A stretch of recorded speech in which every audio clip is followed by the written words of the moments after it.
The following is a special presentation from E-Star Studios. Carry harder.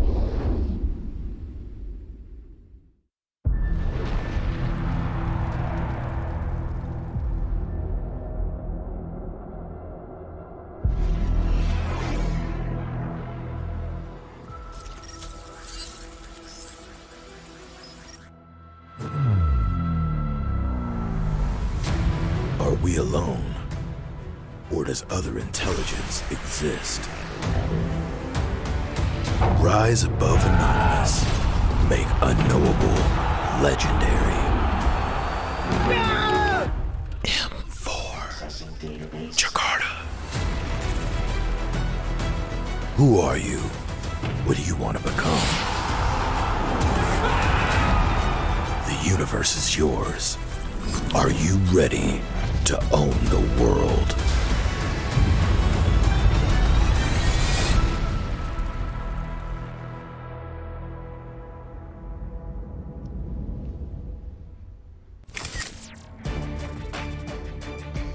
It's semifinal Saturday. Some of you might just woke up from the hangover, and some of you might just finish your homework. But ladies and gentlemen, boys and girls, human and pets, welcome to the 2022 North America Challenger Tournament Fall Season, the only path to M4 World Championship.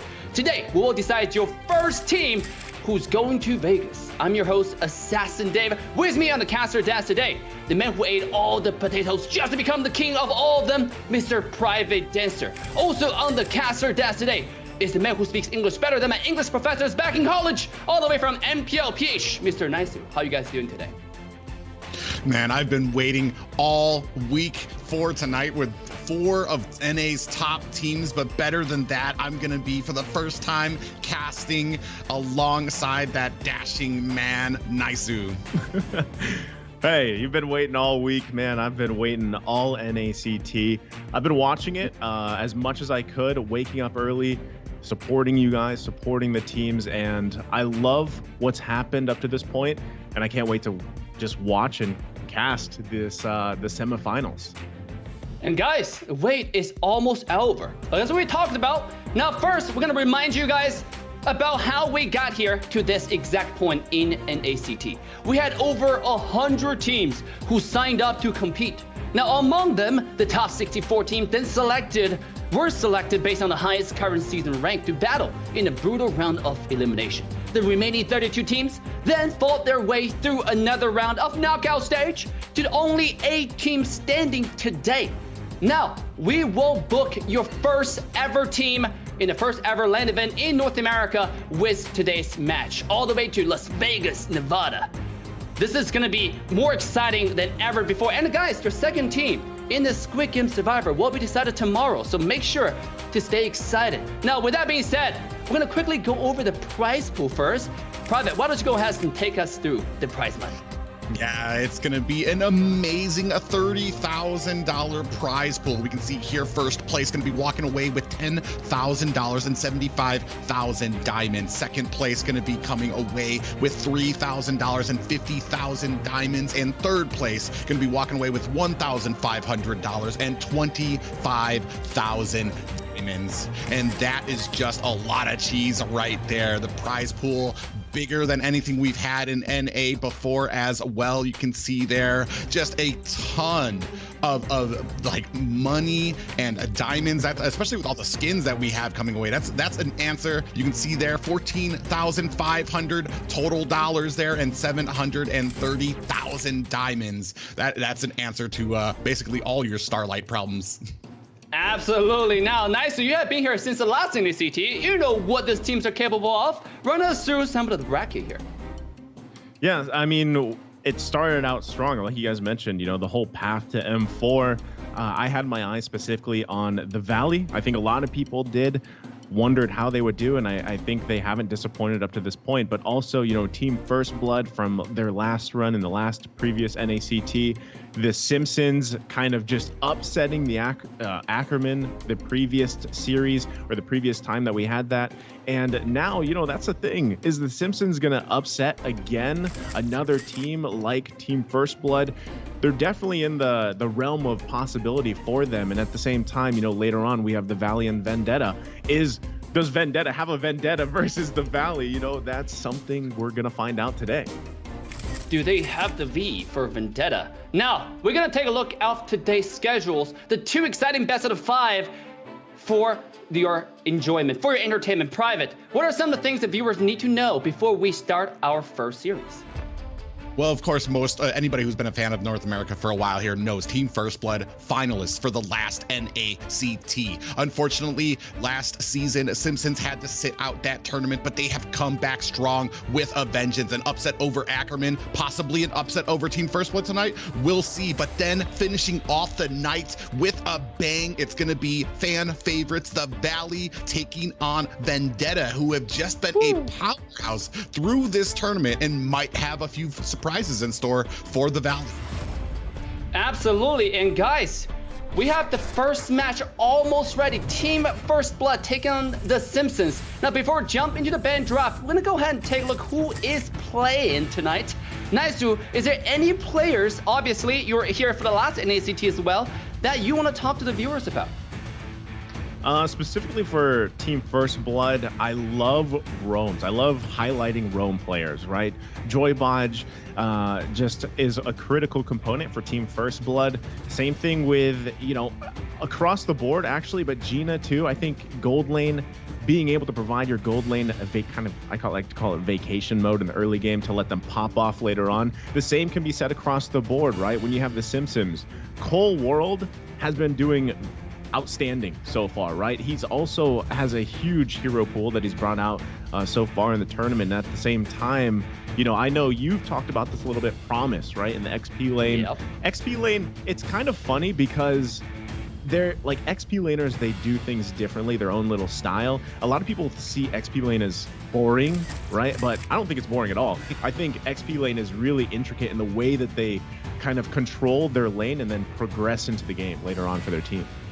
Absolutely. I mean, last time when the Team Simpsons taking on Team Ackerman, none other than Team Ackerman, actually one of the most anticipated team to go to Vegas, who got knocked out, we saw Promise out-rotating his counterpart and able to make those plays, especially in the game when people were not even favoring their draft. He's able to make the best out of it and turn a bad situation into a good one. So today, I'm excited to see Promise pop off one more time, but he's going against Luffy in lane private. Is there anything that you think, who do you think is the better EXP laner in that sense, or is there anything that we need to watch out for?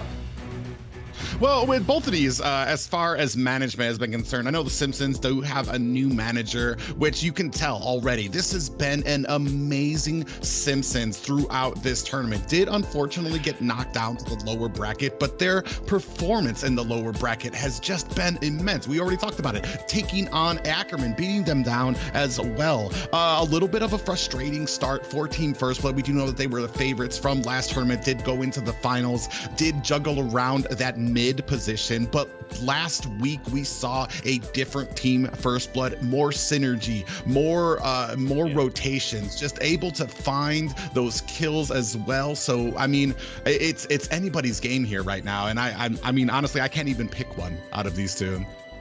Yeah, I mean, Joybodge is known to be the Insection Junior on YouTube. In fact, I think he had over 100k subs just to watch his Chow gameplay. This guy, I want to see his Chow popping off today. I mean, I'm on the same boat as Naisu here. The roam position is going to be the position for me that I want to see those setups, those engages, or those disengages, really, right? I mean, Naisu, any other position that the viewers need to watch out for besides the roam position that you would say? I think jungle, like right now, I usually highlight roam and gold, but gold is kind of just, it's kind of like in its own corner until later in the game, right? So I think especially setting the pace, getting those steps started, it would be roam and also jungle. And what we're seeing, even in other regions, as I've been watching other MPL playoffs right now, is man, there's been some spicy picks coming out in the jungle, right? So I don't know, maybe we see some Gushin come out here to play high risk, high reward type jungler picks. I think those are going to be crucial. Again, you're talking about a best of 5. And game number 1 that's, you know, coming up shortly, that's the best time to test things out. That's the best time to bring those spicy picks out to play, see how it works for you. So I think if we pay attention on, this is for both teams, by the way. So I think as long as we pay attention to the roam and the jungle, we see how that paces out. And I hope that we see some, fast-paced junglers. Like I said, the Gusion has been coming out a lot lately. Now, will that be the story for NACT here in the semifinals? Well, we're going to have to find out today. You know what? Last time we talked to Merkel, we had a similar things. They said at MPL Indo, we have a lot of Amon being picked, right? Now, in MPL BH, we have Gusion. Ladies and gentlemen, which assassin will surprise us today in the series? We shall find out. The first game ban pick is already underway. Without further ado, let's quickly send it over to our incredible caster's desk. Yeah, it's going to be amazing here, especially because I feel like NA has gotten a little comfortable. We've talked a little bit about the lag because of how big North America is. We deal with a little bit more lag. So sometimes teams are a little bit more hesitant to choose those mechanically intensive heroes like the Vendetta, like the Ling, like the Gusion. But we've seen, as we moved on here, them starting to make a resurgence here in some of these drafts. Some not as successful as others, but we're gonna see is that tank jungler gonna reign supreme, or are we gonna start seeing those sprinkles of the assassin jungler coming back into the meta here? Yeah, I think this is the best overall the whole season actually across the world so far. From what I've seen, is you don't have like one type of jungler dominating, right? There was a time when it was mostly tank junglers that were dominating the scene, but now I would say it's almost 50-50, maybe 60-40, right? You can actually bring in some of those assassins, some of those riskier picks, and they can actually work out really well. And it's a great thing because, up to this point too, everybody's not so focused on just the jungler emblem anymore. And I think that adds a nice layer of a dynamic to team compositions. Now, even when you see people are saying, you see sometimes the same heroes, but again, those heroes can be utilized in different ways. We've seen actually some recently some crazy things too. And for example, MPL MY, where some of the emblems that you're used to seeing on certain heroes, they've been playing around with. Now, again, they're in their own realm here. And I think one thing that you have to consider, the fact is what you just said, Private, ping, right? Do you really want to take a riskier approach? Again, we don't know what ping they're playing on, but at the same time, some of those mechanical heroes, you need that smooth ping, right? But if you don't have it, then I'm sure these players are all capable of playing on this. This is what they practiced for. This is what they prepared for. And you're now here at the semifinals for NACT. Of course, all these teams want to be headed to the grand final. That's going to be an amazing stepping stone for this region, and I think it's going to be amazing to see unfold here. But already, first phase of the bans are out. These are typical either heroes picked or banned. I'm glad that the Faramis Valentina are taken out, by the way. They also take out 2 crucial marksman picks. Those gold laners are going to be out, so that leaves a couple options for them too. Esmeralda's out of the picture, no XP lane there, and Ballman, again, a safe jungle that we've been talking about. So this sets the kind of the environment for hopefully some diversity. I was going to say diversion, but some diversity here for the teams. But already, we'll see what the first pick's going to be here in just a couple seconds for Team First Blood. Yeah, really interesting too, because we do still have Diggy Atlas up on the board. We know, especially when you have second pick, a lot of teams like to go ahead, pick up that Atlas, ban Diggy right away as you move into the second phase. But Paquito on the side of Team First Blood going to be picked up first. And I know Kid has been very versatile as we were talking about those assassins. He hasn't been afraid to take out those assassin junglers, but Paquito has been such a strong pick so far. Just the amount once he gets level 4, basically just dishing out an incredible amount of damage from that moment on, and it's been just a force to be reckoned with for them. Yeah, and the great thing about first picking Paquito is that you could technically flex him, right? That's one of the reasons why he's so priority is because you can take him into the jungle. You can also take him to the side lane, and hell, we've even seen him roam here in MPL Philippines. So that's popped up maybe just one time, I think.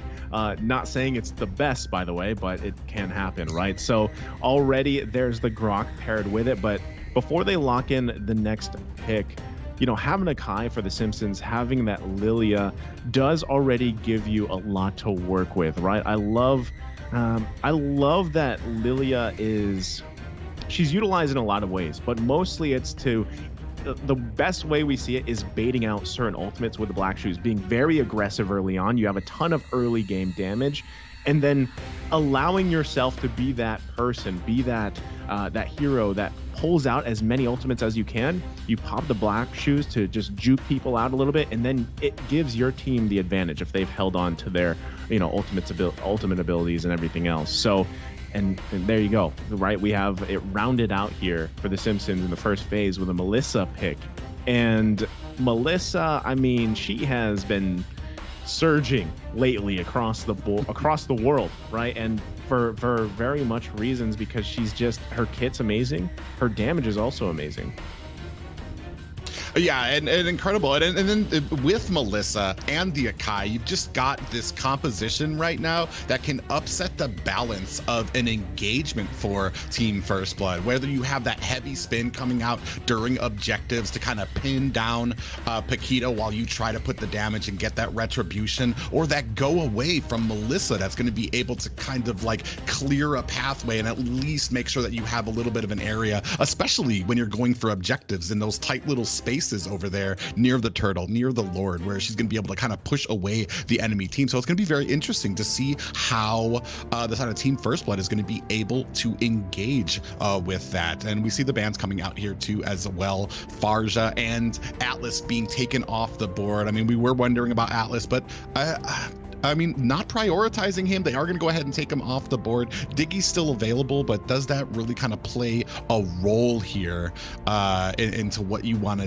do? I mean, potentially for Team First Blood, because you can kind of break through that heavy spin or go away to potentially kind of engage there. But for the side of Simpsons here, I mean, they're going to be looking for another roam here, and I'm wondering if what they're going to be looking for here.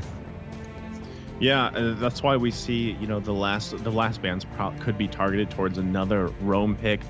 There's the Masha, who's actually a very strong pick for any team, actually, because she's so strong, right? Her kit, also the tankiness that she has with the multiple health bars. So good solid bans here on the last phase for both teams. Now that is, again, the question is, what does the Simpsons want to take for a roam?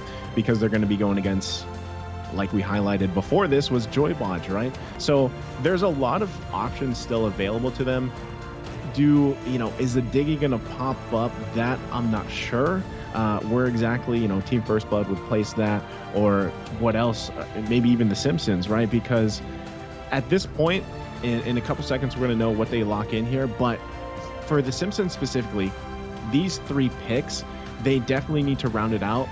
Also, the Akai most likely going in the jungle, right? Now, okay, I was going to say, what do you go in the side lanes?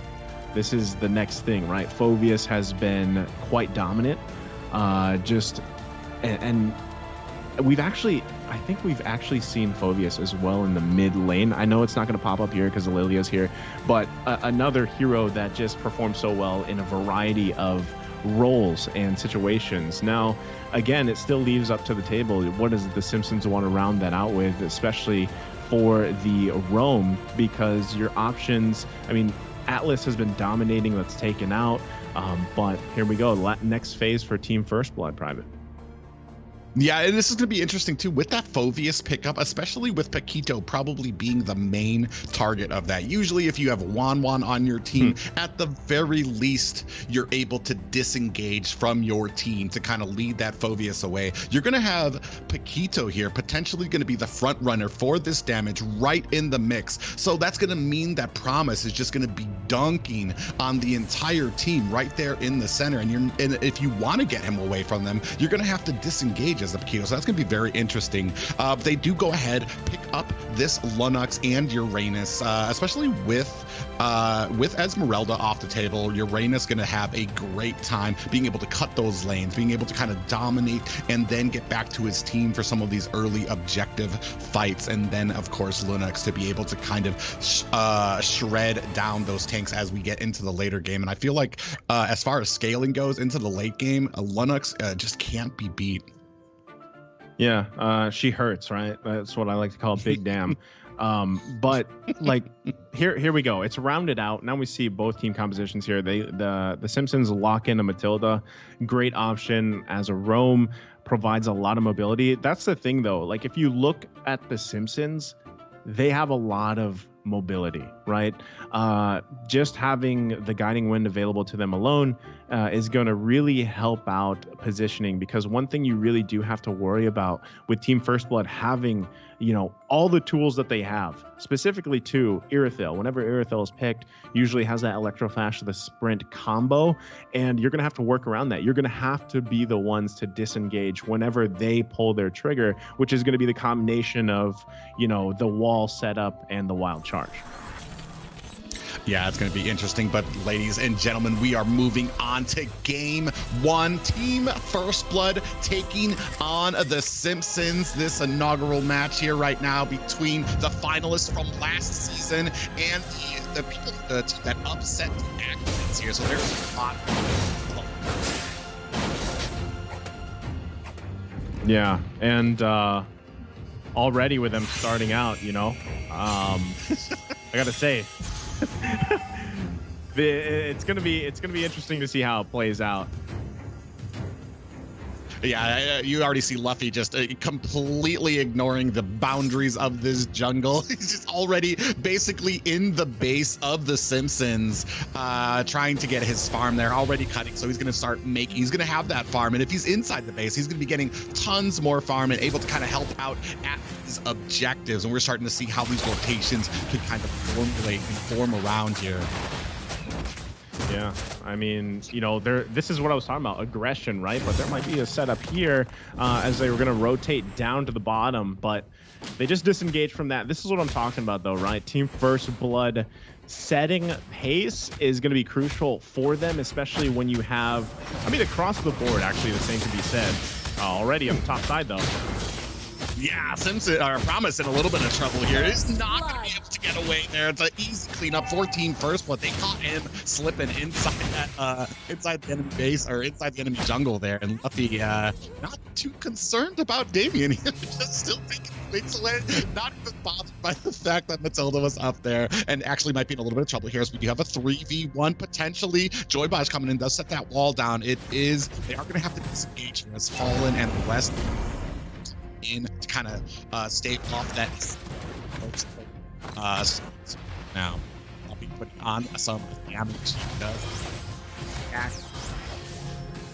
I'll be in a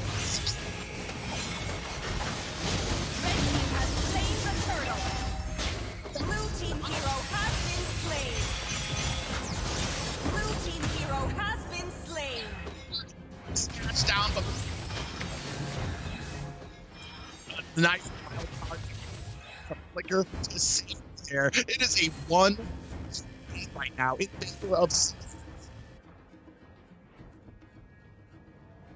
Yeah, so, you know, with that first turtle fight already going in the hands there, I mean, this is going to set the pace. Like I said, the Simpsons, though, now having a little bit of lead on top of them. So they've got to work around this. Team First Blood, obviously, it's still very early on. And at the time, you know, Kid did grab a kill for himself. That is going to scale really well on this jungle Paquito, seeing how this pretty much plays out, right? Because across the board, we talked about this earlier, Private. The fact that, you know, Fallen has a tank jungler, they can do a little bit more with that. And they're going to struggle a little bit, though. That's why we see Joybaj once again just trying to take care of Gina.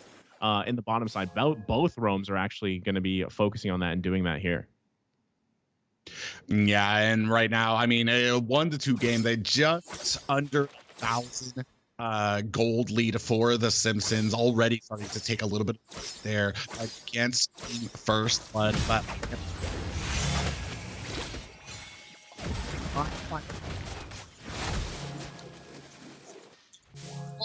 Yep. So there we go. They're going to take off that. A little disengage here. And now in the middle side, Kid going to be the focus. Certainly Eagle's going to come out. Kid gets taken down already in the early portion of the game. That's a bad time to die, too, because now Turtle's going to be for the tanking here for the Simpsons as they try to zone out Joybot a little bit. But the Turtle has now spawned as the team's going to go ahead and work on this one. Look at the zoning potential coming out from the Simpsons. You can't get really past this at all. There should just be another free Turtle here for the Simpsons. And there we go. Yeah, I mean, it's a party over at Turtle, and unfortunately, First Blood is not invited. Still a lot of damage here coming up on that top tower. They're left best to kind of keep that pressure onto that Phobius, which is going to hopefully have an effect as we move into the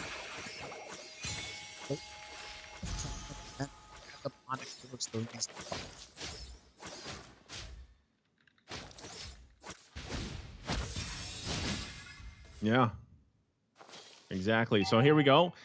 Still, both teams just, I mean, it's technically they've got a small 2K gold lead or so, and that's why we see Team First Blood going in. There's going to be the wild charge. Look at the damage coming out from Kid, though.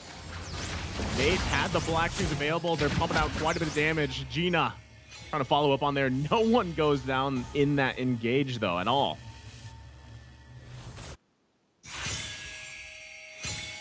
Well, let's take a look at the items here. So we're figuring out some of the technical problems for our wonderful, wonderful King of All Potatoes. How you doing? How you doing, Isu? Hi, Dave. Hello. Can you hear me? Can you hear me? Yeah, beautifully. You can see all in the mid lane, though. Some action going on. It seems like a Kid will not get the kills. It's the magic shoes will save Nate's life for now. Yeah. So, you know, as I was saying, right, pacing is going to be crucial for both teams here. But right now, we saw just previously Team First Blood trying to get something started, but off cam, they did grab a kill. That's going to go in the hands of Kid, which is crucial, right?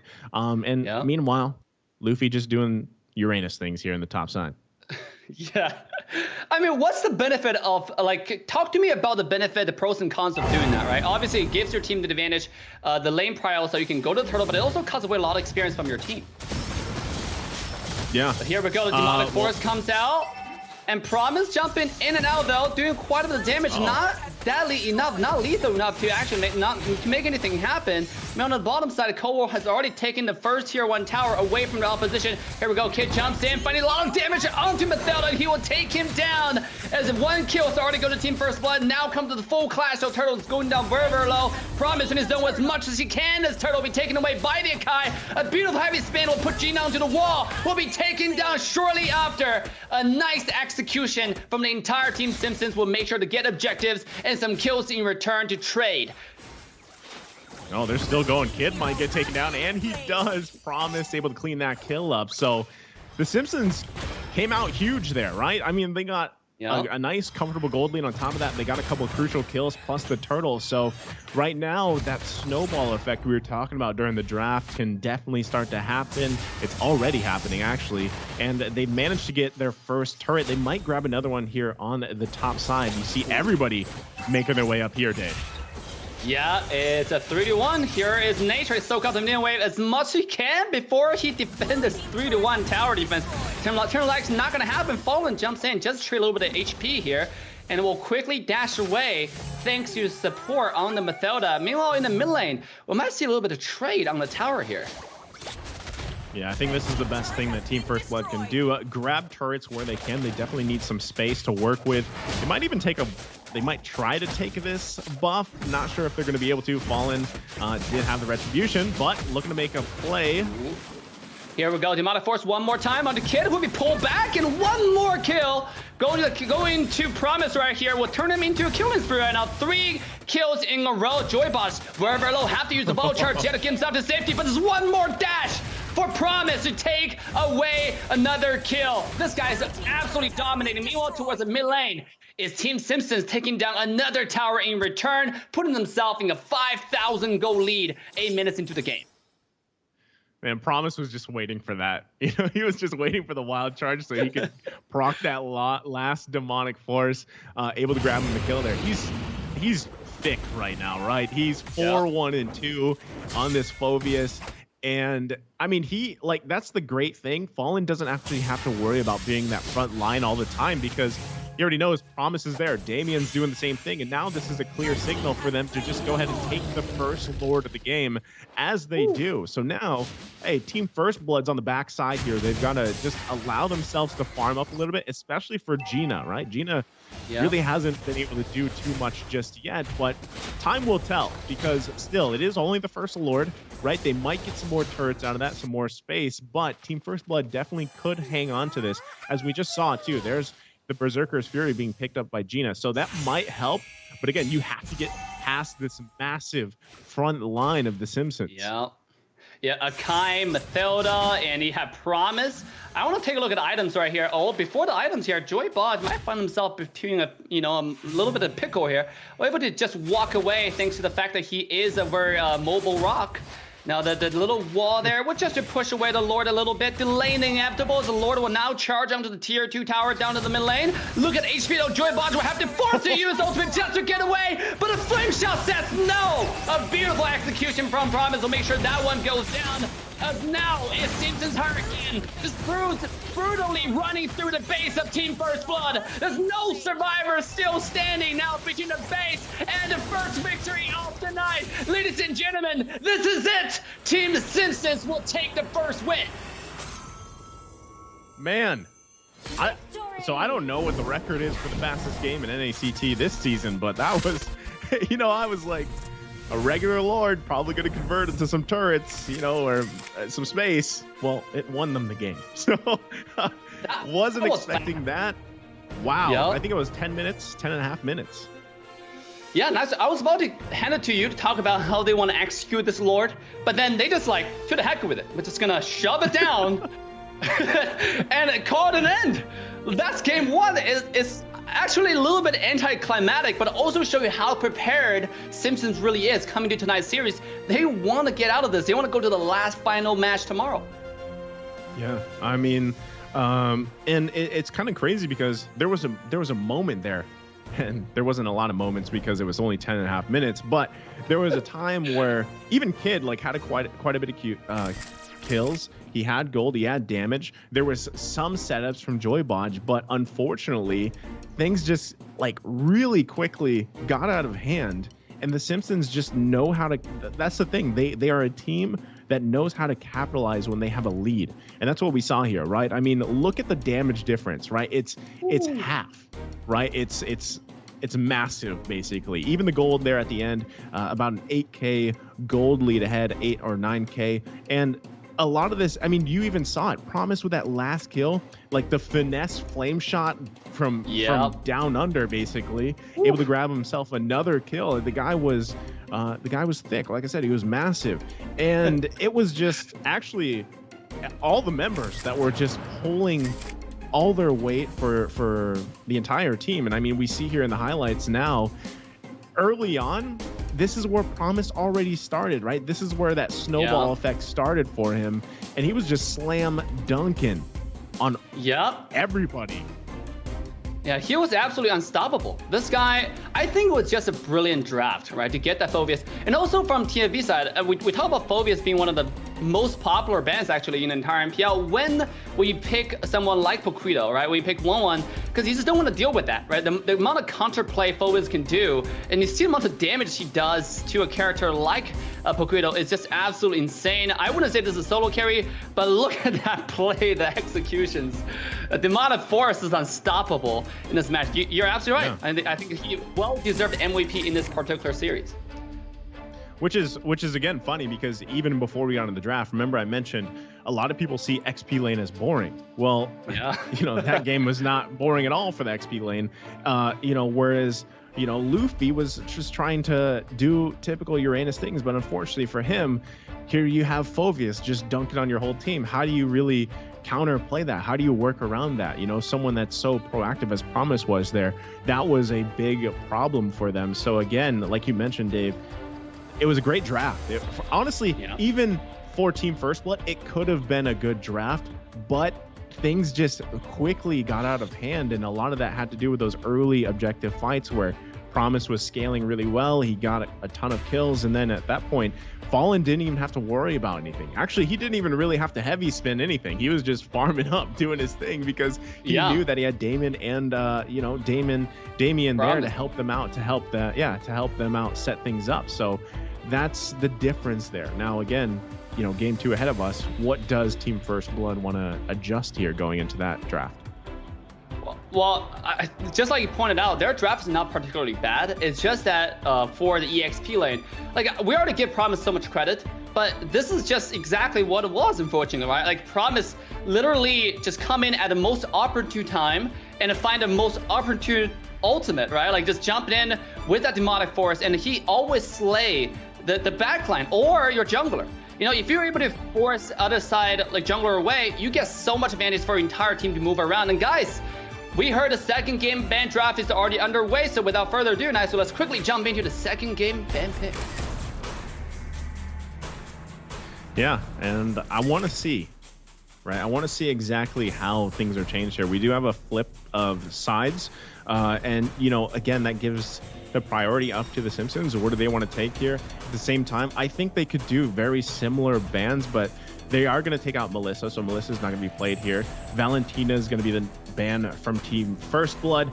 I'm expecting, like I said, similar bans, but at the same time, the Simpsons, it's what's difficult about 10-minute games or quick games, 10 to 12-minute games. You don't actually get to see the whole picture of the draft, right? You don't get to see it develop into what it's meant to do. You see it because the way that team compositions and drafts work is, they have different levels, right? In terms of their early game effectiveness, the mid game, the late game, right? So in a way, if the Simpsons want to do the same thing or something similar, they probably could. And that's why I'm wondering, does Team First Blood actually want to just go ahead and maybe ban something that was taken by the Simpsons the previous game? We'll have to find out, Dave.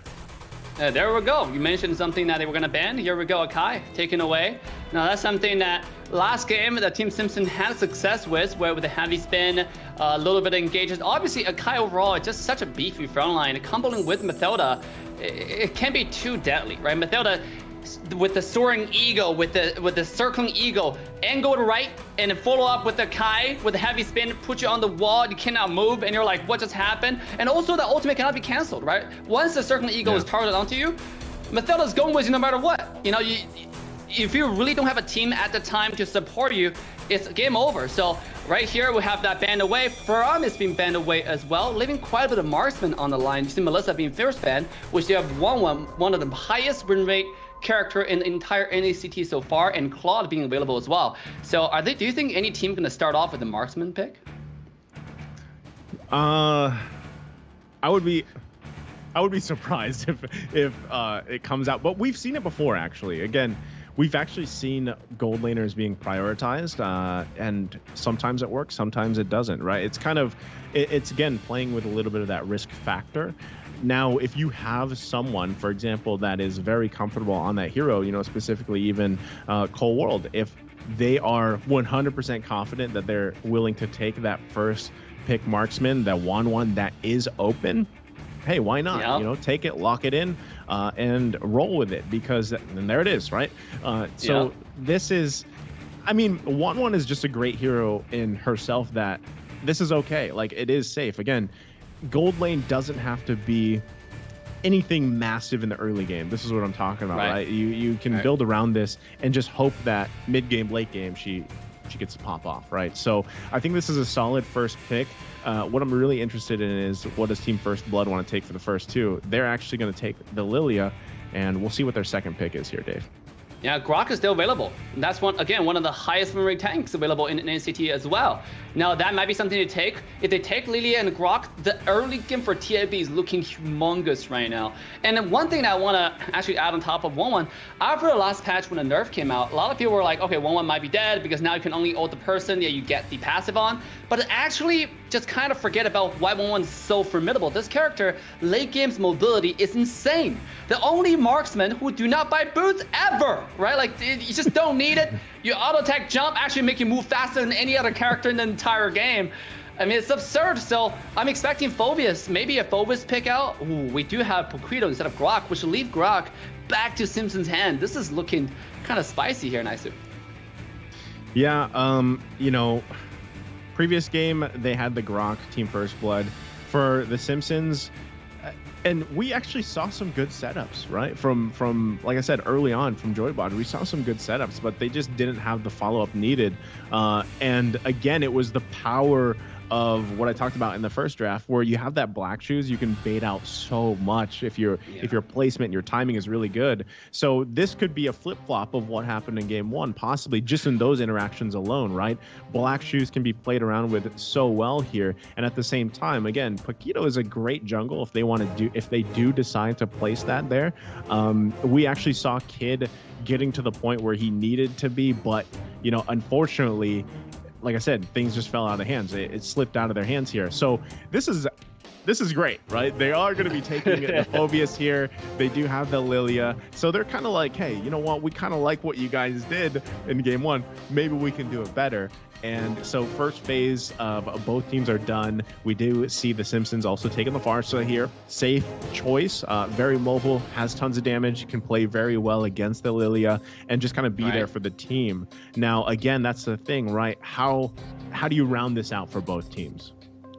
Right, I was about to mention all the bans, because the next phase bans is going to be crucially important, because both draft right now looks pretty decent, pretty solid in their own right, Like we mentioned the Grok that wasn't actually first picked by Team First, but they want the Paquito, the flex pick, right? They can go jungle, can go to side lane if so choose. But after Phoveus being locked down, we pretty much expect this Paquito to be going jungle position right now. So they're trying to ban away anything that can counter in the EXP lane or do well against Phoveus, because Phoveus, yes, it's really good against 1-1, but if this character's locking lane, then all those effectiveness against 1-1 is kind of diminished in a sense, right? So they're banning away the Esmeralda, they're banning away the Uranus. Meanwhile, the other side, we're banning away the Atlas from Team Simpsons, right? And because they're not taking away any defenders or any, like, the big initiation yet, right? So the next, here we go. The Joy Botch Chow, we're talking about in Section Junior. So not gonna have the freestyle today for Joy Botch. Yeah, so interesting, right? Because again, what did they want to take for the roam? And you see that hard focus on the XP bans too, right? So again, this leaves the question, what do you take if you're the Simpsons to go against what you played the previous game, right? What is gonna give you that advantage? And this is the thing about XP lane. With Esmeralda and Uranus being taken out, there's still tons of options that you can play around with, you know.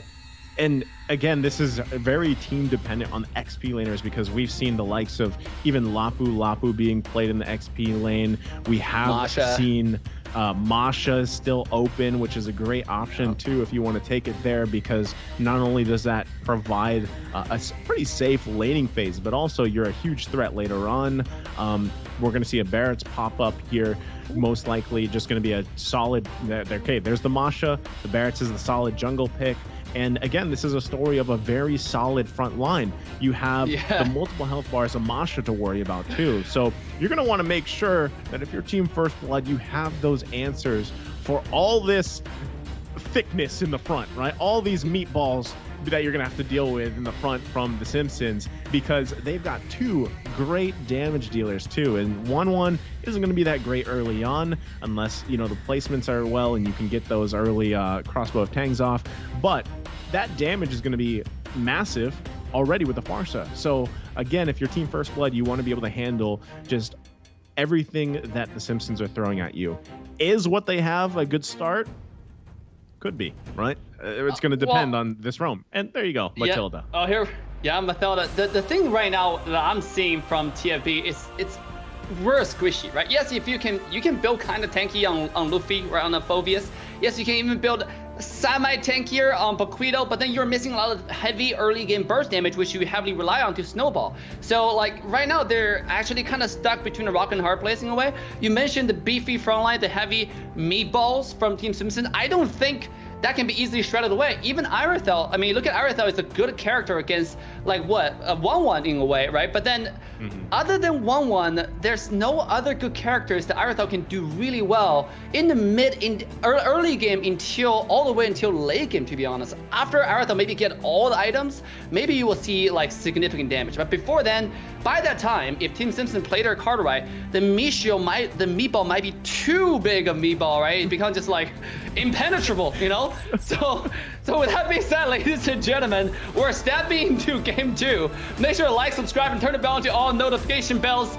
This is now Team Simpsons 1-0 as the first game. They had a dominating show. Can they keep up the streak, or is Team First Blood going to turn the table around? We shall find out in this match. Yeah, and we'll see. You know, if the meatball turns into a death ball like it did the previous game. So again, pacing is going to be important for both teams here. I think Team First Blood, though, specifically because they're mobile in their own right, but at the same time, like you said, they're kind of squishy. So you actually want to be the team to end things early if possible here. But that's actually difficult because you pointed it out, Dave. The fact that Irithel takes a lot of items, right? She takes quite a bit of time to ramp up and get started here. That's going to be something that they have to work around. Again, where is your damage, right? Well, that's in Kid. That's also in Ayano, right? They do have a possibility. Plus, if we can see something similar with the Phobius, you know, Luffy, then they are covered in those departments. But again, it has to be a game that ends sooner than later. Right. This is TFB trying to end the game as early as possible, even though Irithel's late game character. But hey, last game we saw Simpsons do the same thing, right? Melissa didn't even get to the point where she can truly shine, and the game was just over, right? So I mean, this game TFB want to do the same thing, but can they do the same thing? That's a problem because there are not so many dashes. Luffy, this game is Luffy gonna completely rely on himself or Kid to find those, you know, displacement, to find those dashes in a way, because I don't see much dashes at all outside of 1-1 and Grok's ball charge. Yeah, and so this is typical, right? Everybody trying to get some of that XP in the lane before the first turtle of the game comes up. Everybody pretty much has that level 4 available to them at this point. That's going to be focusing on this, except Joy Bonj. So right now, that's a quick take already for the turtle here. That is going to be secured by Kid. Better airstrike does come down. There's a circle eagle. Fallen is going to be taken out. That's going to be the first blood already for Luffy. It's looking like the same case for this Phobius. So let's see how he plays around that early first blood. Wow. Well, I mean, that is some really good execution from TFB. We're just speculating that they were going to play aggressive. And then it turned out they were actually going to play aggressive. You know, look at this, invading to the blue buff. Now, before the dinosaur can even make it back. So a very, very beautiful execution to continue to extend the snowball. And a lot of players actually were watching, were wondering, like, how do good teams extend their snowballs? You know, outside the turtles, outside those objective fights. Well, here it is, invading to the jungle, right? You see good teams frequently do that. Once they have a little bit of lead, that little bit of lead turns into maybe a slightly bigger than a little bit of lead, right? By invading to enemy jungle and finding another fight, knowing that they already have the lead. They have the power spike over you, so they can push and really get whatever they want from your side of the resources.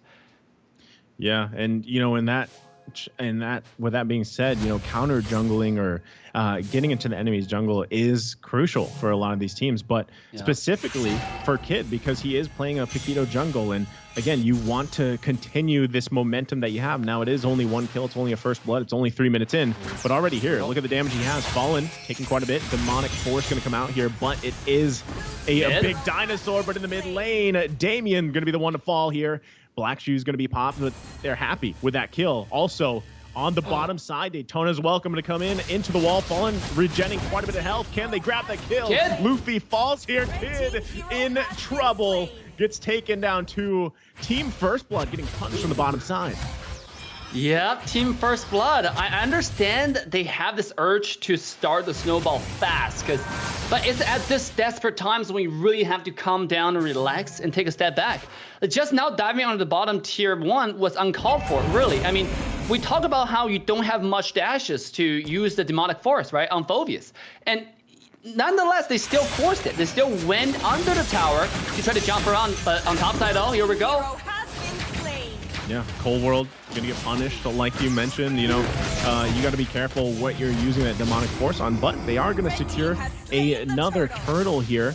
So that's, again, this is all steps to continuing on that momentum, continuing on that game plan to end it early. But like you mentioned, Dave, they didn't have to dive into that tier 1, right? They didn't have to take that risk, but it looked like Team First Blood wanted to just give the go on that, and unfortunately it didn't work out for them. But too many mistakes like that is going to be troublesome for them as the game goes on.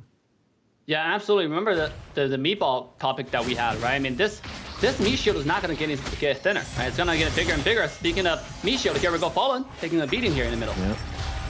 Another airstrike there to save him. Fallen, again, this is the power of having, that back to that topics of having tanky junglers. That's the upside, right? You can kind of withstand that beating coming out from Team First Blood that has quite a bit of damage. So if you can continue to get that focus, stay alive if you're Fallen here, that's the best case scenario for them. But already, here comes the Circling Eagle, forcing the flicker out from Nate. Look at the damage coming out from Kid. The 1-2 punch. And now on the top side, they're going to be squished in here into the turret. 4 members of Team First Blood. They unfortunately don't have any minions, so they call it off. Wow, you gotta give them credit. With Joy Bodge initiation right now, they are actually playing really, really decisive. Whether it's successful or not, the team executed on it. We talk about just now maybe diving under the bottom tier 1 may not be successful, may not be something that, turned out favor to them. But every engagement they have done is follow through from the beginning to end, right? Like the entire team had a plan and they executed on it. And that's something that's really beautiful to watch. Speaking of a game plan or executing a fight, here we go, Promise taking a beating here in the middle.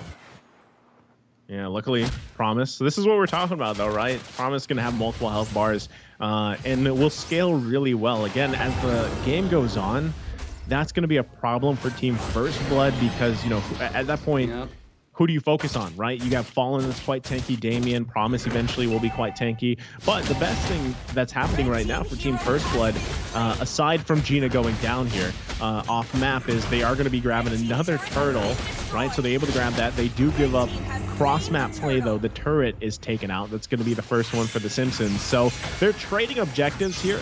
The thing is, do they want to continue doing that? They should grab this mid turret shortly if they want to go ahead and take that, but it looks like they're not as they make their way here on the top side.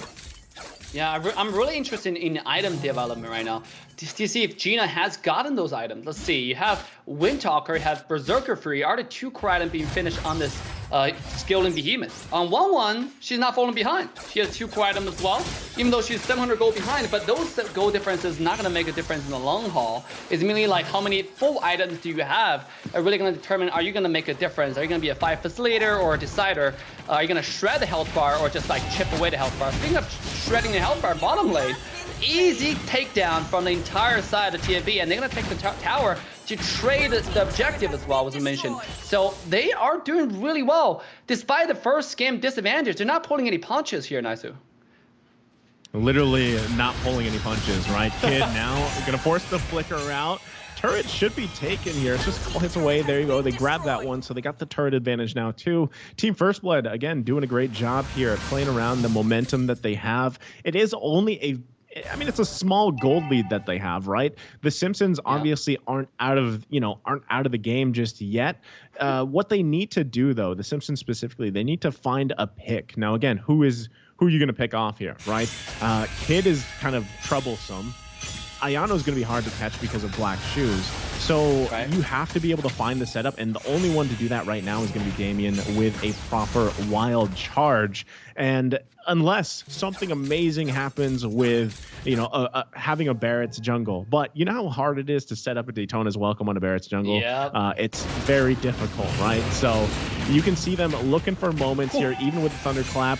Gina's still going to be fine. Joy Bodge now in the bottom side. Ayano making his way down too. There's a Circling Eagle. Promise taking quite a bit of damage from that heavy crossbow. Now it's fallen. Daytona's welcome. Can't get it off though. The black shoes come out. They grab the kill on Fallen. Wow. A little bit too over-aggressive there from Team Simpsons. The Thunderclap did damage, was pretty good. But here, before we talk about the top side, it seems like we might have another fight here. Damien with a wild charge. Joybot, can they get the kill? Cold World trying to get the crossbow Tang off. He does. Able to finally take down Joybodge. That's crucial there. That was with the wild charge, like we were talking about. Kids still going here with the Lord.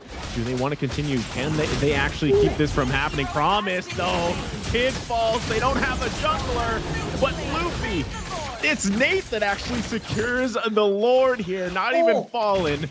But look at Gina looking for another kill, looking to punish. Cold World's going to be in a bad spot here. Ayano trying to do his best, flickers out. Cold World, how is he still alive? My goodness. Oh my god. I think over there, Gina really thought she had a sufficient damage to take a 1-1 down with auto attack. You saw her, she was already going for the second target. She was going for the Farsa, and he left the 1-1 alone. That tiny window of opportunity was able to let Gina Cold World not only run away, but almost taking down another kill. So very, very beautifully done there, making the best out of your hand. Now, meanwhile, the Lord does get taken down by Team Simpsons, so they're making a comeback here. Oh man, Luffy getting punished. There's the crossbow tank. They get the black shoes out. There's gonna be the wild charge on the turret. Tier 1, they're fighting for it. Promise looking for a kill. Knows he doesn't have the black shoes, but Ayano gonna be able to survive that one. Quite the engage coming out from the Simpsons, just punishing. Meanwhile, Gina's gonna go ahead and work on this regular Lord on the top side, but that should convert into this mid turret for the Simpsons. Yeah, I mean, how little mistakes can really give your enemy team a long way, right? This is exactly what TFB is stretching.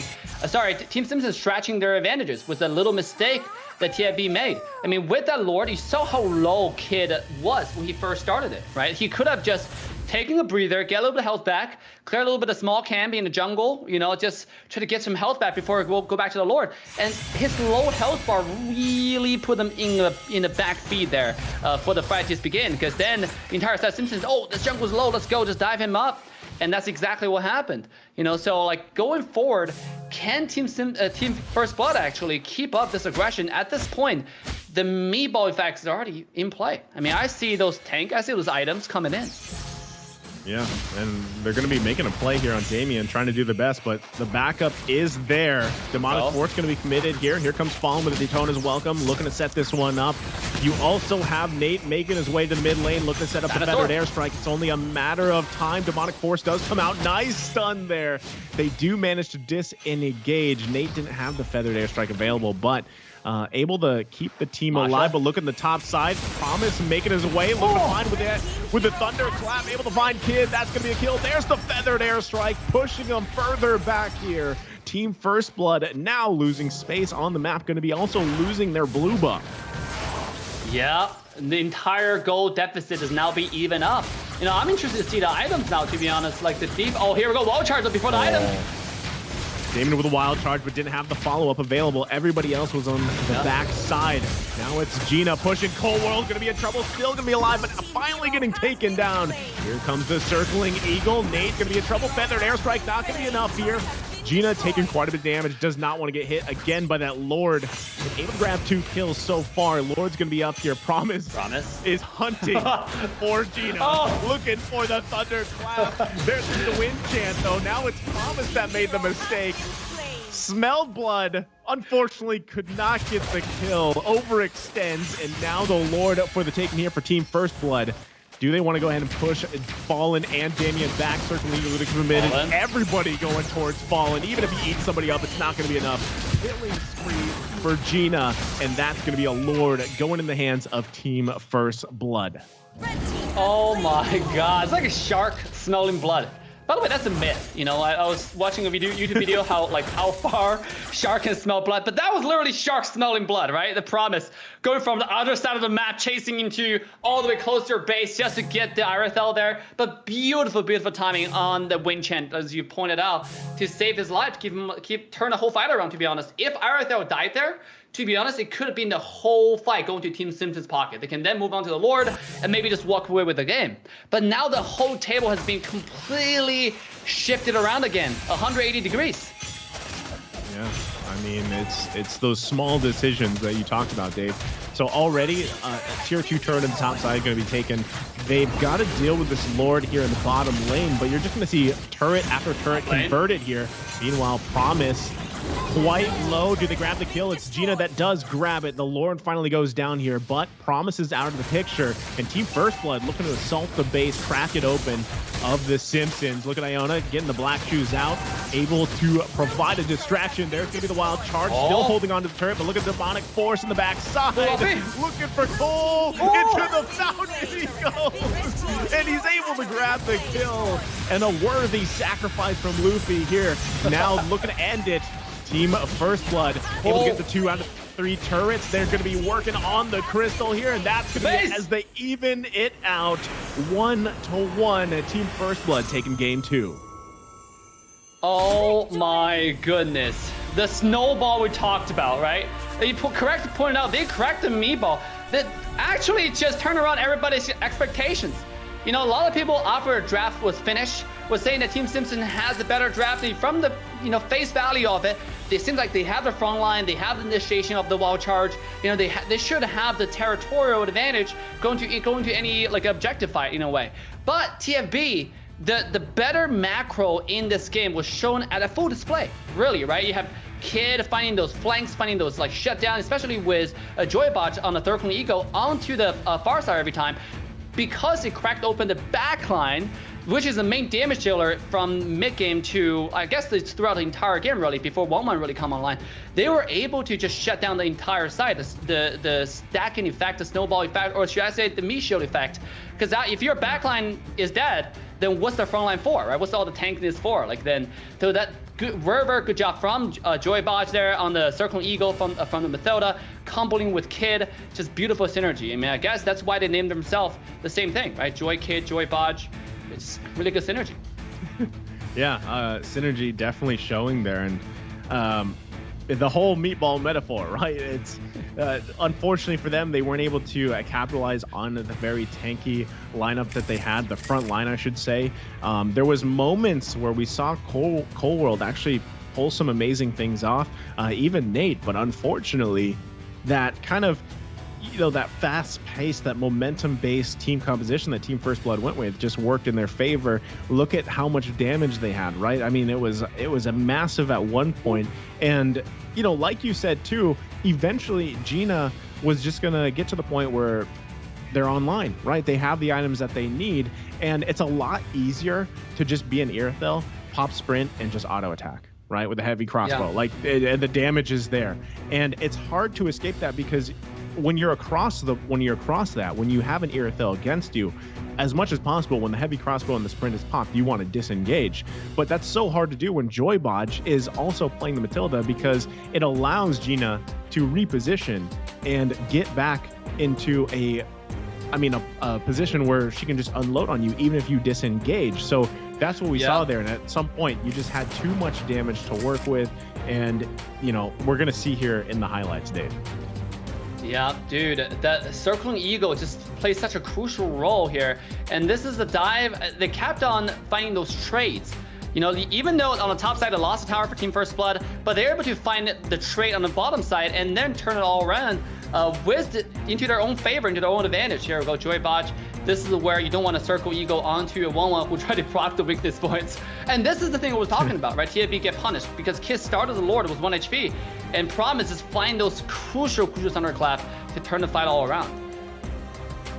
Yeah, that was a questionable moment, right? Kid did go down, but things just started turning around again. This is the synergy you were talking about early on, right?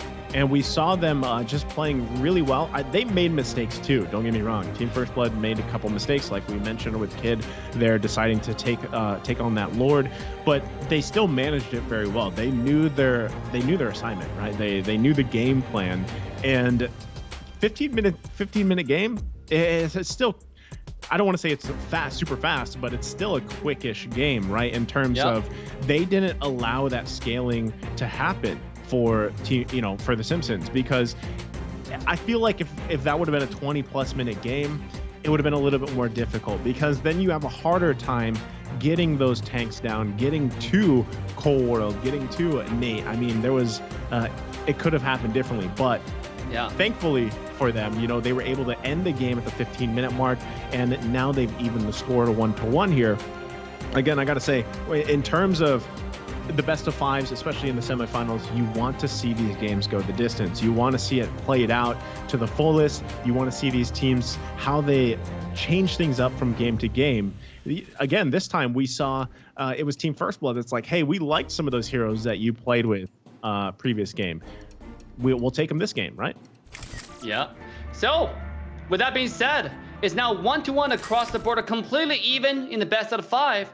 And now we're walking to the third game ban draft, with now Team First Blood once again taking the first pick, first ban, and Team Simpsons taking the second pick, second ban. When you're watching the stream, ladies and gentlemen, make sure to like, subscribe, and turn a bell on to all notification bells, and share the stream with your friends. Get your parents, get your grandparents to come here and watch the stream, and get their grandparents or their friends to come here and watch the stream. It's just, you know, it's very, very important, right, that we share this wonderful moment in the community.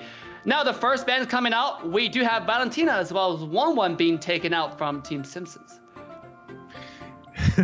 Sorry, I just pictured, you know, being here in the Philippines. I know there's a lot of Filipino viewers too. And it's like, you know, early in the morning and they're getting their grandparents or their lolas and lolos and they're like, hey, watch NACT with me, you know, over a cup of coffee and pandesal. And anyway, you know, that being said, I gotta say, Team First Blood and the Simpsons, like, I feel like these two teams specifically are very well matched in terms of the drafting style, the play style across the board. Like, if you just look at each lane, right, they're very unique in their own way, but they're on a what I would say like a similar level, right?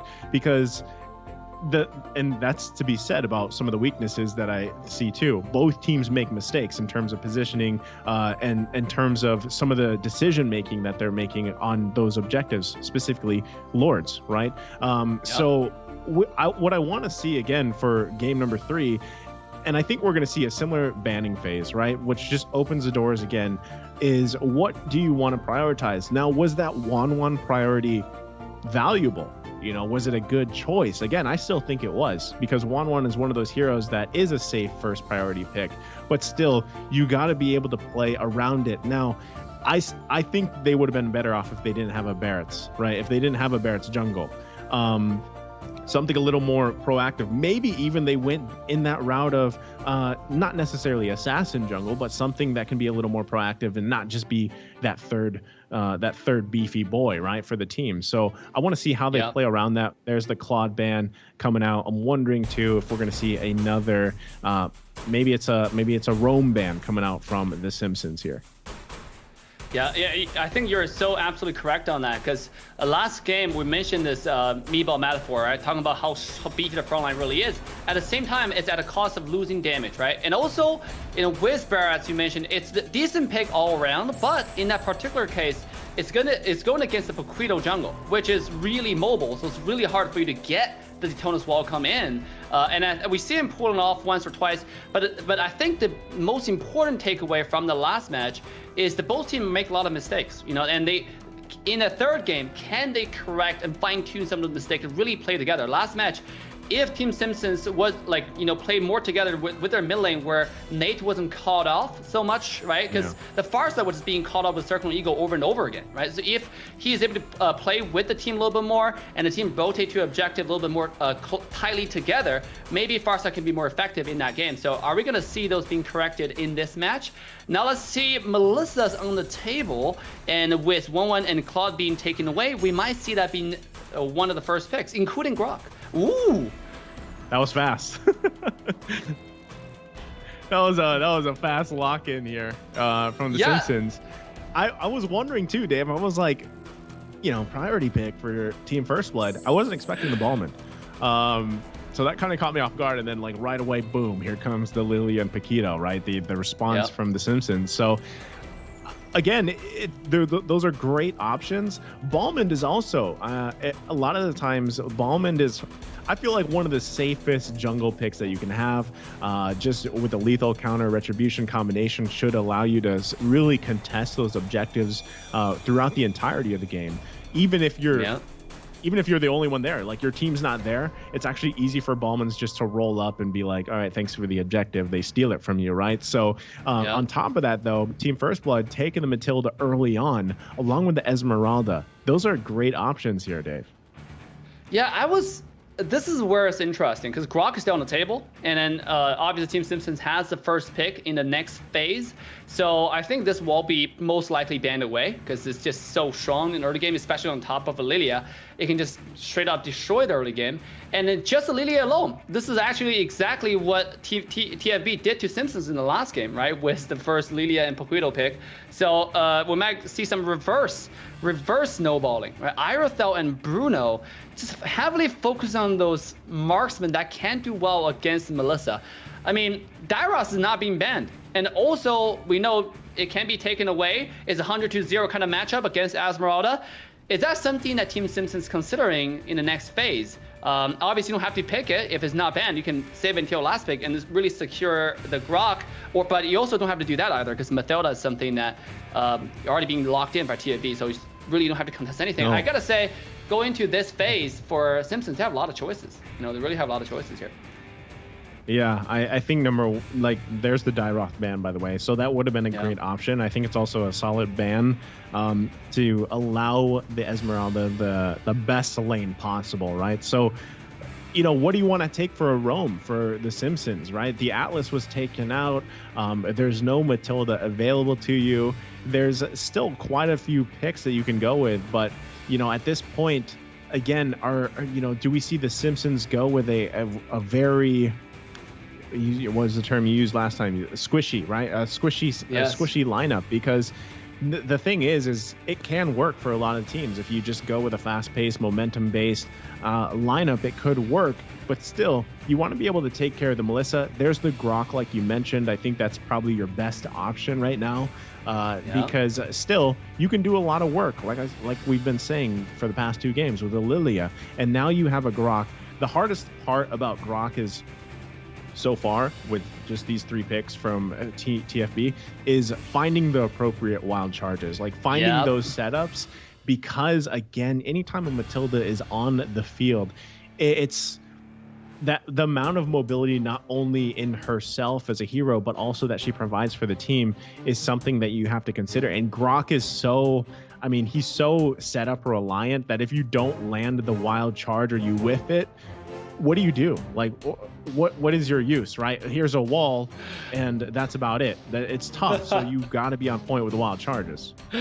Oh, Julian, the forgotten legend. To be honest, Julian was once upon a time must-banned character.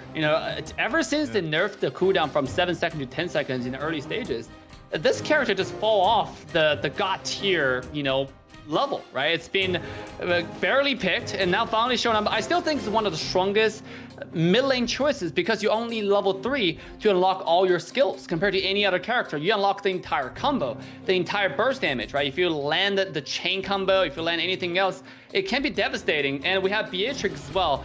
So this entire early game seems pretty strong for TFB, and they also can snowball well. Meanwhile, on the other side, we have Amon being taken out. The Assassins, as we mentioned before the entire series started. Now, Amon, as a jungle choice, is actually really, really flexible. He can also secure objective really well. It's similar to Belmont, but in a different way, in a more stylish way, should I say. So, this is really just a contest of retry now, to be honest. There's a debate amongst some of the casters. What's better, Eamon or Gushin, right? And a lot of people still like Eamon better, we like to poke fun and say Aamon. If you guys get the reference, you know what I'm talking about. So Aamon. Aamon. But when you were talking about a fallen legend, I thought you were actually talking about Beatrix, because we haven't seen much of Beatrix ever since the nerfs, right? The changes. She still pops up here and there, but at one point Julian was just as dominant as Beatrix was, but we'll see how this all plays out. Both teams have very interesting team compositions, but we are going to be loading up into the Land of Dawn for game number 3 here between Team First Blood and the Simpsons. Wow, right off the bat, both teams are contesting for the mid with Simpsons. Now on the red side, they have the Grok, the Lilia instantaneously swiping through the minion wave, and looks like they might make an entry into the blue side jungle, but they're not going to be too much to find. So both sides, if you look at the draft right now, I think it's pretty evened up. It's kind of hard for me to tell which side have the upper hand. It comes down to who can start the snowball, right? If TAB, it seems like they might have a better chance of doing it. But if TAB start a snowball, like it's gonna be kind of hard for Simpsons with Esmeralda into the late game, with Beatrix into the late game. But the same argument can be made to the other side. And you have a Melissa. We know about the Melissa 1v5 potential into the late game, with Baquito, like, you know, the snowball potential as well. So this is an interesting match to watch. And here we go. Already a little bit of aggression onto the top side.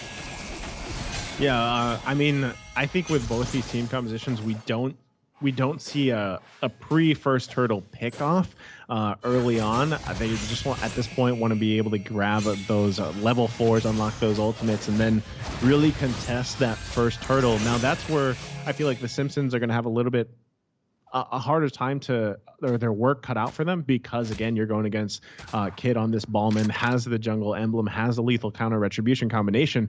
But this is where, once again, Amon is, I feel like a lot of people are just surprised about the amount of damage that is actually into his kit that he can pull off. Yeah, endless shards. Once you get those shards onto the ground and then you just throw one ultimate, it might be it. Here we go, already stacking shards. It all depends on whether he gets those 18 shards onto the ground first before the lethal counter is going to be issued. Here we go. He gets it. Wild charge gonna come in, but Kid, look at the damage there. That's gonna be the first blood already coming out for Promise.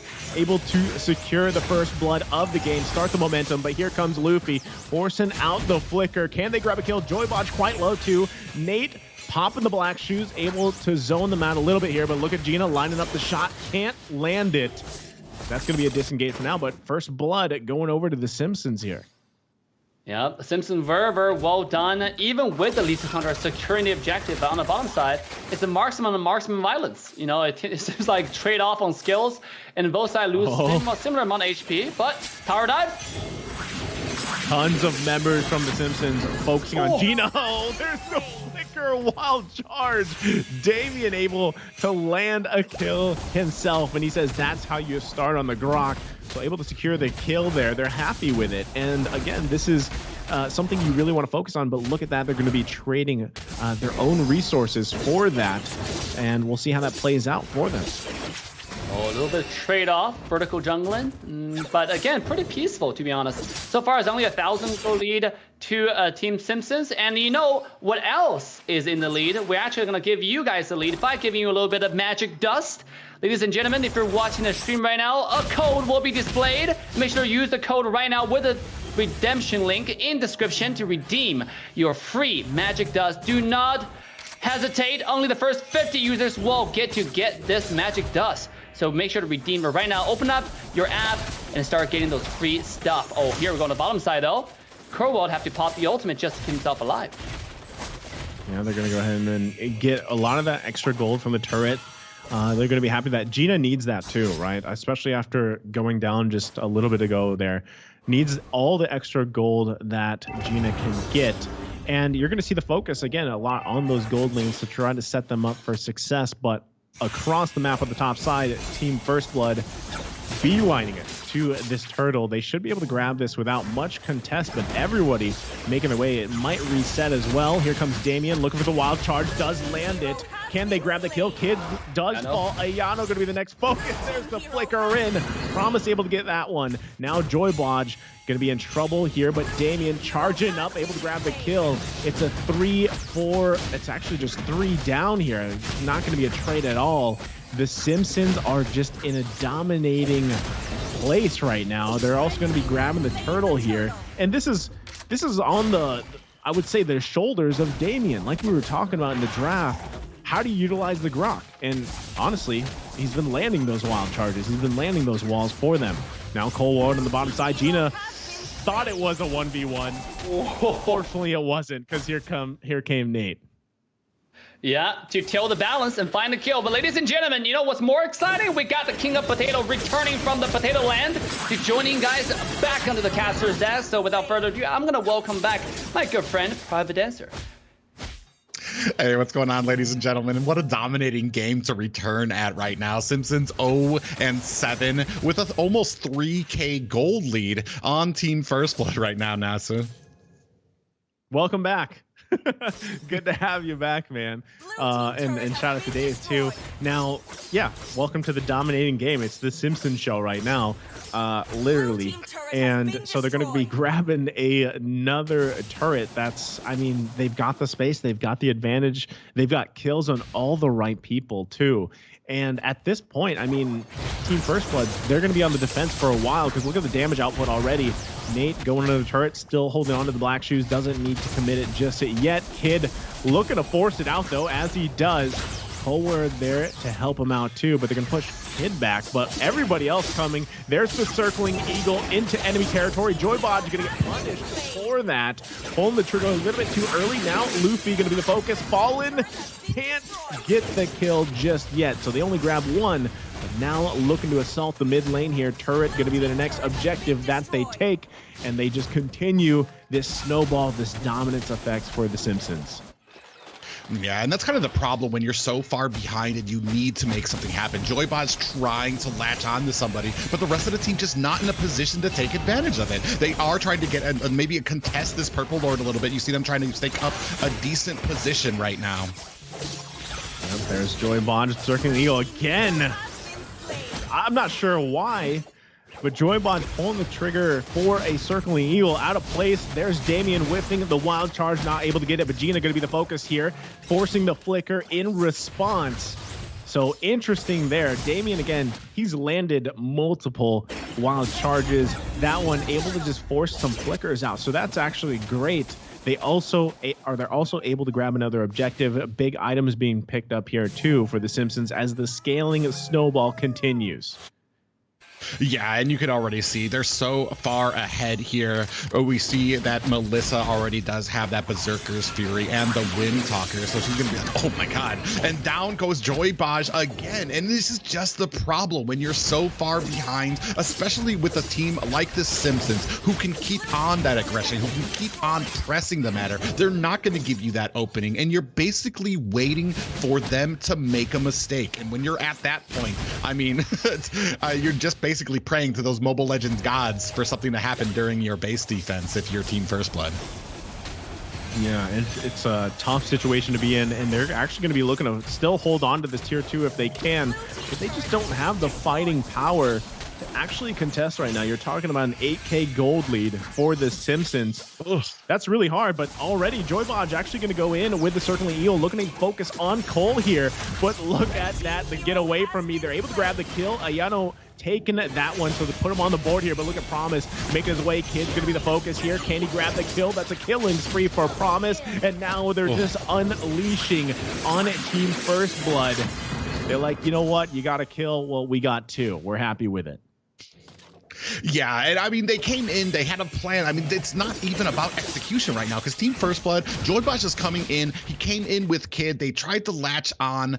Joybaj coming in with that go away to kind of prevent them from latching on to Nate there. Joybaj, or Cold World did get taken down, but again, like you said, Team First Blood lost 2 for that engagement. And I mean, it's a tough position. Do you want to, you have to be almost choosing where you want to have this standoff, either at the base, or do you want to try to push and make something happen and force that? Because right now, I mean, it's basically just, I mean, you're basically choosing which way you want to lose, unless you can force out a mistake from them. But and over here at the Lord, they can't even contest it. Fallen's gonna go ahead and pick that up without too much of an issue. That's a tough decision for Private. How do you want to lose? You know, how do you want to play? How do you want to approach a game? You know, and that's the thing, though. It's true because it's massive right now for the Simpsons, right? So you need, if you're Team First Blood, you need to pull a miracle out of your hat here in this defense. It is only a, you know, it's only a normal Lord, but at the same time, you're dealing with a massive item gap here. And you can bet that the Simpsons might just try to end the game like they did in their previous game in game 1, right? When they have this Lord, this normal one, they are going to be able to secure that first turret of the base, cracking it open here. Looking to force a situation. Gina does go down heavy, and there's the spins coming out here. I was about to say heavy spin, but that's just spinning to win. Kid, they're happy with 2 turrets. The Simpsons, there's a wild charge coming out from Damien, though. Another kill, and just like that, Member after member is going to fall for Team First Blood. The Simpsons, though, the triple kill right there for Fallen. And just in a similar fashion with the normal Lord, the Simpsons takes game number 3. And that just goes to show, especially while it looks like a wipe, while a lot of comments sometimes come out about, oh, gapped, it comes to the point when you're so far behind, when you're talking about a team that as soon as you give them an inch, they take that and they keep running with it. They don't make mistakes. They make sure that their rotations are tight, and that they're kind of trying to force out these engagements from you. And for a team like the Simpsons, once you give them that little bit of an inch, they're going to run a mile with it. And we've seen how well they do with that. And a tough position for Team First Blood. Yeah, it's, you know, the whole snowball factor is really apparent here in this game. And just looking at it, I mean, 1 kill for Team First Blood, right? It's tough to see, but I just feel like they didn't ever get a chance to get a footing, because the Simpsons, they just punish from minute 1, right? And that's kind of the story that we saw here. Even with Cold World, he didn't really have to do too much on this Melissa, because everything was just set up so well. And it was, you know, I don't know what it is with the Simpsons, but they like these fast-paced games if they can get them, right? 10 minutes, 50-second game. They, across the board, just very dominant in terms of objectives, the way that they played, the synergy, the setups. Everything was there for them.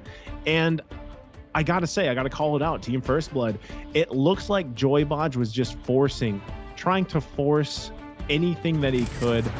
Sometimes it wasn't going to work out for them, and you know, he pulled the circling eagle when no one was there to back him up, or sometimes it was just a bad decision to use it and usually put him out of place, and then he fell, and that it contributed to that snowball factor for the Simpsons. But even if Joybodge found the right circling eagles, they didn't have the damage. You know, that's the one thing that they lacked from the beginning of the game, because again, you need time to build that up. And with that early death coming out from Gina, even, you know, here we see the BOD picked up. By that time, it's almost too late. This is already a 8K gold lead for the Simpsons.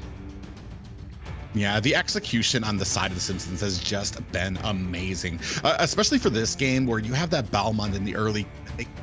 All they had to do really was to kind of shut him down, kind of hold and press against him. Once that was it, especially with an Amon. I mean, we already know, like, assassins don't really have the greatest time in the jungle.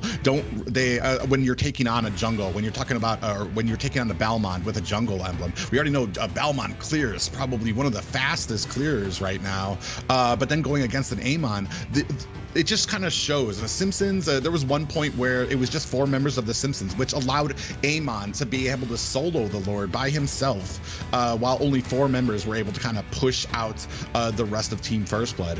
And like you said, Matilda, Joybodge having a little bit of trouble there, trying to make something happen. And like I said, it's a tough decision to make when you're behind, when you either choose, how do you want this to go out? Do you want to fight it with them all coming? Do you want to stay there in the back just trying to defend, waiting for a mistake, or do you want to go out and try to force that? Unfortunately, if you're going to make decisions like that, I feel like your entire team needs to be on board with it as well. Your entire team needs to be like, all right, let's all try to make it. I mean, at least your entire team dies together if you do end up dying with that. But you can't just have those one-offs, because, like, I mean, you put yourself at Matilda by herself. It's going to put you at a disadvantage when she gets taken off the board, or somebody else there. But I mean, not just Team First Blood, but just great execution by the Simpsons. Yeah, it's not only that. I mean, the fact is, in a team composition or in that game where your only option is just to literally hold on for dear life, like, that is your game plan, right? And you try to drag it out as much as possible. Having a Matilda there doesn't really allow you to do that so well, because her kit is meant for either disengaging, but how far can you disengage when you're in your base, right? And at the same time, when you have a Grok across from you who can actually, like, his kit is meant to force you in a bad situation, to give them the upper hand, putting literally a wall behind you. and then wild charging into it, or just sometimes it's even that flicker wild charge combo is all it takes, right? So there's, I mean, even if that is your game plan to just turtle up in your base, farm as much as possible, who knows how that would have played out, but it doesn't actually happen because of the Grok. The Grok was there, right? And a lot of the times that's what we see there. It just works out so well on forcing those situations for the upper hand. But that's pretty much all we can say about game 3. We are going to be heading into the draft here for game 4 ahead of us. Yeah, we're going to see if Team First Blood has a plan in mind. It kind of seems like their early game has been quite frustrating as far as either their synergy or their rotations, because you got to be tight as a team, especially up here, the top 4 of NA right now. We know Team First Blood has that ability. We've seen it before from them. We've seen it last season when they went to the finals. So they do have that. It's just once you get put out, once you get a disadvantage on your team, can you maintain that focus? Can you just kind of calm it out, take a breath, and then go back to what you're executing or your plan was? And that's what we're going to see here. Can they do that right now? It's 2-1 right now, and this is make or break time for Team First Blood. Yeah, match point here, and it's kind of crazy because both games where the Simpsons won, it was quite dominant, right? It was quite fast. It was they knew the game that they had, they knew that assignment that they had, and they punished for it. So I feel like if you're Team First Blood, you've got to be aware of that by now. I mean, you're in the semifinals, you know how they like to play, and what they did previously was actually take some of those heroes and play it themselves. I don't think they have to do that. They are going to be getting, 2 choices here after this first priority pick from the Simpsons. So I think they want to be really crucial in how they set that up. And that's the thing. Do you prioritize your roam pick to have more of a comfortable roam for Joybotch possibly? Right now, one of the games, his famous Cho was banned, right? But do they want to take the risk of prioritizing a roam and to set themselves up for success? Or how do they want to approach this? That's the thing here, because already across the board, the Simpsons is going to go ahead and secure the Lilia, who has been, dominant in globally. Lilia has been a great option in the mid lane, able to do so much. And just, again, the Black Shoes is such a powerful ultimate to have, because you can get everything out that you need to, or try to, crucial ultimates. Sometimes it's even spells, right? And that is a great choice. But now Team First Blood still loving this Paquito. And what is the second pick going to be here? It's actually going to be a Claude. So they take the Paquito, they take the Claude. How are you feeling about this, Private? I like the Claude. Paquito, you got the early game damage there. You've got a bit more mobility. Claude, you're kind of reining into the mid to late game with you're waiting for him to pick up that Demon Hunter, waiting for him to pick up that Golden Staff to where he can start shredding down the enemy. And he can even if it's tankier players or him diving into the back line to get to your squishy heroes, he can just be so maneuverable. But you have to make it to that point in the game. You can't just focus on that.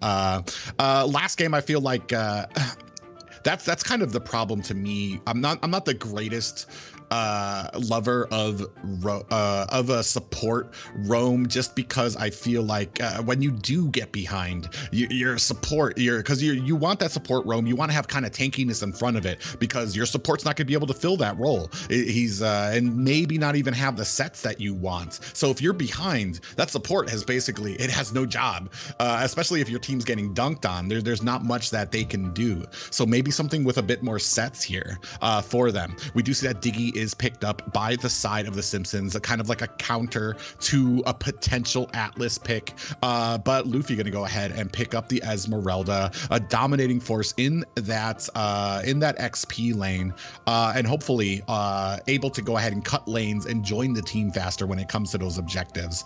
And then that's what I like from Team First Blood right now. The Paquito and the Esmeralda might have a lot more to offer in those opening minutes and those opening objectives for Team First Blood.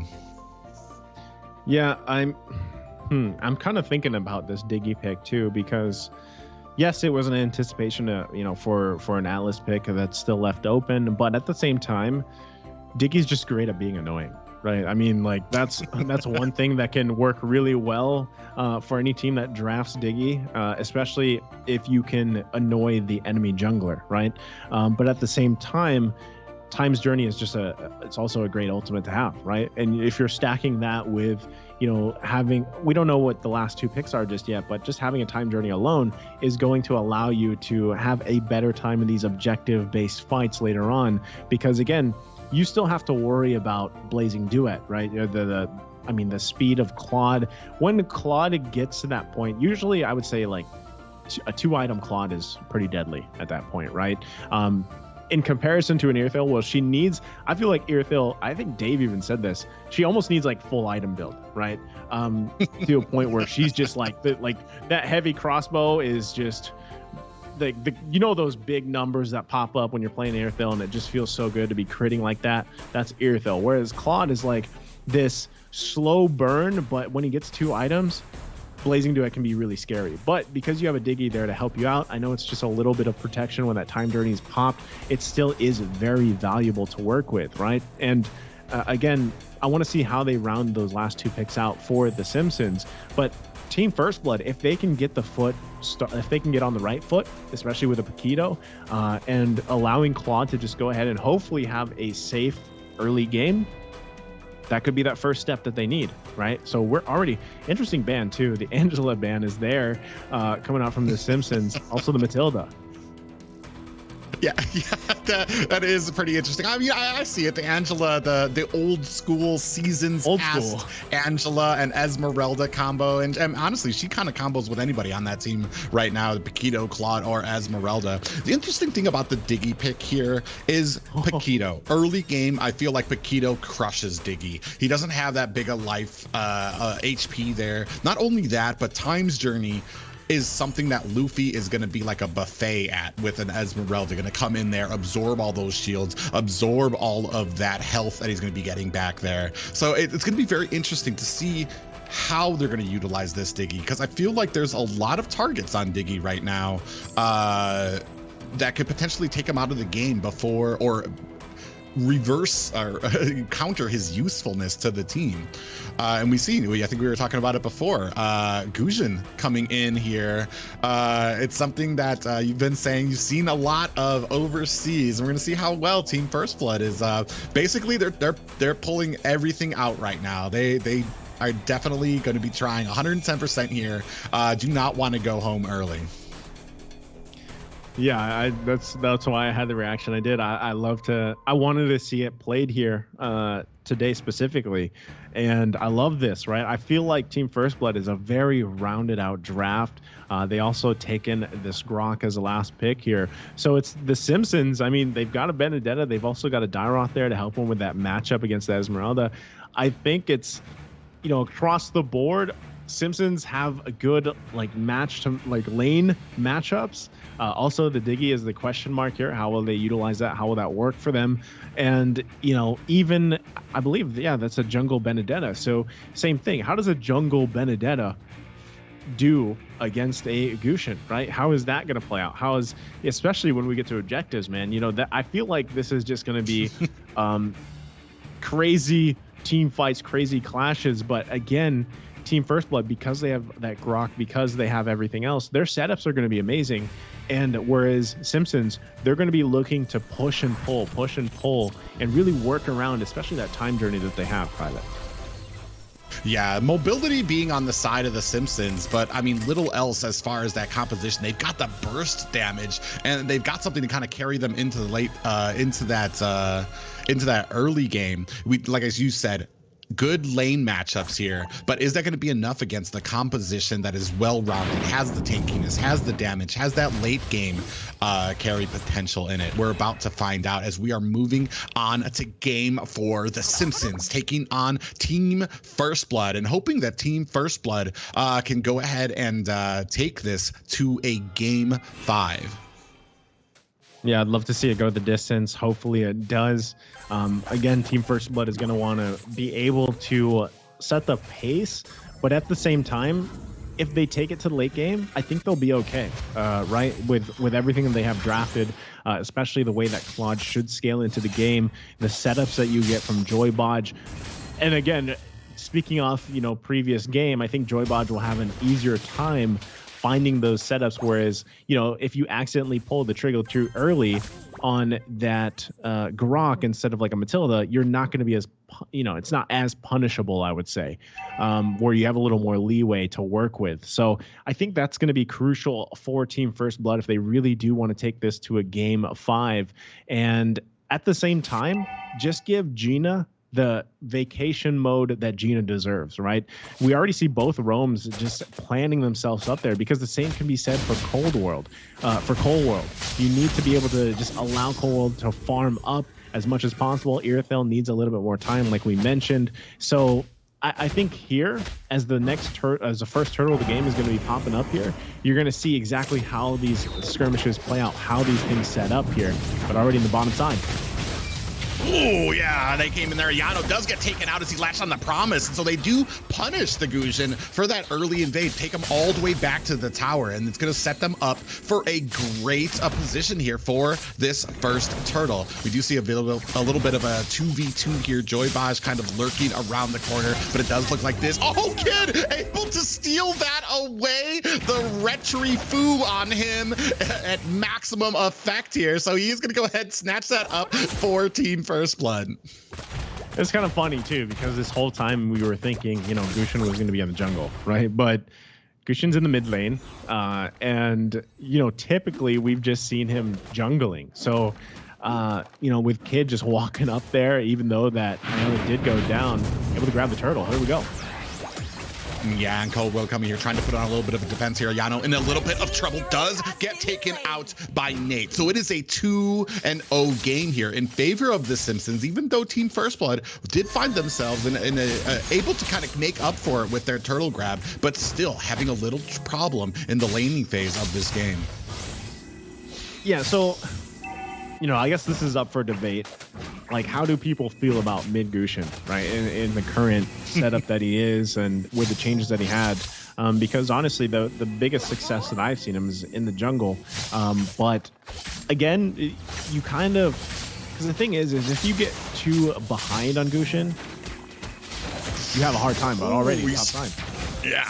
The Blazing Duet did come out there and not able to go ahead and pick up the kills there, but does drop the Simpsons very low. And this is just showing, oh man, Nate has to go ahead and activate those black shoes there as Kid getting slowed down by those bombs. You see Fallen coming onto Joybodge, who's going to do a wild charge there. A lot of damage coming out. Nate gets taken down. Fallen is going to retreat back to the base. So they finally put a kill on the board for Team First Blood. So I was just saying before all that broke out was, if you get too far behind on Ayano, you're going to have a hard time. But he does have Mystery Shop already picking up his first item of the game too. And so that will allow him to have a little bit of a better time if they can get the combinations off that they need to. You can already see him playing around Joybodge a lot, really looking for setups here. And still, with this next turtle of the game coming up, this could be where we see how Team First Blood plays around it, how they play around Damien specifically, as they wait for Fallen to pretty much grab the buffs that he needs and make his way to this turtle. Yeah, we are going to go ahead and start on that. Wild Charge does pop up. Promise. We do see that Blazing Duet coming out and the Time Journey. Damien getting taken out right now. And Kid follows up. Gina does take out Nate. Yano goes down as well. This is tied up right now. It is a 3-for-2 exchange in favor of Team First Blood. And I'm not even sure who got that turtle, but it does look like Team First Blood starting to pick up more. And I feel like the composition starts to favor them as we start getting a little bit more and deeper into this game. Yeah, and so a lot is happening here. This is what we can expect in a game 4, right? Again, with these two compositions, already first items being picked up by the majority of the members for both teams, and still, like, this is what you need, right? Even with Gina just having that DHS on the way to the next item, you could see, right, the amount of, I guess, DPS that Blazing Duet provides. But at the same time, we saw Cold able to grab a kill for himself. That's going to be crucial, but here on the bottom side. Yeah, Brahma's gonna get taken out. He meets a quad of Team First Blood there. They put another kill up on the board. And I mean, and they're probably gonna be able to take this bottom tower, as you see answering back the Simpsons at mid. Gina going in with the Blazing Duet is gonna be, does able to get that battle mirror image to get back out to safety. But Damien and Promise get taken out there. So, I mean, things starting to look up for Team First Blood as they are starting to put on the pressure, starting to answer these lanes and the even the counter pushes by the side of the Simpsons. Oh, Ayano landed the dagger, but they're not going to commit to it. So again, that's what I was saying, right? You saw that even with the Time's Journey, Blazing Duet. Oh. Yeah, we did see Coldwell gets taken out there alongside Damien. So a great fight right now. Luffy takes out Nate as well. That is 3 kills for the side of Team First Blood. So if you thought they were out of it with that last match, they are putting on a very dominating performance right now. Promise is going to be able to go ahead and push onto the tower. And Team First Blood in a great position for this turtle. Not really much that the Simpsons can do to answer that. They're going to go ahead and turn their attention to try to protect these lanes. We do see minions pushing up at the top. The turtle does get picked up easily by First Blood as well, and they are in a 2k gold lead. Not completely a dominant gold lead, but I mean, they're inching their way forward. And I got to give it up to Ayano. He's done a great job at pulling in from that 0-2 start, but here we go on the mid side. Yeah, Coldwell putting on that damage. Kid and Luffy going to go ahead and disengage their reset on the map. Luffy going to go ahead and use that Falling Star Moon to get away and retreat. And now both teams going to go ahead, reset on the map and start looking for these towers. Yeah, so that, again, this is what I was saying in the draft, right? We're going to see the Simpsons, like, their push-pull strategy is really strong, especially when they have a Diggy there available to them, plus a Fallen on the Vendetta, who really hasn't been able to do too much, I would say, just yet. But again, that is a win condition in itself. Vendetta able to go ahead and split push, put pressure around the map if that's what he has to do. But at the same time, you want to be here for the team fights, right? Because it's Team First Blood feeling very comfortable with that 2k gold lead, like you mentioned. And they grab another kill on Damien here. This is the downside of a Diggy, right? You're very squishy. And Fallen just going to be forced out of the jungle here. And there you go.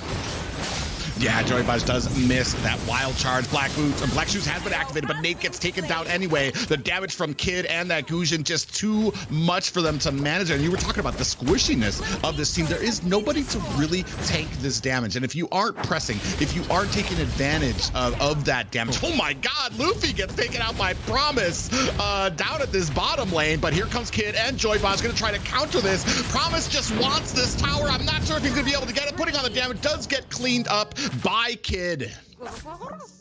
See, that's the thing, right? You were just mentioning who is going to be the one to tank things for you. Really no one. I mean, even Promise, like, he's not going to be, you know, that durable hero that you need.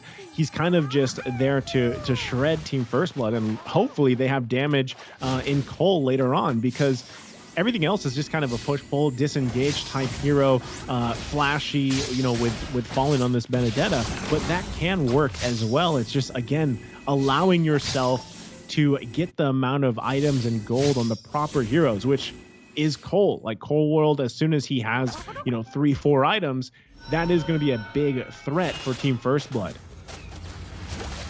Yeah, and I mean, easily enough, though, the Simpsons are down about 6 or 7 kills. Oh, another wild charge comes in. We do see that time journey coming out, activated. Joy Baj gets popped up by the Lord. Is that going to be enough? He gets taken out by Nate there, and we are still fighting up at the Lord. Gina gets taken out by Cold World there. Kid, with that reverse time, gets popped back right into Fallen's hands. So another kill picked up by the Simpsons. It is a 1 for 3 in favor of the Simpsons. Damien gonna go ahead and get an escape, locks on that time reverse onto Luffy, who is in a bad way at that blue buff, is still trying to put on the damage on the Nate, but is probably gonna be able to disengage. You see Fallen here putting on the damage to this Lord.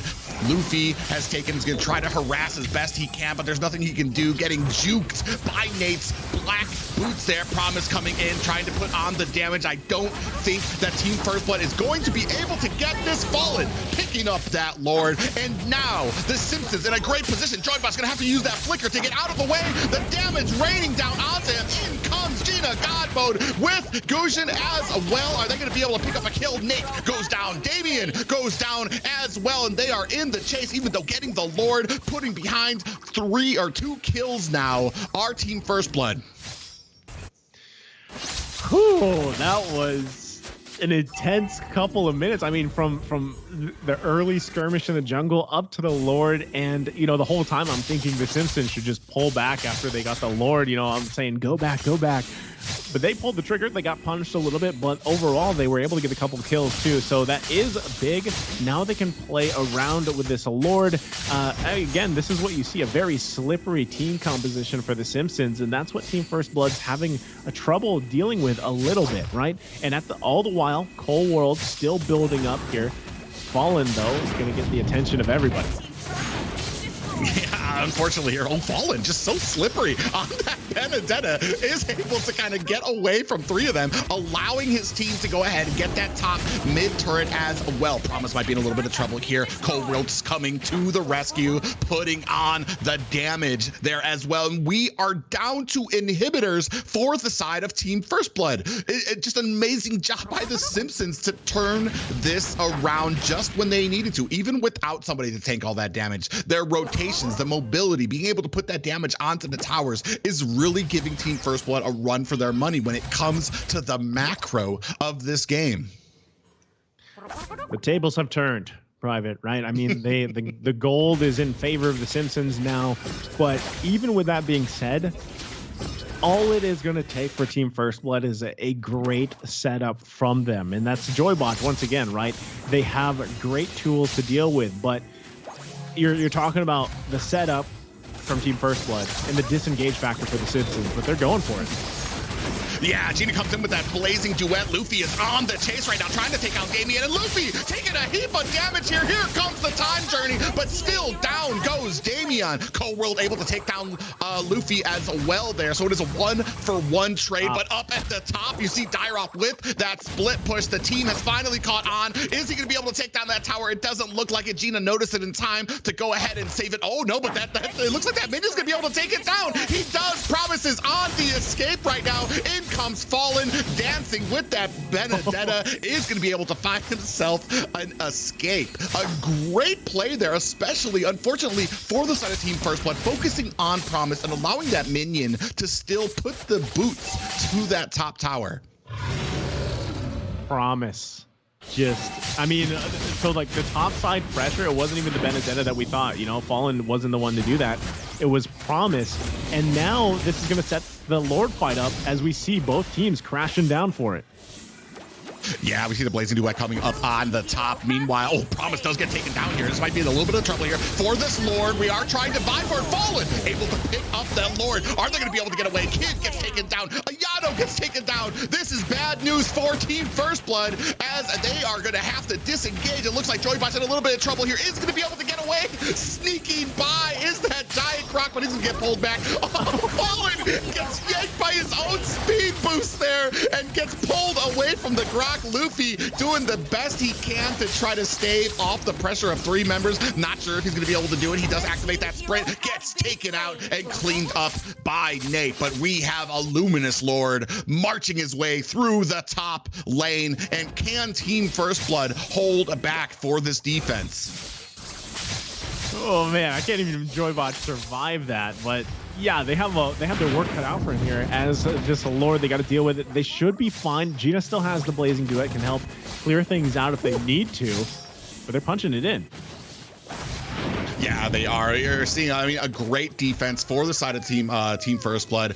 Lanes are all kind of being synced up here right now. They are going to be able to clean up this Luminous Lord. Gina still putting on damage, not really afraid of falling, but here comes the blazing duet. Promise is going to go ahead and disengage from that. Bottom lane, we do have the minions kind of crashing at the turret. Team First Blood is going to go ahead and clear that up. Promise coming in on the kid. This might not be the fight he wants. We do see the Abysm Strike does does miss, but still able to pick up the kill onto Kid. We have a clash here happening at the mid inhibitor tower. Luffy does go down, and down goes that tower as well. We are at the core. This is it for Team First Blood. If they cannot defend this, Wild Charge comes in from Joy Bonds. Cold World gets taken out by Ayano. That Gujin paying for his pick right there as Promise picks him off. Gina able to take down Follow. We are down to 10%, and that is it. Simpsons over Team First Blood.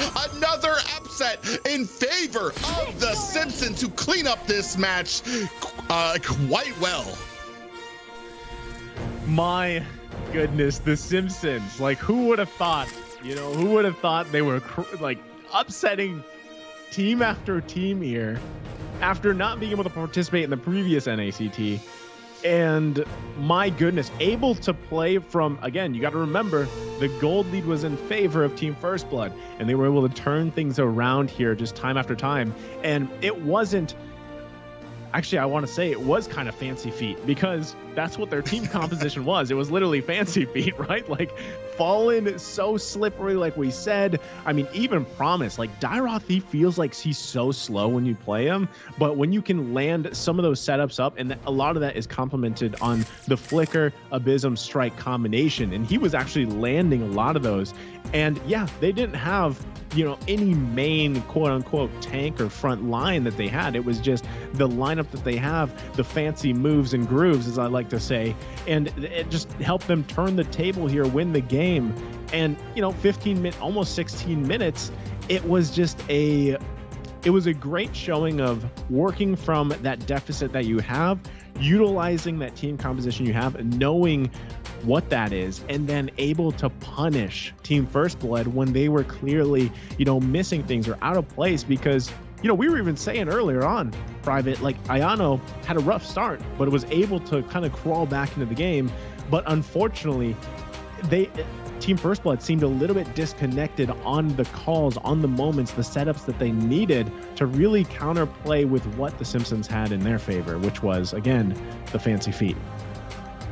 Yeah, you don't have to worry about team fights if you don't team fight and you use that split pushing capabilities that you have, and especially trading it off with Fallen and with Promise over there, split pushing for them. But folks, that is of the nights. We still have one more series to go after this break.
All right, ladies and gentlemen, boys and girls, humans and pets alike, welcome back to the North America Challenger Tournament Fall Season, the only path to M4 World Championship. What an exciting series that was.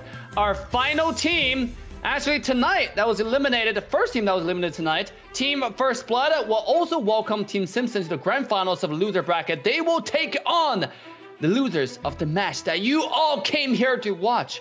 That is right. We have the Valley taking on a Team Vendetta, the Black Horse of the tournament, in a little bit. But let's quickly take a look at the replays in the last series. It's a back and forth, front and center, a lot of trades over and over again. But first, let's take a look at the player of the series, and it is going to be Team Simpsons Promise, the EXP laner. The guy we've been talking about for ages, actually, before the entire series even begun. The EX winner really popped off with the Phobias and the Dairoth. What an incredible performance from the EXP laner. But first, let me welcome back my casters desk, Private Dancer, as well as Naisu. How are you guys holding up? Oh, I'm doing great. Just excited, especially that last match, and no more deserving than Promise on that. We saw him that last game, an integral role with that split pushing, even though they weren't able to kind of take those team fights for the Simpsons. That split pushing, doing an amazing job to kind of clench that victory for the Simpsons. And with that being said, nice, we have the updated bracket coming up. Now, with that victory for Team Simpsons, what are some predictions going forward? I was just going to say, everything that we saw there from the Simpsons was amazing. And a team to look out for, like you said, was a dark horse, Vendetta. I mean, a lot of people have been talking about the Valley, like I mentioned before.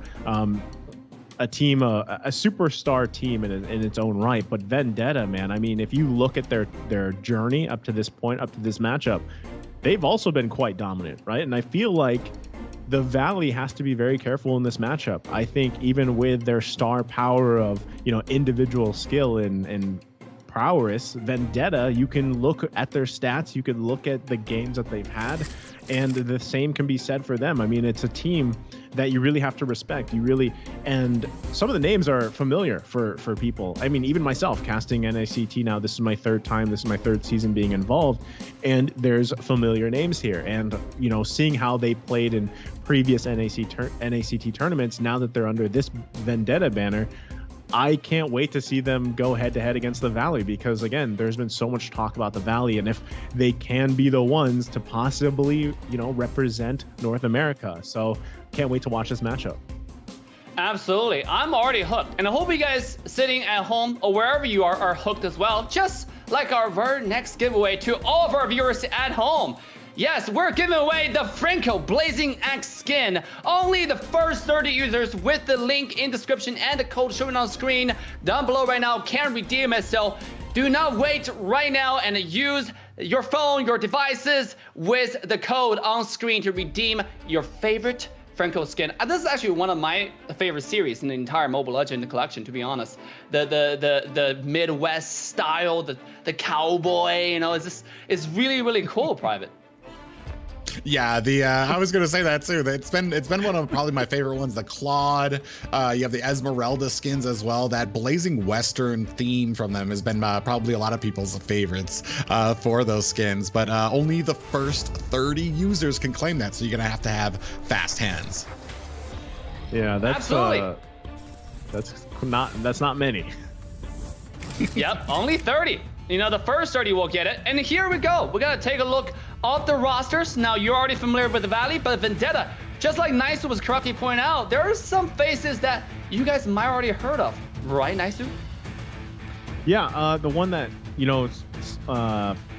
pointed out to me off the bat was Poggy, because I think before his name was actually Poggy Woggy, and I remember casting in that NACT. I believe he was under the Area 77 banner, and I just was kind of taken aback by the way that Poggy played and how everything worked out. The same can be said about Shiki. Like, I feel like Shiki is, if I remember right, is an amazing Kagura player, has quite a few games with Kagura, and just, I feel like can be a huge threat in the mid lane. So I just feel like the Vendetta is that perfect dark horse team, especially when I mean, we can't deny the fact that they're kind of painted as maybe the anti-hero or the villain of this matchup, right? Because you can't ignore the fact the Valley has a ton of fans out there, right? Whether they're watching, I think TikTok, YouTube, Facebook, wherever they are, and some people are still asleep here in the Philippines. So they're going to be going on their phones if they're not waking up now and being like, oh, I wonder how the Valley's going to do. So I feel like this is a very important game, but from what I've watched previously, like I said, both these teams have done very well in their rise to this point in the tournament, but they also have clear weaknesses. So we'll see how that all plays out for the matchup. Absolutely. By the way, just to give you a little idea, Vendetta is a team who actually beat Team Simpsons 3-2 in initial stages. And guys, everybody in North America and across the world, the match you've been waiting for, the teams you came to see. The Valley is taking on the Black Horse of NACT Fall Season Vendetta. The flights to Vegas is now open for our first confirmation. Let's quickly jump into the first game band draft. Yeah, it's going to be interesting to see. A very dominant, like I said, like you guys have been pointing out, Vendetta, new name, but a lot of familiar players if anybody has been following the North American scene. On the opposite side of that, the Valley. Does superstar team equal super synergy? We're about to find out because we've seen some holes in their game plans as it comes to there. We still see, the little inklings of that great synergy between Mobazane and Chicken when he visits that lane. Those two are just they're on top of it. They're like one unit. Sometimes we kind of have little issues with Hoon's placements or the synergy when it comes down to that gold lane, and we see some weaknesses as well. Have they patched that up? I think we're gonna find out here. Gonna go ahead, start this off with a Cho ban, which is interesting because I do know Zane has struggled a bit when he uses those assassin marksmans. He has struggled against that Cho roam who can kind of get into the pack, isolate that one hero, pick them back into the opposing team where they just feast on him. So a good ban by Mobazane there, followed by a Melissa pick or Melissa ban by Vendetta. Yeah, so I think if you're the Valley, since you're a first pick, priority pick, you want to go with something the safest, and off the bat, I'm assuming if it's not going to be banned out, I could see them picking up a Paquito because, again, this is one of the heroes that is very flexible. But we do know that if you look at what Mobazane has pretty much played, I think he's played Paquito a handful of times, maybe 3-4 times throughout the tournament. At the same time, I feel like when you see Mobazane as a jungler, it's mostly he is more comfortable on those tankier, I would say safer jungle picks, and then he relies on the team to kind of revolve around that, right? He is more focused on grabbing those objectives, and I feel like, again, when he was here in the Philippines, that's something that he really learned, was that objective-based fighting. But what's funny now is in the current meta, and even in the NPL Philippines, we saw a shift of, there was a mix of we're still focusing on objectives, but at the same time, now you see this shift of let's fight, right? So again, which of these teams is going to be their own version of that, right? Because if you look across the board, across the region, there's been that shakeup. Even in other regions happening their finals right now, off the top of my head, MPL, MY, man, if you watch those games, they are action-packed. Same can be said about Indonesia. So the Valley, I feel like, takes both of those worlds too, and there's a lot of influence for both these teams, but I feel like the Valley specifically, when they try to veer into that, let's fight, that's where you see those weaknesses that we were talking about. That's where you see that out-positioning, being out of position, sometimes some of that tilt, some of that frustration showing up in the Valley's play. Have they fixed it for this series? Hopefully they've taken the time to work on that and adjust, because Vendetta, like Dave mentioned, man, they sent the Simpsons packing, right? And they've sent all these teams kind of packing in a somewhat of a dominant fashion. So I feel like Vendetta is just one of those teams that you really have to be careful with because of the dynamic that they play with. Just watching the previous games that they played in the tournament, I think even versus Team First Blood, they swept them, right? It was a 3-0 sweep, and just the way that they play and the pace from the jungle, that's when I want to see that contrast between the junglers. How does that start? And then, of course, roam leading into gold lanes. Those are usually that kind of transition, that hierarchy that we see from game to game. Yeah, interestingly enough, you pointed it out, the Valley, very comfortable kind of farming, taking advantage of how well Mobazane farms. That's where he shines right now.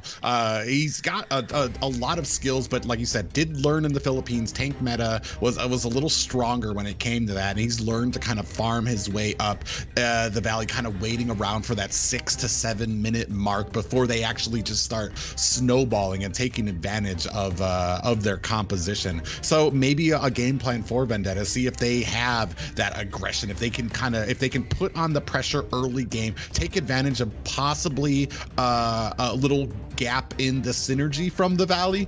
We're gonna find out. But with the current bans leaving open Valentina here, which has been very interesting, which has been interesting to me as well, because I've seen matches where Valentina is completely ignored and doesn't even make a ban, doesn't get picked here, but the Valley gonna go ahead and prioritize that. I still think she has a role to play, especially at this high a tier where people can so utilize that mobility that she has, the damage output, and then of course that ultimate IMU to be able to take basically it changes the landscape of the battlefield, where you have to consider what ultimates you're giving to her, what you're going to allow her to kind of, whatever you have in mind for the Valley, you're going to have to worry about that coming back at you.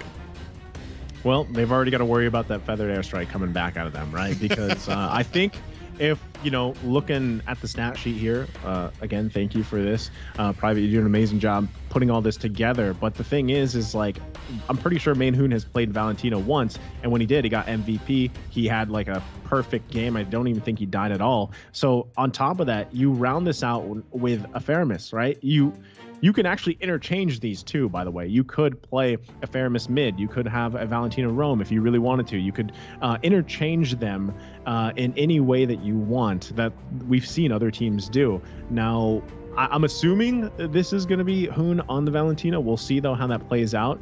But those two alone, I mean, there was a time when it was completely OP. But I feel like now, with some of the minor changes, it's not as OP. But again, if you're Vendetta, how do you work around not only giving up one of your ultimates, but also the Cult Altar? And I remember debates about this, what is the best tool to handle the Cult Altar? Everybody had their own opinions. I mean, that's the truth, though. When you have a Cult Holder across from you, you do have to have answers for that. And, what is the answer for Vendetta there, right? Because they're going to want to be playing around that and working around those ultimates alone, plus one of their own, right? So that's something to really keep in mind for them as we see this first phase already pretty much done for both teams. Yeah, that's an interesting point as well. I mean, they have the setting potential on the Vendetta. You still have that Numenon Blast. You have that Feathered Airstrike. You've got the damage from Pogi on that Belmont. So the potential is there. But on the opposite side, you've given up. Like you have an answer for that. You have Hoon, who can take a Numenon Blast of themselves, a Feathered Airstrike of their own, and then that Cult Altar. So which is interesting to me because we've seen Shark usually liking, we've seen Hoon pick up that Faramis so that you had that Cult Altar plus a setting potential from Shark here. Now it's kind of reversed, where Hoon can pick up a setting potential and you still have that Cult Altar in your back pockets for these team engagements. And it's going to be interesting here because I felt like the counter to the Cult Altar has been that burst damage, that continual damage that you burst the team down right away, force out that Cult Altar, and then still have enough damage to take them out right after. So it's there.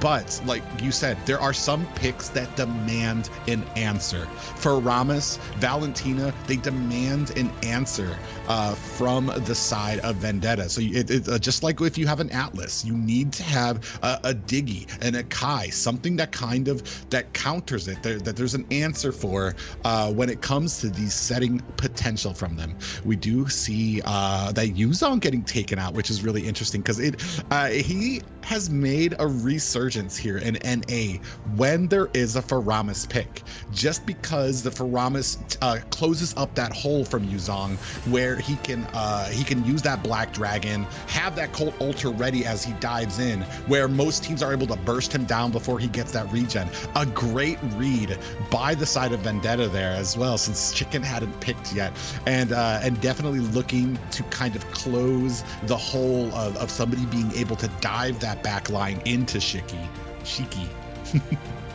Yeah, and I mean, you made great points there, right? Yuzong definitely has been pretty scary, and again, in a global environment, I mean, he's being picked a lot more now because he is a great answer. And I was just going to say, what is that marksman pick going to be for Vendetta? There it is. It's the 1/1, right? So, which I think, same thing. It can work really well, especially because you're protected with a Lolita. I feel like the one great thing about Vendetta so far is they do have somewhat of that tankiness, if they can get there, because the thing is when you have that combination of the Faramis and the Valentina, most often than not, they're going to be looking to just start fast, start strong, right? The hard part here is if you can actually utilize the Feathered Airstrike yourself for Shiki, because there you go, the Phoveus is locked in. I feel like there's going to be a little bit of a difficult time actually finding the right moments or those setups for the Feathered Airstrike for you to provide that early damage that you're gonna, that's your job here, right? Because you got to give time for 1/1. This also kind of solves that, right? You're gonna have a Fanny locked in here, and I know a lot of Fanny fans are out there. And this is a great tool. It's a great tool to have on a team. The damage is obviously there, but at the same time, the downside, the risk reward of a Fanny pick is if you lose your blue buffs, you're kind of just what's the term? Walking Fanny, right? You're going to be a walking Fanny. It's going to be difficult to get the steel cables out, man. And so you really, at this point, not only do you want to allow something to deal with that Cult Altar, with what the Valley's thrown at you, but at the same time, you got to protect your Fanny now. You got to make sure that, hey, the blue buff's here for you, take it, and then unleash, right? That is going to be kind of those boxes that Vendetta has to check here for game 1. Yeah, I do like the Phoveus pick up there, especially in an answer for that 1/1. Even in the late game, just able to rain down so much damage. It's going to be interesting to see how they go into it. We are starting off at game 1 here, though. The Valley taking on Vendetta to see who's moving on in the top bracket. And I know fans, this is what the match that a lot of people came here to see. Yeah, I mean, this is a crucial match to say the least, right? They're fighting for that first grand final spot. Not only does that come with its own, triumphs and tribulations, the fact that you will be possibly the team to represent NA in M4, which is, obviously everybody's goal here.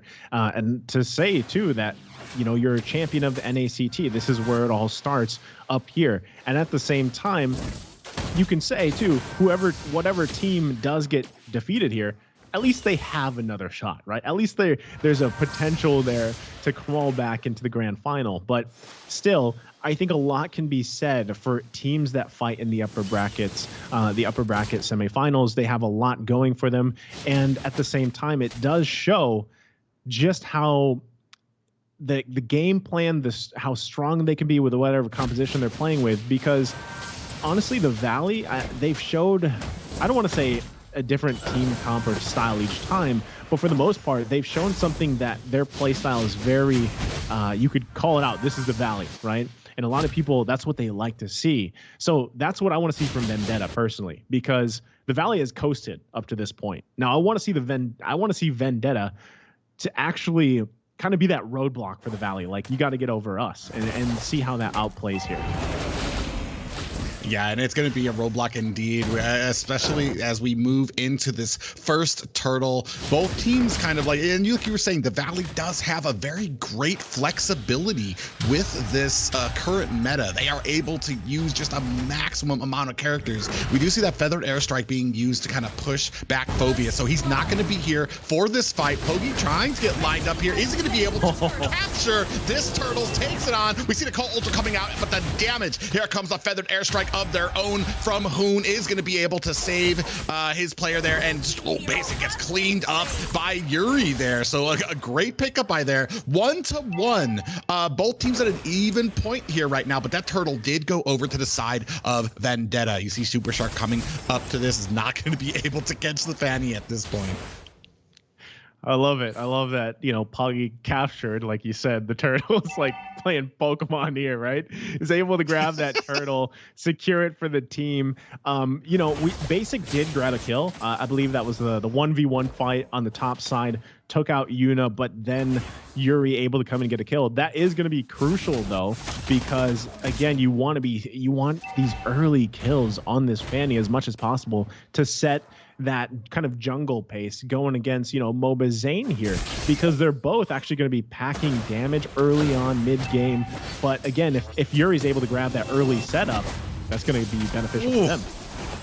Yeah, you see that Numenon Blast coming down, and pretty interesting there. Super Shark did come in with that Shadow Stampede, dragged Leo. Might have been a miss, or just might have been not the plan you wanted, because that put Yuri in a great position for his Numenon Blast to land onto Hoon. So we need to be very careful about how we're setting up these pulls from that Shadow Stampede, because you don't want to be taking roams and putting them in the middle of your pack or putting them to your most vulnerable players.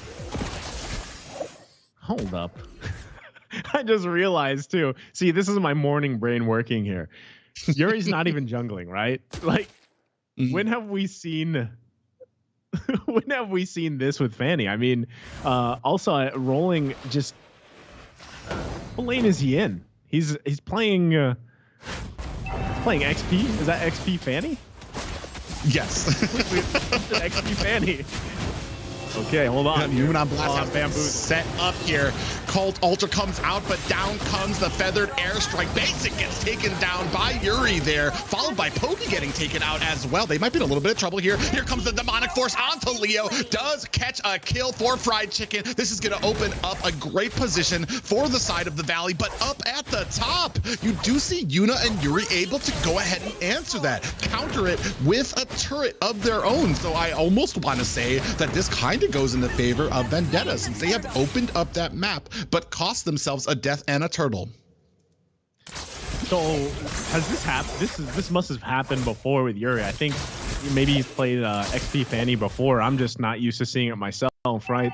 But so far it's working out. It allows him to pretty much roam the map as much as possible and not just have to sit there and fight, you know, Phoveus. Yeah, but ladies and gentlemen, we do have an offer for you guys. Tag a friend on Facebook or type hashtag NACT fall season in the NACT Esports Discord or on Facebook for your chance for a unique gift code. We do see a little bit of an action happening here. Numenon Blast coming down, Feathered Airstrike down, MOBA Zane able to take out Yuna, and we see Theo with his own Numenon Blast does not connect, and they gotta walk. You do see that the Valley's able to walk away with one kill of their own. It is 4-2 right now. Gold still tied. I do like that Vendetta still keeping up the farm, especially with Pogi on this Belmont, keeping it up even though they are starting to kind of slip a little bit behind when it comes to the kills. If Theo had the flicker there, that would have been a perfect flicker Numenon Blast setup, and not sure if they would have been able to capitalize off that, but a couple members of the Valley were low, so it could have been a different story there. But you know, the Valley able to come out on top of that now, still, as everything's gonna kind of come into place here, simmer down until I feel like that next turtle. Oh, what a bait, though, as you do see that Numenon Blast coming out and the Feathered Airstrike as well, trying to put on the damage, but unfortunately, Vendetta cannot capitalize on it. I love the play there, but MOBA Zane taking out Yuri up at that bottom second tier tower there. Yuna trying to put on the damage onto Shark, who's going to try to clear up this lane. And Shiki gets taken out by MOBA Zane as well. It is 6-2, and this game starting to edge ever so carefully as we head into the 7-minute mark. We talked about this before. This is when the Valley likes to kind of start putting on that gas and pedal to the metal. Yuna taking a whole heap of damage. And we do see Fried Chicken going in. Pokey able to take out the turret. The Numenon Blast comes down right now, but Mobazane picks up the kill onto Theo right now. It is a 7-2 game, a 1K gold lead for the side of the Valley. Man, it just, I mean, and just like that, in what, a couple minutes, things kind of just turn in favor of the Valley, like even more. I mean, things were pretty even, but in a matter of a couple minutes, now the gold lead is there. The kills are there on the right people. Mobazane getting 2 massive kills for himself. Again, this makes me wonder, you know, the Fanny side lane pick, right? How useful can it be mid to late game, right? Do you start giving up that buff? Of course, you know, the Ballman doesn't necessarily need the blue buff, and you could eventually give it away to Yuri here, but, you know, how will that all play out for him? I think that's a big question, but already Poggy. Yeah, and a little bit of trouble there is going to get taken out by the duo of Mobazane and Fried Chicken. And, I mean, maybe potentially you give the blue buff to Shiki. You start letting him start getting that cooldown to where you have about a 9 or 12 seconds cooldown on that feathered airstrike as you reach into the late game. But I mean, you're going to have to get into a position for that. You can't just keep on giving it away here. You have to think about this mid game, which right now the Valley is very dominant in. Had a little bit of trouble in the beginning. You see Fried Chicken here getting kind of tossed around with Yuri kind of zipping around him with those cables. But like you said, at the end of the game, what is Yuri going to be doing? Possibly maybe split pushing to kind of help with that as we move into the team fights that might be favoring the Valley more. Yeah, it's something that I want to see play out. Just hopefully a mid to late game to see how that's really utilized. Obviously, it's something that's unique to Yuri and that he's willing to bring to the table. But right now, the Valley is just slowly but surely building on that gold lead. First Lord of the game is going to come up here. They are trying to get in position, set everything up. They do push these lanes a little bit. Now, the tier 1 turrets are still going to be up in the mid lane. That's going to be fine because, I mean, right now they control this space. They have that little bit of an advantage. I don't think there's going to be any contest for this first Lord of the game that is secured by Basic. So the Valley takes it, but here on the top side, Mobazane just pushed into that bulwark, not doing anything to help out Theo. Shiki gets taken out by Mainhoon. What an absolute crazy amount of damage on that Valentina. And this is the problem with that Valentina and why she is still a threat, even with the most recent nerfs on her. We do see that the rest of the Valley starting to push in here. The machine that is the Valley. Lord coming in, but still pushing on these towers at the bottom as well. Phobius with a parade of minions. You do see that Fanny's going to go ahead and try to cut that off, but we are pushing onto this mid tower. We see that AoE come out to clear out the minions, but it's not enough to save the tower. Theo in a little bit of trouble. Bulwark does not save him again. Shiki in trouble. A little bit of health left on him as the Lord is crashing in, swinging away at the tower. Hoon gets picked off by Yuri there, so a great defense. They do lose a tower as well, but you see down here, Fried Chicken is going to go ahead, put the damage onto here, is maybe trying to find, is going to have to create some space between him and this Fanny. Unfortunately, the Valley accomplished their task, got 2 towers for that non-luminous Lord. Yeah, I mean, that was a kind of a funny interaction there. I think Shark like popped the Colt Altar, but Hoon was already dead. You know, and Yuri grabbing that kill. So it's like he stood there like, what? Anyway, so the base is cracked open in the mid lane for Vendetta. I do want to say that, I mean, this is a situation that they can slowly crawl back into, but still, like I was saying, what does Yuri do here, right? I mean, look what's happening with against Fried Chicken. You're trying to plant yourself in that lane, push things out, but unfortunately, he's just there, right? Fried Chicken is just, that's what he has to do. He's just going to plant himself there. That tier 2 is not going to go down yet. They're just going to continue to buy some time here until the next Lord comes up, unless they can grab another kill like this. Mobazane, man, 7-0-3. I think the guy heard me talk about, you know, that jungle centric play style he likes to have and the tank junglers and everything. But he's like, you know, I got the Paquito, and he's 7-0-3. But I got to say, he's punching through Theo's shields, too. So I feel like at the same time, Theo hasn't actually been able to utilize that Lolita pick the way that they wanted to. The idea that they had, it's not working out for them. And slowly but surely, you're looking at a 6K gold lead for the Valley. And at this point, you know, Basic doesn't even have to do much because he can just continue to farm up. Now, that's a scary thing because if the game does drag on for some reason, eventually Basic will be exactly where he needs to be on the Clint, right? Pumping out the damage. And this is the thing about Yuri, again, the Fanny. You can get attention to yourself, you can put pressure on the map, but at the end of the day, what are you actually doing for the team? Like, what are you doing for the team in terms of skirmishes and team fights and these objectives? Are you actually going to be there, or is your sole job to just sit in a lane and push it out? Yeah, and that is interesting too, because you are trying to kind of bait out. You're trying to be a nuisance, but the Valley's just too smart for that. They're not going to chase a Fanny. They're not going to waste those demonic forces on a Fanny. They're just going to ignore it, especially at a point where right now they are so many levels behind. Not even a contest for this Lord. Theo at level 11 right now. Mobazane already maxed out, so this is a 4-level gap for them, and it's no wonder. Oh my God, Basic got eaten alive by Yuri there. So I mean, we're talking about the use of Yuri, but still able to find those positions, still able to find those picks, especially with a Luminous Lord. So it's going to be a 4v5 as they try to push into this base. We do see the Lord starting to come in, going to go through this gap here in the middle. And do we have lane synced up? We don't have the bottom lane synced up, so we are going to go ahead and take up this top tower. Numina Blast does come in, catches the entire team right now. Helen is going to go ahead and try to flicker out of the way. Demonic Force still raining down damage onto Vendetta. More Flame Shot comes out. Another Demonic Force takes out Yuna here right now. They are trying to push their way in. Yuri able to pick up the kill onto Shark right now. The rest of the Valley have taken. They're going to go ahead and disengage, but they got a tower and picked up a kill from the side of Vendetta. Okay, I like to call that the caster curse, right? Asking what is Yuri's use? So he gets a kill on Basic, and then they actually do a great job defending here. And, you know, with him being close to the fountain in the base, this allows him to just go ahead, go back and forth, try to pick up some kills here. Now, yeah, the Demonic Force is still something to deal with, to handle with. But, you know, if Yuri can actually continue to do this, then maybe that buys them more time to turn the game around in their favor. But right now, into the jungle they go. Yeah, you see that Feathered Airstrike coming down. Theo does get taken out. We have that Cult Altar activated, and the rest of Vendetta is going to have to disengage. Demonic Force taking Chicken deep into enemy lines. He is going to think twice about continuing on that press. But here's the thing, too. We were talking about the Fanny Yuri.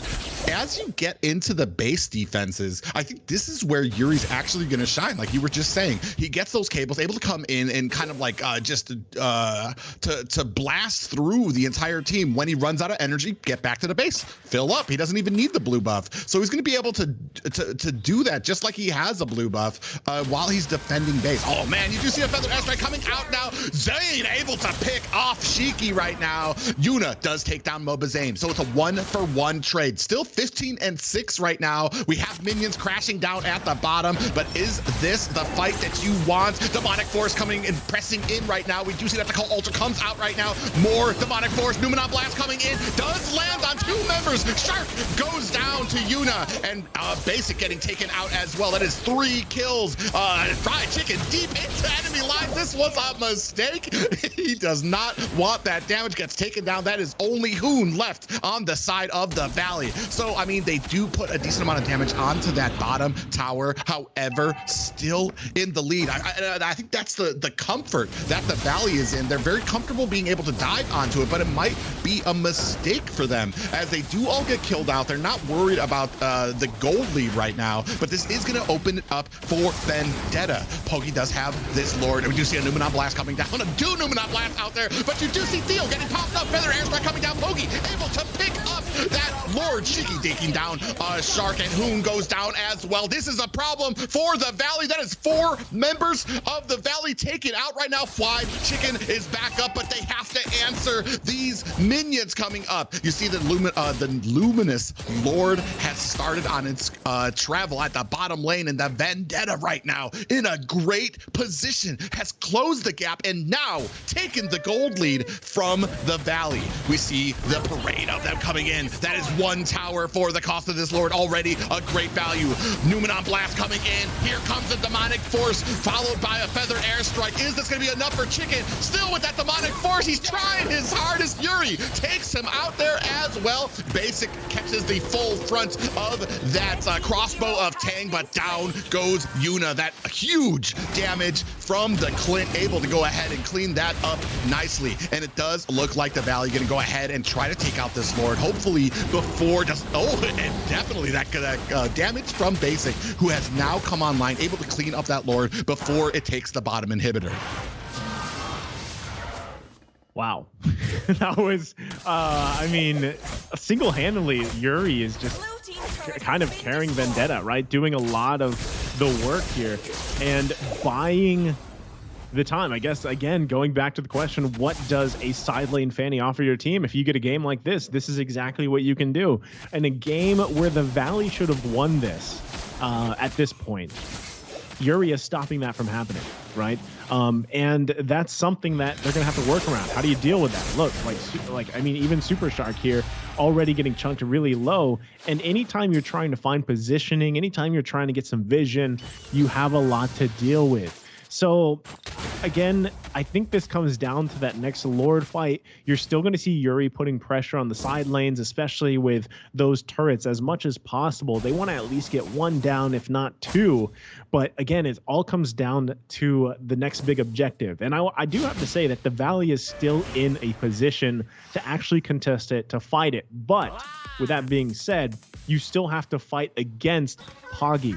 Even if he struggled early on, at the end of the day, all he has to do for the Lord fight is drop down the lethal counter, have the retribution. If the timing is there before Mobazane, you come out winning, right? And so how do you have that advantage if you're the Valley? Well, you put pressure on Poggy. You try to zone him out, or at least force an issue where he's not going to be able to pull that off. But at the same time, how do you do that if you've got Yuri Beyblading all over your team, right? That's something that they have to work around. And at the same time, the thing about Yuna is Yuna actually same situation. The whole team on Vendetta was struggling. Yuna didn't have any kills for a while until recently. So eventually Yuna is going to be online, if not already, which would set themselves up for this fight. There's the Malefic Lord. That's what I was talking about. Eventually Yuna's going to have the damage that they need. So now not only do they have to worry about Yuri, Yuna's got damage now. So here we go. Let's the Lord fight. Yeah, Hoon just takes a heap of damage early. Cult Altar has been popped by Shark, who's going to be in trouble here. A Feathered Airstrike of the Valley, their own right now. Pops Yuna down to about half health. Dio in some trouble here. Does pop that immortality and is going to be taken out there. It's going to be a little bit of a position here. They are going to start on that Lord, but look at mid lane. Yuri with the entire team on his shoulders, putting the damage to this. Another inhibitor goes down here. We do see a Feathered Airstrike coming down. Is this going to be enough? Zane able to pick up this, but Super Shark gets taken out as well. Hoon getting taken down. Mobazane taking down Yuna as well. It is a 3-for-2 trade right now. Mobazane in trouble, does get taken out. They only have 2 members left. They do get the Lord, but it cost them 3 of their members. Not only that, but they were able to do it while Yuri was able to push the mid lane. So they are evening this out. They do still have the gold lead, and they are definitely still in this, but they're gonna have to contest with this Luminous Lord. Does the Valley have enough to close this game out? Oh man, that's a question. Like it's a great thing they were able to grab the Lord there, but I think a similar situation, they're going to have a hard time actually assaulting the base, especially the fact that the Lord's just going to be taken care of before, Hoon and Mobazane are even up. So at that point, what does this Lord even mean for them? The best thing that it could do is get that last turret in Vendetta's base, but still, I mean, you have to, let's say they were all up, I still think they would have a difficult time actually ending the game, just because, like we were talking about, Yuri, in a base defense is almost unlee energy and can just wait for the moments to really steal cable in. So they probably will lose this turret here as they go in. Yeah, you see that Demonic Force popping off. Pride Chicken well into the back line is going to pop that immortality. The rest of the team not in a position to go ahead and help them, but they accomplish their mission there. There are no towers left on Vendetta. Still 2 inhibitors left for the Valley. So, I mean, I like that sacrifice by them. They are playing a little bit more collected here. And fortunately, before, when they were trying to push into this tower, I feel like they got a little lackadaisical with that push, decided that it didn't matter what Vendetta did, they were still going to be ahead in gold, and we see how that ended up. So I mean, just sending in Fly Chicken there a little better than just kind of like running into that wall with your entire team. So I mean, they're still in a good position here. It just, man, maximum value right now is what Yuri is getting out of this Fanny. Yeah, I mean, that's an understatement, right? Like, maximum effort, value, everything else. He's 13-1-2. And okay, I mean, basic has damage, right? He's got that, but it all comes down to how do they position for this Lord? At the same time, it's a great thing that the Valley has all the turrets of Vendetta's base down, because if they really want to pivot and possibly put pressure on the side lane and push it in, try to go for the back door if that's what they feel necessary, they could possibly do that. But at the same time, because Yuri is so mobile, I feel like they're going to have a hard time actually going that route. So I feel like they need to just go ahead and fight this one out, fight this Lord fight, look for position here if they can. Shark going to spot them out there. And this could just result into nothing, actually. Again, there's crucial things here, positioning and everything that both teams need to be wary of. There's a lot of immortalities too, Private, right? So that's going to be another thing to deal with, the immortalities plus that Cold Pulsar. But either way, I got to say, it's almost 50-50, and it just comes down to who grabs this Lord. And at the same time, even though the Valley still has 2 turrets up, they're going to have a difficult time actually just freely taking this one, because it is it's 24 minutes into the game, so it's going to take quite a team effort to take the Lord. But at the same time, you can see them actually trying to position to either get a pick off or possibly push a side lane in. Yeah, we do see them coming down onto this blue buff. That Demonic Force is trying to chase out Fanny. Meanwhile, MLBB trying to bait out this Lord. It's interesting that he's baiting this out without the team actually there and present. Hoon is going to go ahead and help him cover Theo. They're not even going to go ahead and put the damage onto him, but you're going to have to worry about that Numenon Blast coming. You do have a flicker on the Theo, who does land, and MLBB able to pick up that Lord. We have a brawl here at the Lord Cave here. Yuri coming in, Fly Chicken with that Demonic Force does get taken out by Yuna. The rest of Vendetta is on the chase. MLBB and Shark trying their best to disengage from this. Hoon in a bad position right now is going to go ahead and have to use that immortality. Not sure if that's going to be enough for him. You do see that. Oh my God, it is enough. He's going to be able to dash his way to safety, but gets cleaned up by Shiki and that feathered airstrike, which puts Basic in a bad position here right now. Gets taken out by Yuri. So they get the Luminous Lord. They lose 3 again. Winning these fights, or not even winning these fights, they're able to kind of out macro, but they are losing people all around them. They have lost 3 right now. Super Shark here trying to kind of flank the position to take out these minions. He is going to get latched onto right now. That immortality is going to be activated for him. MLBB coming in is going to be able to find an escape before that Numenon Blast hits. But right now, game 1 looking grim for the Valley. We have a parade of minions coming up. It is just MLBB left. Is he going to be able to find the situation? Comes in with that knockout stance. He is ready, and immortality is activated, but it is not enough. Game 1 going to Vendetta over the Valley. Wow. And on the shoulders, or on the cables of Yuri. And, you know, going back to the question, what does a side lane Fanny offer? Or what does a side lane Fanny do? And I ate my words. Yuri made me eat my words, because that's exactly what it does. And I'm surprised to see it, because if I recall, according to the stats, that's the 2nd time that he's played Fanny. So it's something that I feel like now you have to be considerate of, right? You have to be weary of that playing against Vendetta. Now they're up 1-0 already in this first best of 5. Yeah. What does Fanny do? What doesn't Fanny offer? Apparently, I mean, it just goes to show how skilled Yuri was there, and especially when it came to the late game. Well, I mean, honestly, just the ability to kind of to pick off basic, to pick off Hoon as well. Not only that, but also able to have a great defense at the base, where you're able to go ahead, top up back in the core, come back and still output the damage, clear up minions. Then as you move into this late game, able to clear up a lane, forcing Fly Chicken to go ahead and try to meet you, and then cable back for the fight. I mean, it's like there's, like I said, maximum value out of that Fanny. I mean, it's just ridiculous here. You can see here right now, Yuri, of course, the most deserving of that MVP here, and it just it shows what Vendetta has done. A great draft by them here to kind of counter this from the Valley. But I have to wonder, you saw that little bit of a slip up, that little bit of a hiccup from the Valley. You can see from this replay here, a great Numenon Blast landed, which does take out Theo. And those were the opening fights there. But as we moved on here,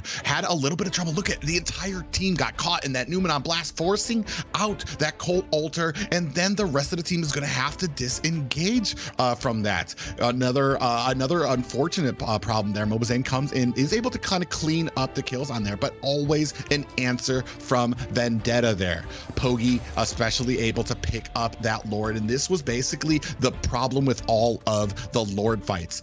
The Valley able to pick up the Lord, but then losing 3 players for it, and it was just a matter of time until you had Vendetta able to pick up a Lord of their own without worrying about the Valley having that Luminous Lord on their side.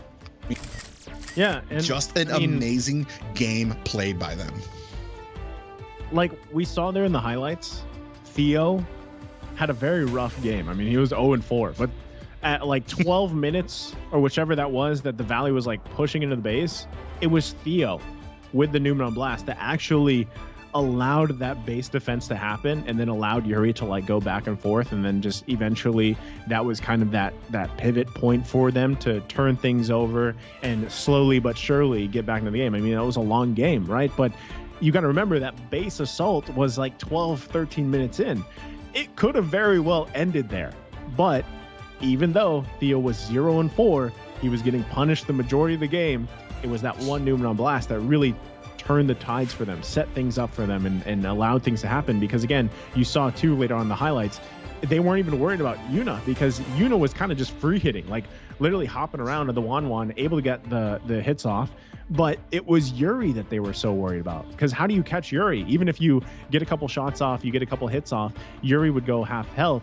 But still, you know, it was so hard to actually get a kill there. And I just feel like things kind of slipped out of hand for the Valley, especially when they had such an early game dominant factor to them. Again, this is kind of the downside that I see when a Faramis and a Valentina are picked together. I think there probably could have been better options. It could also just come down to they didn't have an answer for Yuri on this Fanny. It's probably something that they weren't really expecting to pop up, and that's why it was saved for last pick. I mean, it's not even something that I was expecting to see when Fanny popped up here. So there's some things that can be changed here. We are going to be jumping into the draft for game 2. I can't wait to see how these teams kind of adjust from here, because still, if you go back to game 1, it was the Valley's game to possibly win early on. But Vendetta, because of their resilience, they were able to turtle up in the base. Some amazing things fell into place for them, and they flipped that game around to eventually take game 1.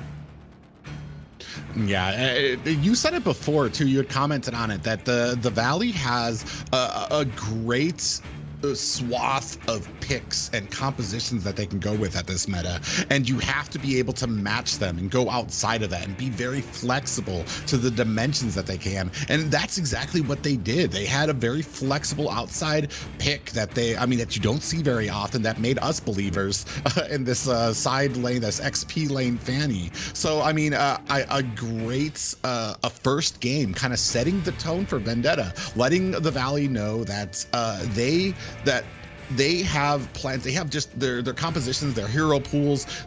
What they can put out there isn't just confined to what we usually see on the meta, especially when you have people that are as skilled on some of these heroes. And a respect ban there for the side of the Valley. Going to go ahead and take out that Fanny very early here. Not even a question. It's like immediately Fanny. Nope, you had your.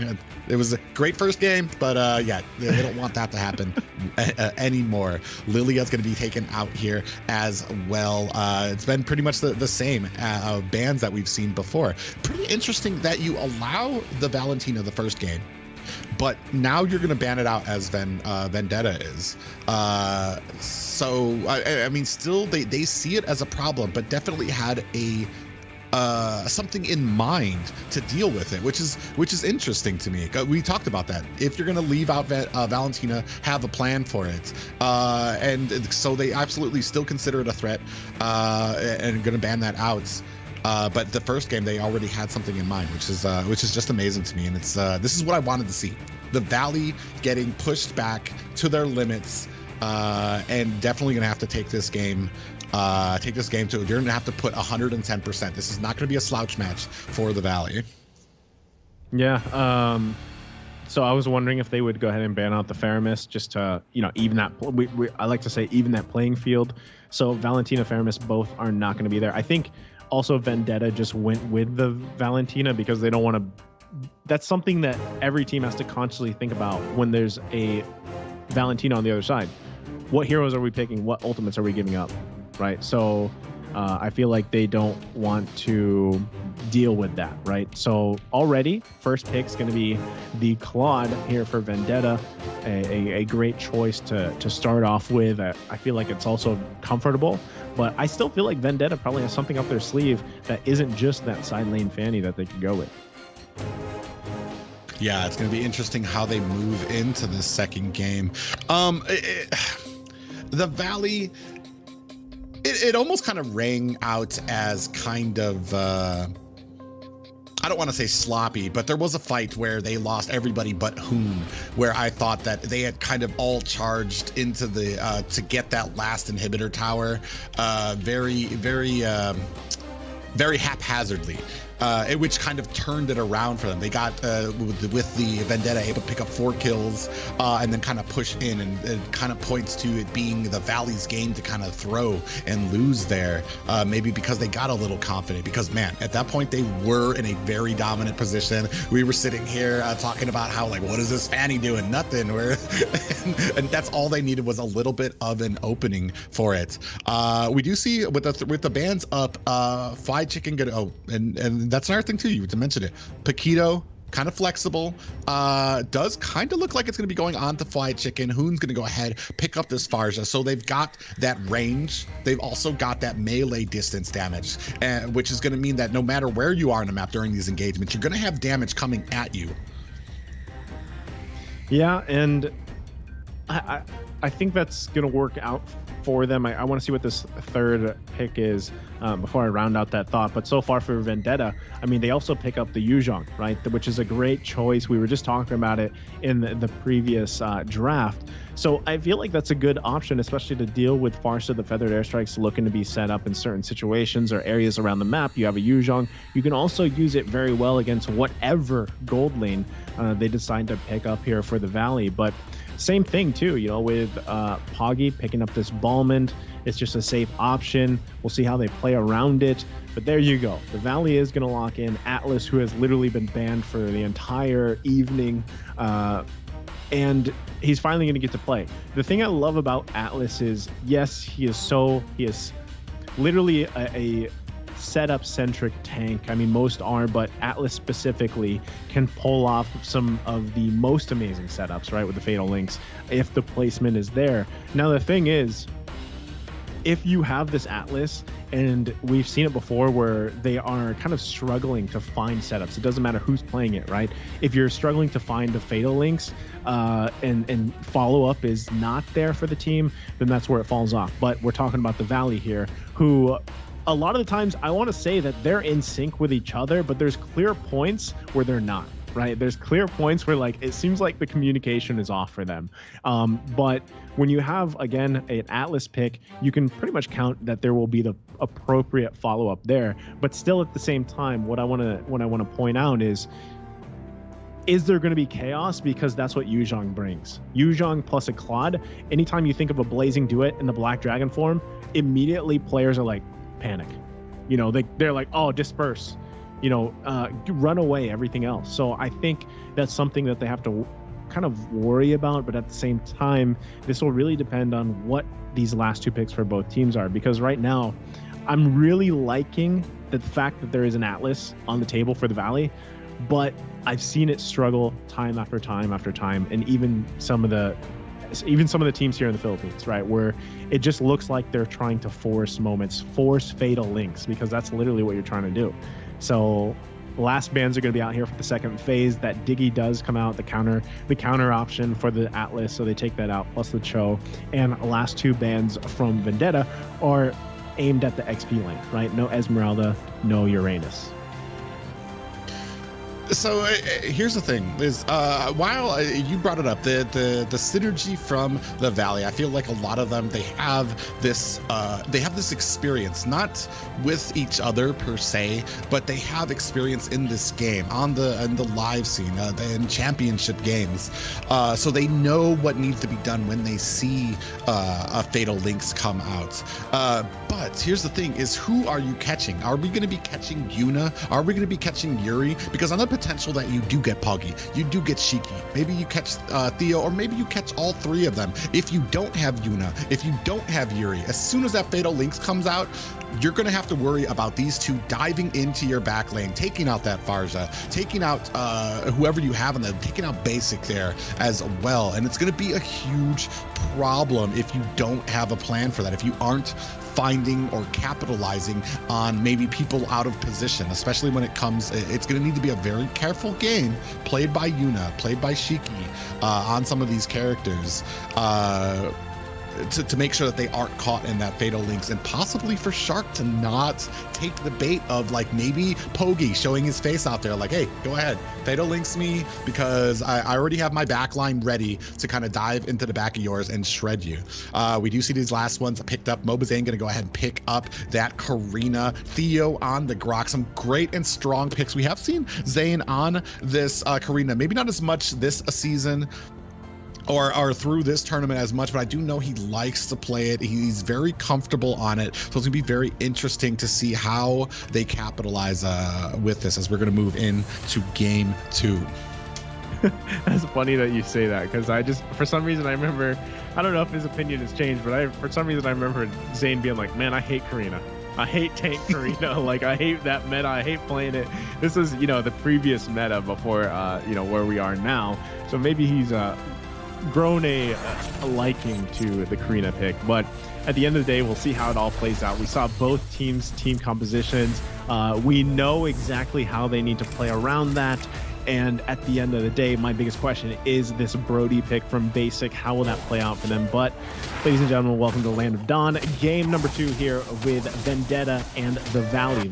Vendetta already taken game number 1 in this series.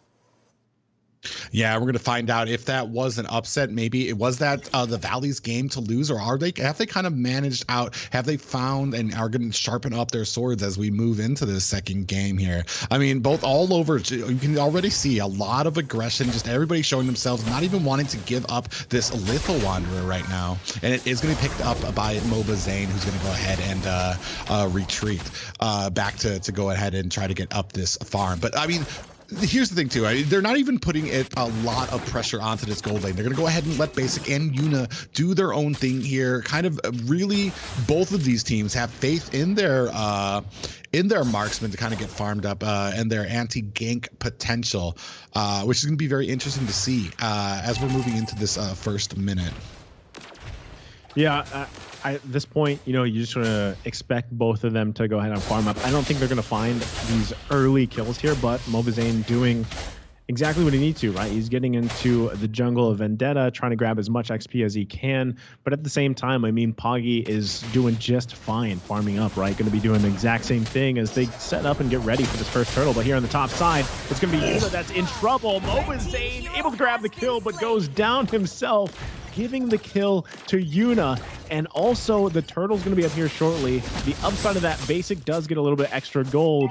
Also here, it looks like Vendetta wanted to make a play on the bottom side, but there's the turtle. It is now spawned.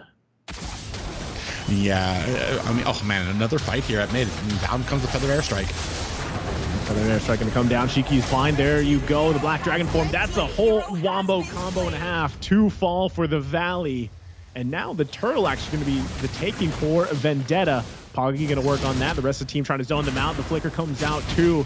They can't get the kill on Shiki at all. And that's going to be the turtle secured as well for Vendetta.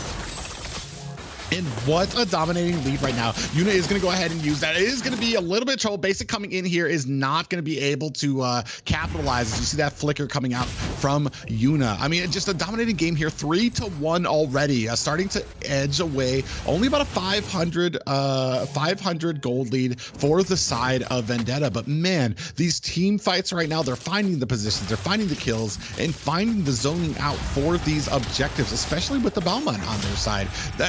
And even look at that, there's these early feathered airstrikes. They're not even worried about it. They're not disengaging. They always have a plan. Shiki coming in with that enhanced chains, able to pop him up there. So, I mean, you cannot be sloppy about these engagements. There needs to be a plan. If somebody engages, the entire team needs to be ready. That's what the Vendetta is putting out right now.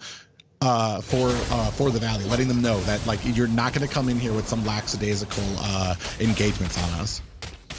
Yeah, I mean, they're putting pressure on all points right now, trying to do their best, even here on the buffs of Zane, you know, forcing him back to give it up. Most likely going to lose this as he has to go back to the base, heal back up.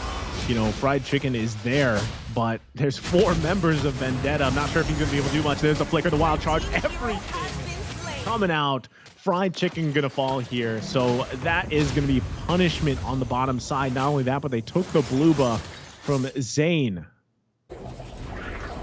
Yeah, and amazing there. And we can see here right now, we do have a prediction here.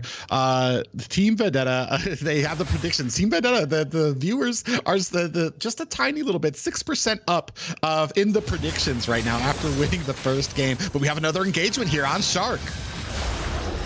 Shark able to get out of there just in time. Mobazane trying to push them back again. This is going to come down to a turtle fight. Poggy has his buff. He's ready to go. Also has the retribution here.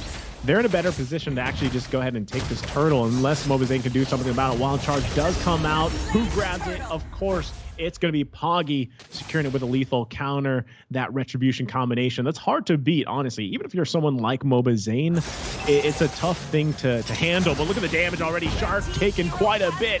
Kill going to the hands of Shiki, and that's another kill for Vendetta. Yeah, and you were talking about it earlier, being able to find these fatal links and then maximizing it on them. Oh, Chicken coming in, putting in a lot of damage with that Paquito is going to go ahead and disengage there. Mobazane not going to be able to find anything there. But like it's we saw it a little bit last game. Shark, I feel like they have a great answer for Shark. They are really punishing him for his aggression on these roams. And looks like Yuri actually kind of still pressing his luck here at this bottom lane. This is such a play style switch up from Yuri, by the way. Like, to go from side lane Fanny to, you know, playing Yu Zhang, it's like night and day, right? But he's still doing an amazing job on the Yu Zhang, also flexing the newest skin, by the way, the Exorcist skin. They look amazing. But at the same time, I mean, the same can be said for Theo, man. Like, Theo is having a much better game here. He's finding those wild charges that he needs here in the mid lane. They're going to be looking for Mobazane again. Gets the knock up here. Zane taking quite a bit of damage. Poggy looking for the kill. Feathered Airstrike's going to come down. Poggy still holding on. There's the lethal counter. Enhanced chains come out. The fatal links to follow up. Shark has to flicker out to survive, and kill after kill. Vendetta widens that gold gap. Yeah, I feel like there's a little bit of a lag when it comes to the synergy, but they are going to go ahead and push in, and here comes a Black Dragon out. Yuri just, I mean, that's the threat. Like I said, anytime you see Black Dragon, man, you're just like, run. You know, like what do you do, right? And it's I mean, especially just in terms of Yuri, like it's the same effect with the Fanny. When you saw the Fanny, it was like you're just running away. So, I mean, at this point, another turtle could just go in the hands of Vendetta here. Fried Chicken trying to grab a kill. He finds Shiki. Theo a little bit late with a wild charge, and now it's Zane going in. Can they grab the turtle? They do. What was Zane able to secure that one? It's Vendetta running for the woods here. Super Shark looking to cut them off. Can't get it off. Still holding on to the Fatal Links for now, but a turtle is going to be secured. This is minor steps in the right direction for the Valley. Yeah, and I was just going to say, like, there was a little bit of a hesitation from the Shark when it came to some of these engagements. Didn't have the Fatal Link, didn't use it early. Oh, no! Yeah, you don't need anything there. You don't need to use the Fatal Links there. That's just, you know, nice pickoff from Yuri on the bottom side. So, again, another small step in the right direction for the Valley, Private. Yeah, and still putting on this damage here are the side of Vendetta here, still trying to macro up here, and a nice protection there by Vendetta as well. Every single time that they are putting on or pushing these lanes, oh no, and then you see that Theo, a little bit of trouble, is tanky enough to kind of resist a bunch of that damage. Super Shark does think twice about using that Fatal Links there as well, seeing that it was Poggy there, or seeing that it was Theo there, but we do have an engagement starting here at mid lane. Yeah, Theo goes in with a wild charge. The answer with the feathered airstrike. They get a knock up here. Yuri now looking for the kill. Basic's going to be in trouble. He does fall. Killing spree going over to Poggy. The Fatal Links comes out. They're looking for another cleanup. Hoon's going to flicker out too. Can they grab another one? It's a double kill for Zane. Another small step in the right direction. Give them 3. Actually make it 3 down for Vendetta. It's a 3-for-2 trade. Quite messy, but still, that's exactly what the Valley needed to crawl back into this game as they transition to the mid-game. Lord is going to be just a few seconds away here, and that's crucial, right? They got to fight for space. They got to shut some things down, and at the same time, they need to get their itemization properly set up for that first Lord of the game. They're going to have to deal with Poggy 4-0-2. With that lethal counter retribution combination. This might be the moment they're looking for. Do they pull the trigger? The Fatal Links is going to come out. There's the feathered airstrike. They get the mark. Able to grab the kill. Perfect timing before the first Lord of the game. And the difference between that engagement and the rest is that it was set up by the Fatal Links, and then the Feathered Airstrike comes out, instead of the opposite there, where Feathered Airstrike came out and then a late Fatal Links by Shark. So as soon as they have the proper setups here, but they are now starting to clash at this Lord. Oh man, Yuri actually coming in, zoning all of them out. Can they grab the Lord here? Zane does grab it with that retribution, going to be able to secure it. Yuri grabs a kill on Hoon, and there's another one. Fried Chicken, he's angry, goes in, flickers in, grabs a kill, gets knocked up though himself. That's 2 down for the Valley. Double kill for Yuri, but they trade the Lord on top of it. And meanwhile in the mid lane, there's the Fatal Links. Shiki goes in with the enhanced chains. It's Basic that falls. Shark going to be the next focus here. He goes down too, and this is a big mistake here for the Valley. Yeah, you get the Lord. You could have disengaged, especially Zane. He had to disengage. He didn't have the health on his side, but the Valley, the rest of them decide to engage anyway. A Fatal Links pulled in, which kind of meant the end for Basic there, as the Fatal Links pulled the rest of the team in there and forced them onto Basic, who couldn't escape from them. So, I mean, it's just an interesting play by the Valley here, who is used to being so aggressive and might not be so used to fighting these games from behind. Like Shiki alone, able to use the enhanced chains and kind of disengage or engage is working wonders for Vendetta right now. And that's kind of what we see, the interaction between Theo and Shiki, right? Sometimes it's Theo starting with the wild charges. Sometimes he's actually helping disengage. And they kind of just exchange. Either it's Shiki doing, that vice versa. So it's working out for them. Vendetta's doing a great job at playing around that. Now, still, the gold lead isn't anything really to be talked about because it's pretty much even across the board. It comes down to those micro decisions, right? The micro versus macro here. And Vendetta is doing a great job in a lot of those skirmishes, a lot of those team fights where they're coming out on top. But the same thing can happen for the Valley.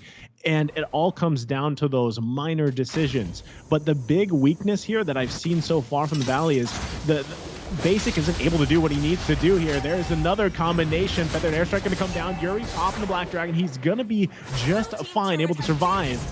Mobazane was jumping in there. Now it's Fried Chicken that's going to be in trouble. Flickers in, trying to avoid it, last as long as he can, but he finally goes down, plus the turret. Shark comes in, goes into the bush. Perfect placement. Can he grab one? Here comes Basic now, able to secure a kill for himself. Shiki's the one that goes down. Double kill for Basic. This is massive for this Brody, as he was struggling early on. Grabbing 2 kills is going to be big for him. Yeah, and unfortunately, I feel like right now it's in the hands. We were talking about it before, how important the roams are in here, how this Atlas will be utilized. And I've just been seeing a lot of engagements where it's kind of questionable fatal links coming out. And you kind of have to decide, how is this beneficial for my team? You grab the Yuzong, you do get the fatal links onto him, but it's on a Yuzong who has a Black Dragon there. And we are seeing this Lord, this enhanced Lord, is about 2 seconds away from coming up here. Both teams going to be vying for position for this right now, and Fried Chicken actually maybe putting a decent amount of damage on the Yuri. Well, he thought it was a 1v1, but here comes Shiki. They might look to capitalize on this and get a kill, and that they do. So now Vendetta has a numbers advantage. That could have very well been a kill for Fried Chicken, but a nice placement, nice hold on the trigger there from Yuri. So this is going to be a numbers advantage. Yuri still on the bottom side. Might be looking just to push that lane in. Poggy's going to go ahead and juggle this Lord around a little bit, waiting for the moment for the Valley to start up. Yuri still pushing the lane in, looking to focus on that inhibitor turret if he can. Here comes Shark looking for the fatal links. Can he find it? That's going to be secured here by Poggy. Also a double kill that goes down. Double kill to Poggy. 3 down for the Valley, and once again, a big blunder here for the Valley. They give up the Lord. They almost lose that bottom side turret. This is going to be a hard defense for them, as we see Vendetta now knocking on the door of the Valley's base. They lose another turret on the top side. Lord marching down the bottom. It's up to Vendetta here to press the issue.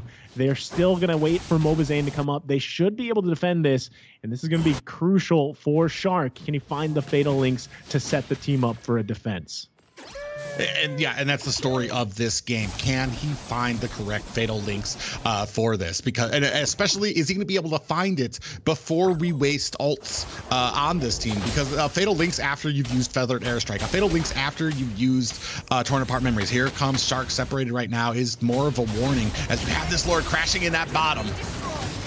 Oh, there's the flicker. Theo's going to miss that. The wild charge. There's the Feathered Airstrike in response. Dragon form coming out too, looking to end the game if they can. That's just another setup. There's going to be the fatal links. Fried Chicken has to flicker out. Yuna looking to follow up. Another turret's going to fall here. They have just lost Mobazane. The Valley still looking to hold on for dear life 15 minutes into the game. Yeah, and there's just not enough from the Valley right now. They took a decent amount of damage here from right at the beginning of that exchange, and Mobazane getting taken out. It's harrowing right now. 1 inhibitor left on their side. Already 1 victory to Vendetta. Is this going to be a 2-0? They are not able to find these sets with that Atlas. Not able to find the openings to who they want, and this isn't even a problem with getting the sets and then worrying about your back line. They just aren't finding the sets initially either. Yeah, again, I think it's just, Vendetta has a lot of tools to engage and disengage. And going back to the fact that we see that exchange between Theo and Shiki. And it solves a lot of issues for them, and that's what the Valley has to work around. Again, you're relying on Shark, right? A lot of this is relying on Shark, and that's the downside for Shark, because there's this big weight on his shoulders that you got fatal links and you go, right? That's the best thing that you can do. But again, who do you do that on, who do you focus the Fatal Links on? Because there's so much disengage coming out from Vendetta. The best case scenario, you might catch Shiki, you might catch Yuna. But at the end of the day, Yuna even has a way to get out of it. Not only the BMI, but also has, that Purify available to him. So it's so hard for Shark right now to actually find what he needs to do on this Atlas. And this is exactly what I was talking about in the draft, right? So at this point, you kind of have to just shock and awe. You have to find that surprise factor with your Fatal Links. And how do you do that, right? Here in the mid lane, though, they find Shiki. It's actually Fried Chicken able to get that kill. So already in a good position. Can they actually contest the Lord? They've got to work here around Poggy. He still has the lethal counter retribution combination. Are they going to give this one a go? They're trying to get in there. The wild charge does come out. Shark able to pull him out. That's the perfect placement. Gets him away from the Lord. It's going to be secured here by the Valley. And now everybody running for the hills. Theo has to flicker out. Poggy going back to base. And it's the Valley that comes out on top.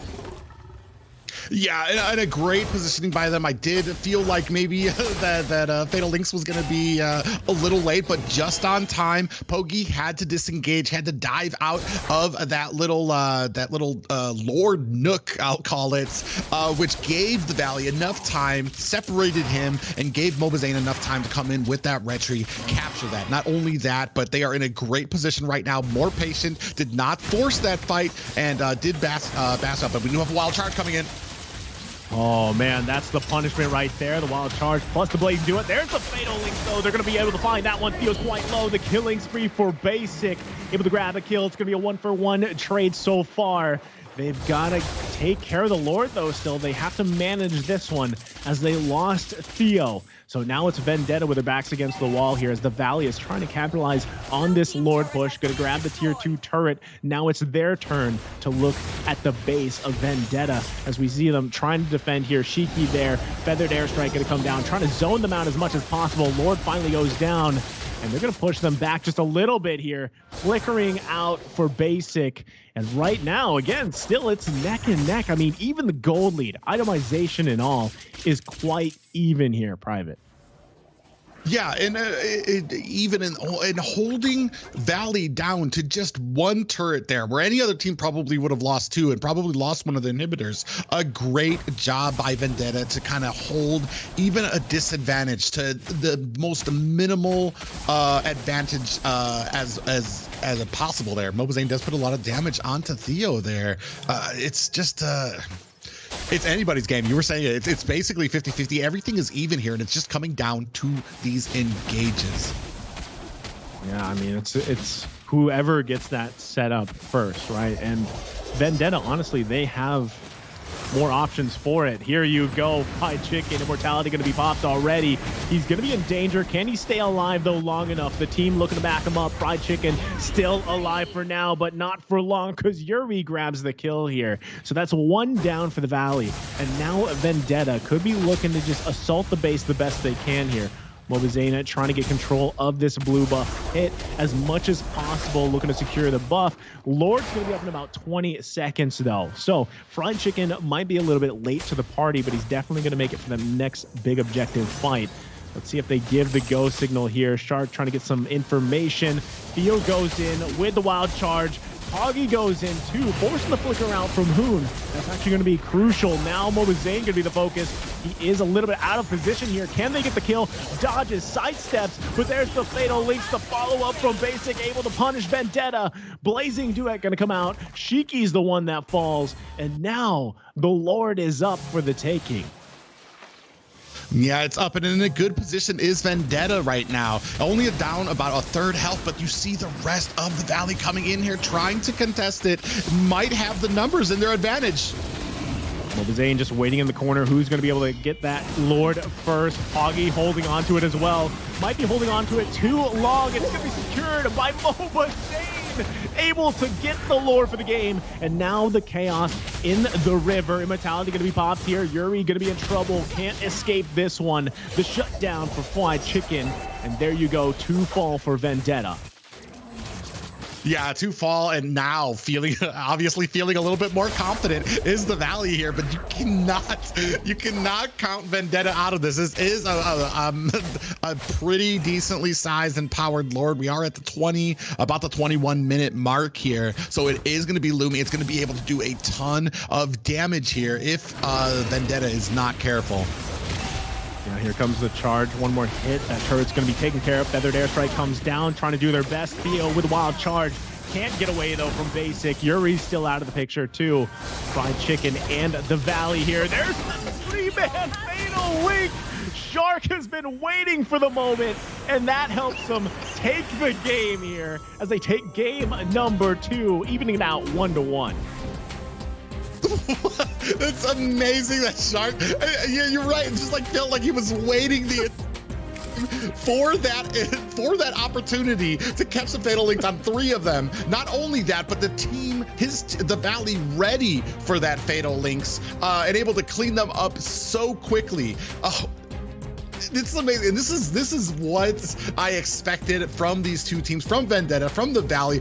I mean, you can't even say that the Valley dominated. It was neck and neck until those final 50 seconds.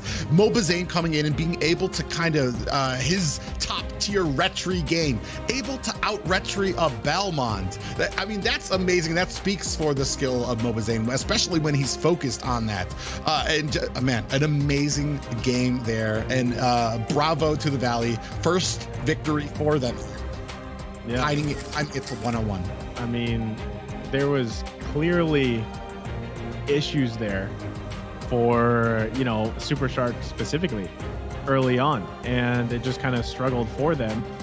And at the same time, I got to say, there was moments where he turned things around, especially at the end, right? At the end, he was able to get that 3-man Fatal Link, but at the same time, there was moments in the game, specifically, I know we're going to possibly see it in the highlights later on, where he actually Fatal Linked and pulled Foggy away from the Lord. That's why Mobazane was able to get that advantage in terms of the retry and make it work. So I think that's something that really worked well for them.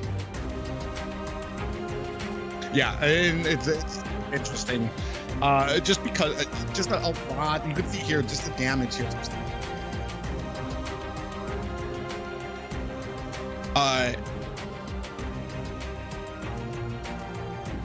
You can see here 100k more damage here on the side of the Valley. It's just a dominating game. Not even dominating, but they found the openings. They were down and out, but still able to maintain that focus, still able to maintain that composure when they needed it. Even a person down, Fried Chicken got caught early, and then had to. We were waiting for him to kind of revive there at the base, but still the Valley able to find the opening, 4v5, able to take down the Lord. With the help of Mobazane there. And then once they had that Lord, once it was past that 18 minutes, that Lord's powerful. You need to have an answer for it. And unfortunately, Vendetta was just a single step behind the Valley in this game. Yeah, I mean, we already said it, right? For the longest time, it was pretty neck and neck. It was very even across the board. And I feel like it just took a little bit longer for Basic to really come online there on this Brody pick. And I feel like that's one of the hard things about picking a Brody is you need that certain environment, you need that certain situation to really be able to pump out that damage, because, even with your spells and whatnot, you don't have that much mobility. You don't have, yes, you can, move around and get those marks off and everything, but still with a composition which was across from you, it really limits that kind of mobility of a Brody pick. Specifically, having this Yu Zhang here, kind of zoning out. Not only that, but Shiki with enhanced chains. That's kind of what we saw. But at one point, Basic was able to actually get some of these early kills. I think he got a double at some point, and he got maybe a shutdown, got a ton of gold. And then that damage, that is the upside of Brody, is later on, your damage is remarkable, right? If you can really get those, this is where he gets the double, where you can really get that damage off, because a lot of the times, yeah, the positioning, he would get knocked up by the enhanced chains or zoned out, but it just ended up working out for them when he got those early kills, able to secure some items, and then slowly but surely, they were able to get that advantage. But still, I mean, a lot of this, the way that I see it, is a lot of this happened because of Shark. And that's why I feel like that final moment in the base when he got that 3-man fatal, like, even if it wasn't, even if technically the game was probably going to be over by then anyway, that had to feel good for him, and like seeing that struggle. And especially if you're a roam player yourself, you play in your own games and you're always getting stuck with the roam pick, that feels good, right? It does, because you get punished, and a lot of the fingers get pointed to roamers if they can't find the setups that they need. But it obviously worked for him there. So that is already game number 2 wrapped up here. We're at 1-for-1. We are going to be jumping into the draft for game 3, and we'll see again how these two teams decide to approach this one, because honestly, like we mentioned, Private, that game 2 was pretty neck and neck for the most part. What's interesting to me is some of the strengths I thought from the Valley are kind of being countered here. As Shark, who I've thought has been like probably one of the top roams in North America, always finds openings, always finds that ability and those sets. Kind of maybe not as comfortable on the Atlas.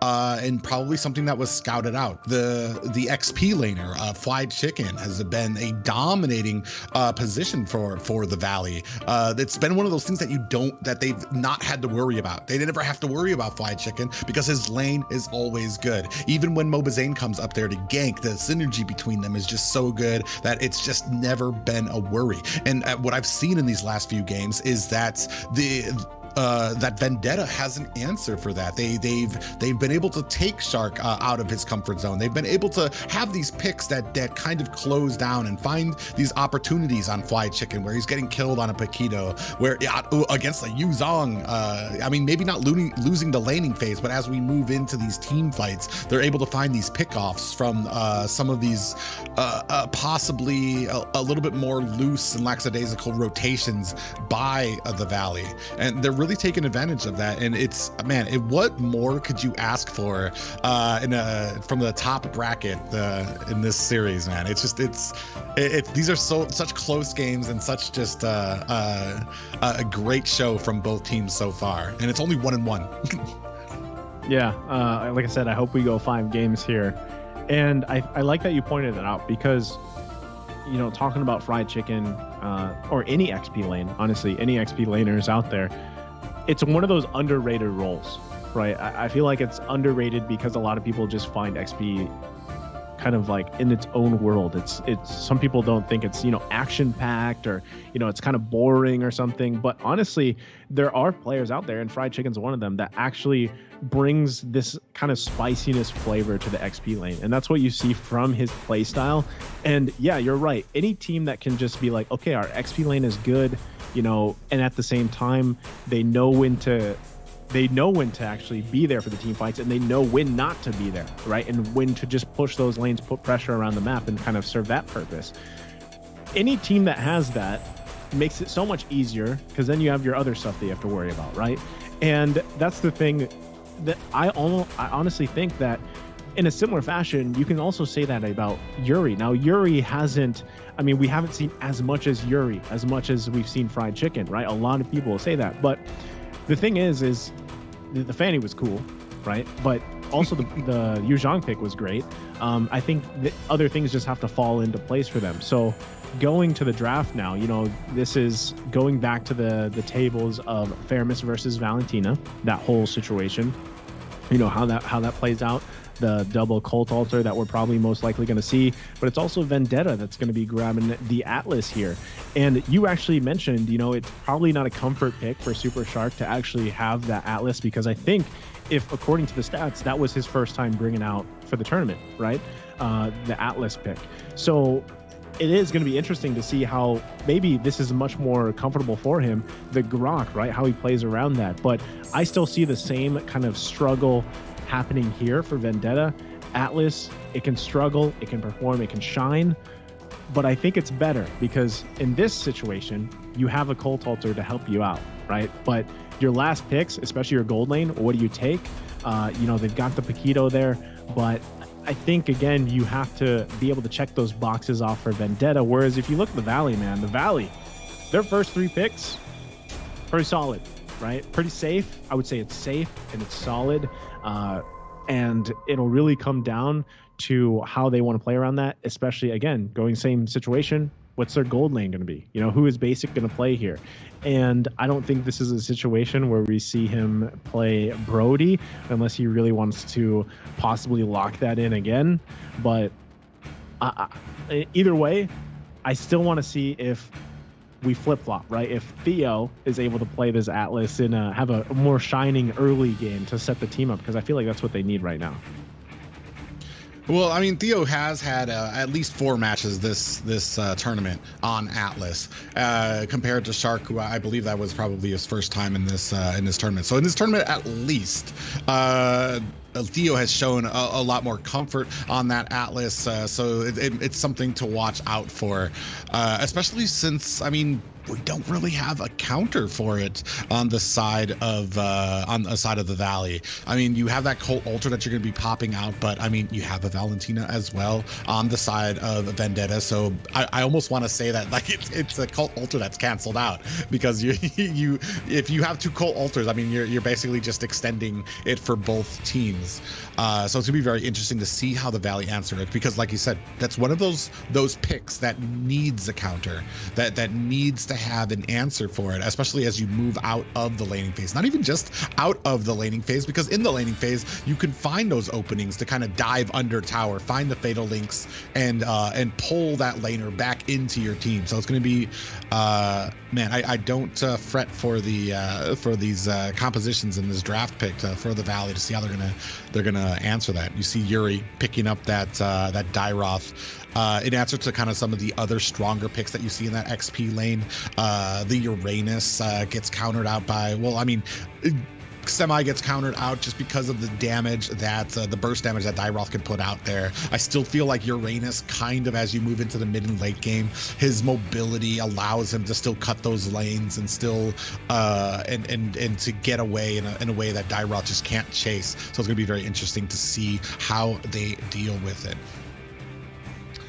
Yeah, and so I kind of expected this gold lane pickup, coming out from Basic, the Irithil, great choice to deal with the Cult Ultra on the other side.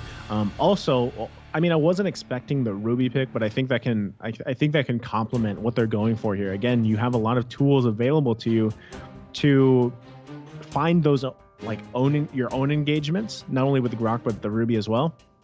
But also, I feel like they're going to lack just a little bit of damage early on, and that's where we could possibly see Vendetta shine, right? Because also they've got a Paquito. Not only that, but early damage jungle Paquito is going to work really well. You also have, that's the great thing about Dairoth, is even if you struggle in lane, eventually, like just the way that his kit works, that armor penetration and everything else can really help the Paquito. It complements it very well. And I think that's something that could work wonders for Vendetta in the early game, especially, again, going up to what they have. And then, with Yuna on the carry, it allows you to have that kind of potential to shred these tanks down mid to late game if it really happens, if it allows. So here we are, jumping in to game number 3, the Valley versus Vendetta. Yeah, and it's interesting that you mentioned that, because I was thinking about it. There is a kind of a little bit of a lack, not just a lack, but kind of countered by the immense amount of damage that is on the side of Vendetta. Not just early game, but as you move into the late game with Yuna on this carry, with Shiki on this Valentina. So it's going to be very... the Valley's gonna have to be very careful about their engagements, about how they do this, because I feel like almost when it comes to team fights, they're gonna have a pretty decent lack of damage, and they're gonna need to find these picks on the side onto Vendetta if they really want to be successful here. Yeah, what I would have loved to see is Hoon, instead of taking Mystery Shop, I would love to see like Magic Worship. We've seen some Faramis's do that, and it actually ends up working well to provide a little bit of that extra magic damage early poke. But Mystery Shop is great too, because it allows you to itemize quicker, I guess. But I still feel like they will lack a little bit of that damage early on. But if they can just secure those objectives with using this Ballman specifically, Mobazane will actually be able to just allow the team to play a little more safe and then profit in the mid to late game. I think that's something that they could definitely do too. And also, this is it's different, right? Not seeing a Irithyll have sprint, instead taking a Purifying, which is obviously viable because you're playing against an Atlas. It's something that a lot of people aren't used to seeing because she just works so well with the sprint built in to her kit, that Electro Flash. So a little bit on the safer side, I feel like, for the Valley here. They go back to kind of an objective focused game, as we just saw them grab that first turtle pretty much cleanly. And right now, just farming up, playing as safe as possible. The goal here is to really just try to get to that mid-game power spike, especially for basic. It will take a little bit longer. I feel like Carry can get there kind of sooner. So at some point within the next few minutes, we're going to see Vendetta looking for those sets, looking forward to actually press the issue on the Valley. Yeah, and the interesting thing here is, too, especially Hoon, he's going to have to be very careful about those Shadow Stampedes. So you see a little bit of a, I'm offended here, I'm the Yuri, does take damage from that tower. Mobazane here, competing against two members for that Lethal Wanderer, but gets pulled a very lackadaisical, we do see a lethal counter come out, but then gets pulled by Theo with that Fatal Link. So a great play by them, and I'm not sure what Mobazane was looking for there. Unfortunately, did not find it. You see Hoon coming in with that Cult Altar. He is by himself there, unfortunately, is going to be taken out by Pogi, and man, already 1 and 2 for the side of Vendetta. Yeah, and off camera, Fried Chicken able to get the kill there on Yuri. Yuri actually survived for quite some time, but there goes Pogi on the bottom side. They're going to focus there, trying to get the kill on Fried Chicken. 2 members still going, so they're not able to get that. Also, cross-map play on the top side, can't convert into anything yet. Either. So again, the past minute, Mobazane a little bit question mark there. What was he really trying to accomplish? Gets Fatal linked into the turret. That's a feels bad. And at the same time, again, you just need to scale into this mid game, right? Scale into it, continue to focus on the objectives. That's the best case scenario for them. But like I said, Vendetta, man, they do have a Vendetta, and they want to go ahead and force these situations, these uncomfortable situations for the Valley, which is exactly what we're going to see Theo do here proactively on this Atlas pick. So Fried Chicken does go down the bottom side. Yeah, but Mobazane able to kind of answer that back, but all the while, Pogi and the rest of Vendetta able to kind of zone out the rest of the Valley, pick up that turtle. Oh, nice wild charge, does latch on to Yuna, who is in trouble, is going to get taken down here by Basic, so they are able to answer it up and tie up the game here. And this is tied, everything from kills to gold, right back at Vendetta, as they are starting to get more gold from Basic on this top turret. Yeah, Pogi, though. Okay, you can't actually get the kill there. I was, thinking he'd be able to actually get that kill as low as he is. I mean, even looking at the items, we're going to start seeing at this 5-minute mark, first core items being picked up here. Even, Hoon having that Clock of Destiny, that'll help him scale. Like I was mentioning, in terms of scaling, he's got to be able to provide a little bit of that poke damage, the magic damage. But at the same time, you're just really waiting. You're allowing Basic to get online here for this Irithyll. Now, still, damage department is in favor of Vendetta, as we're seeing. Yeah, we do see an I'm offended on the Yuri, who does get baited into a fight here, but Fried Chicken does get taken out there. Fatal Links does connect onto Mobazane, who's fighting off 3 members. Is he going to be able to get away here? We see that Cult Altar activated as they're going to go ahead and use that to dive in. Mobazane actually able to get out. Cult Altar of their own is going to be able to save Mobazane there, but at the top, you see the damage and the tower going down for Vendetta. So, I mean, able to answer it back. It is 3-4 in favor of Vendetta, and both teams trading their first tower.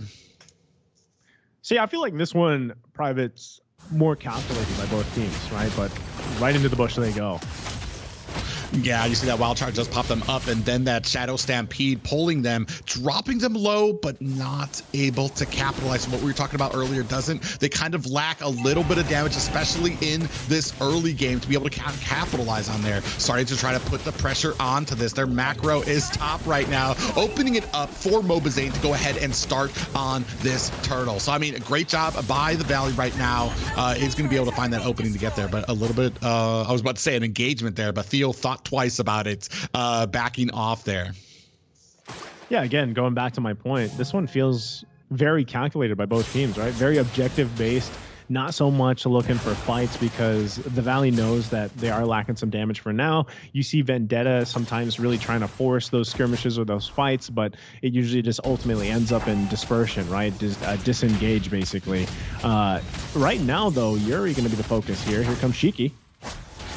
Oh yeah, another Cult Altar by Shiki to go ahead and top him off. Cult Altar of this on the side of the Valley there. Wild Charge does pop them up. Shiki in a little bit of trouble, does get taken out there. Yuri follows closely behind, and now Theo trying to disengage. Not sure if he's gonna be able to get it. Wall is gonna cut him off, but is gonna be able to use that to get away. Is Theo right now in a great position? Are the Valley able to pick up 2 kills there?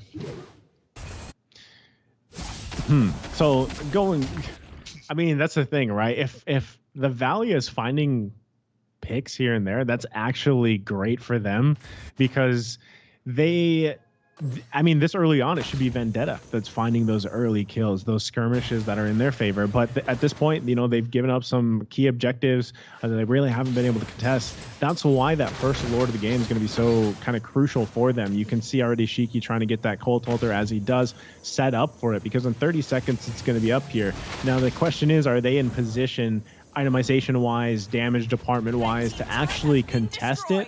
Because again, Mobazane, he's just been free farming, right? He's been in free farm mode. He's quite tanky himself, and they're going to be looking to assert that position in that Lord pit, forcing Vendetta actually to pull the trigger here, which again, they could, because that's what Theo's job is, right? He is the one. He does have that flicker available, so we could expect a flicker fatal link combo. The downside is Theo's not that tanky yet himself, right? That's one of the things about Atlas is you have an amazing set potential, but at the same time, if the damage is there from the other team, you're kind of going to get melted in the process, right? So that's why you rely so much on that Cult Altar copy from Shiki, and hopefully you come out on top still alive from there.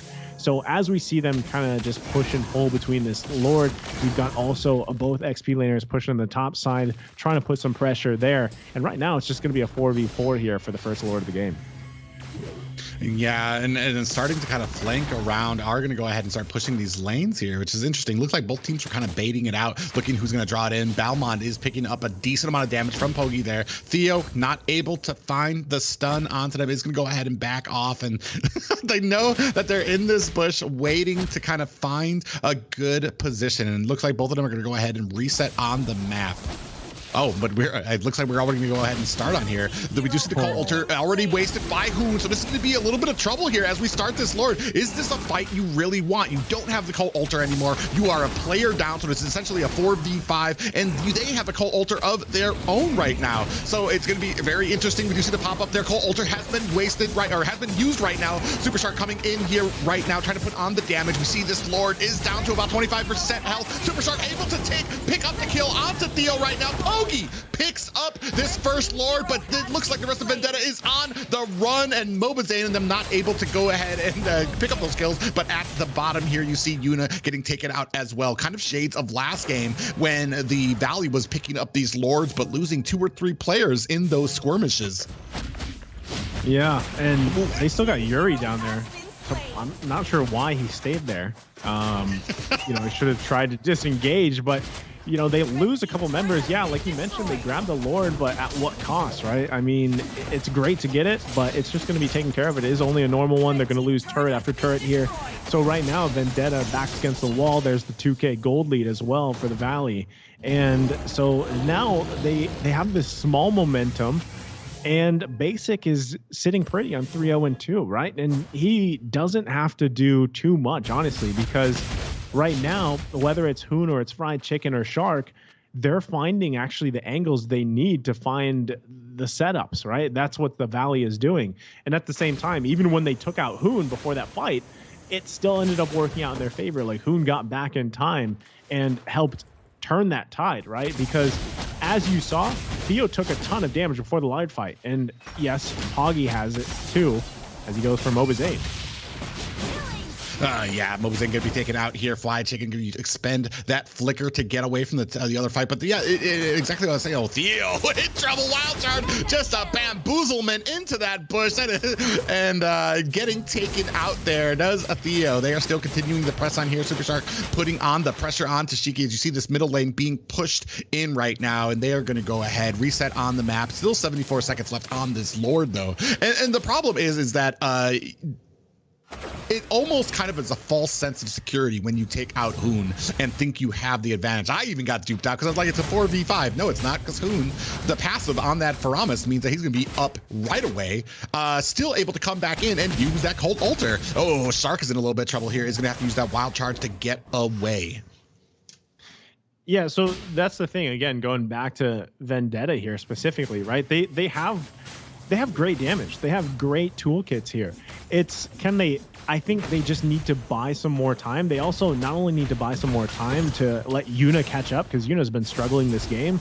They also need to just not get, misplaced, because that's what's happening. That's what the Valley is doing a great job at. And again, it's allowing just Basic to pretty much free hit, right, on this Irithil.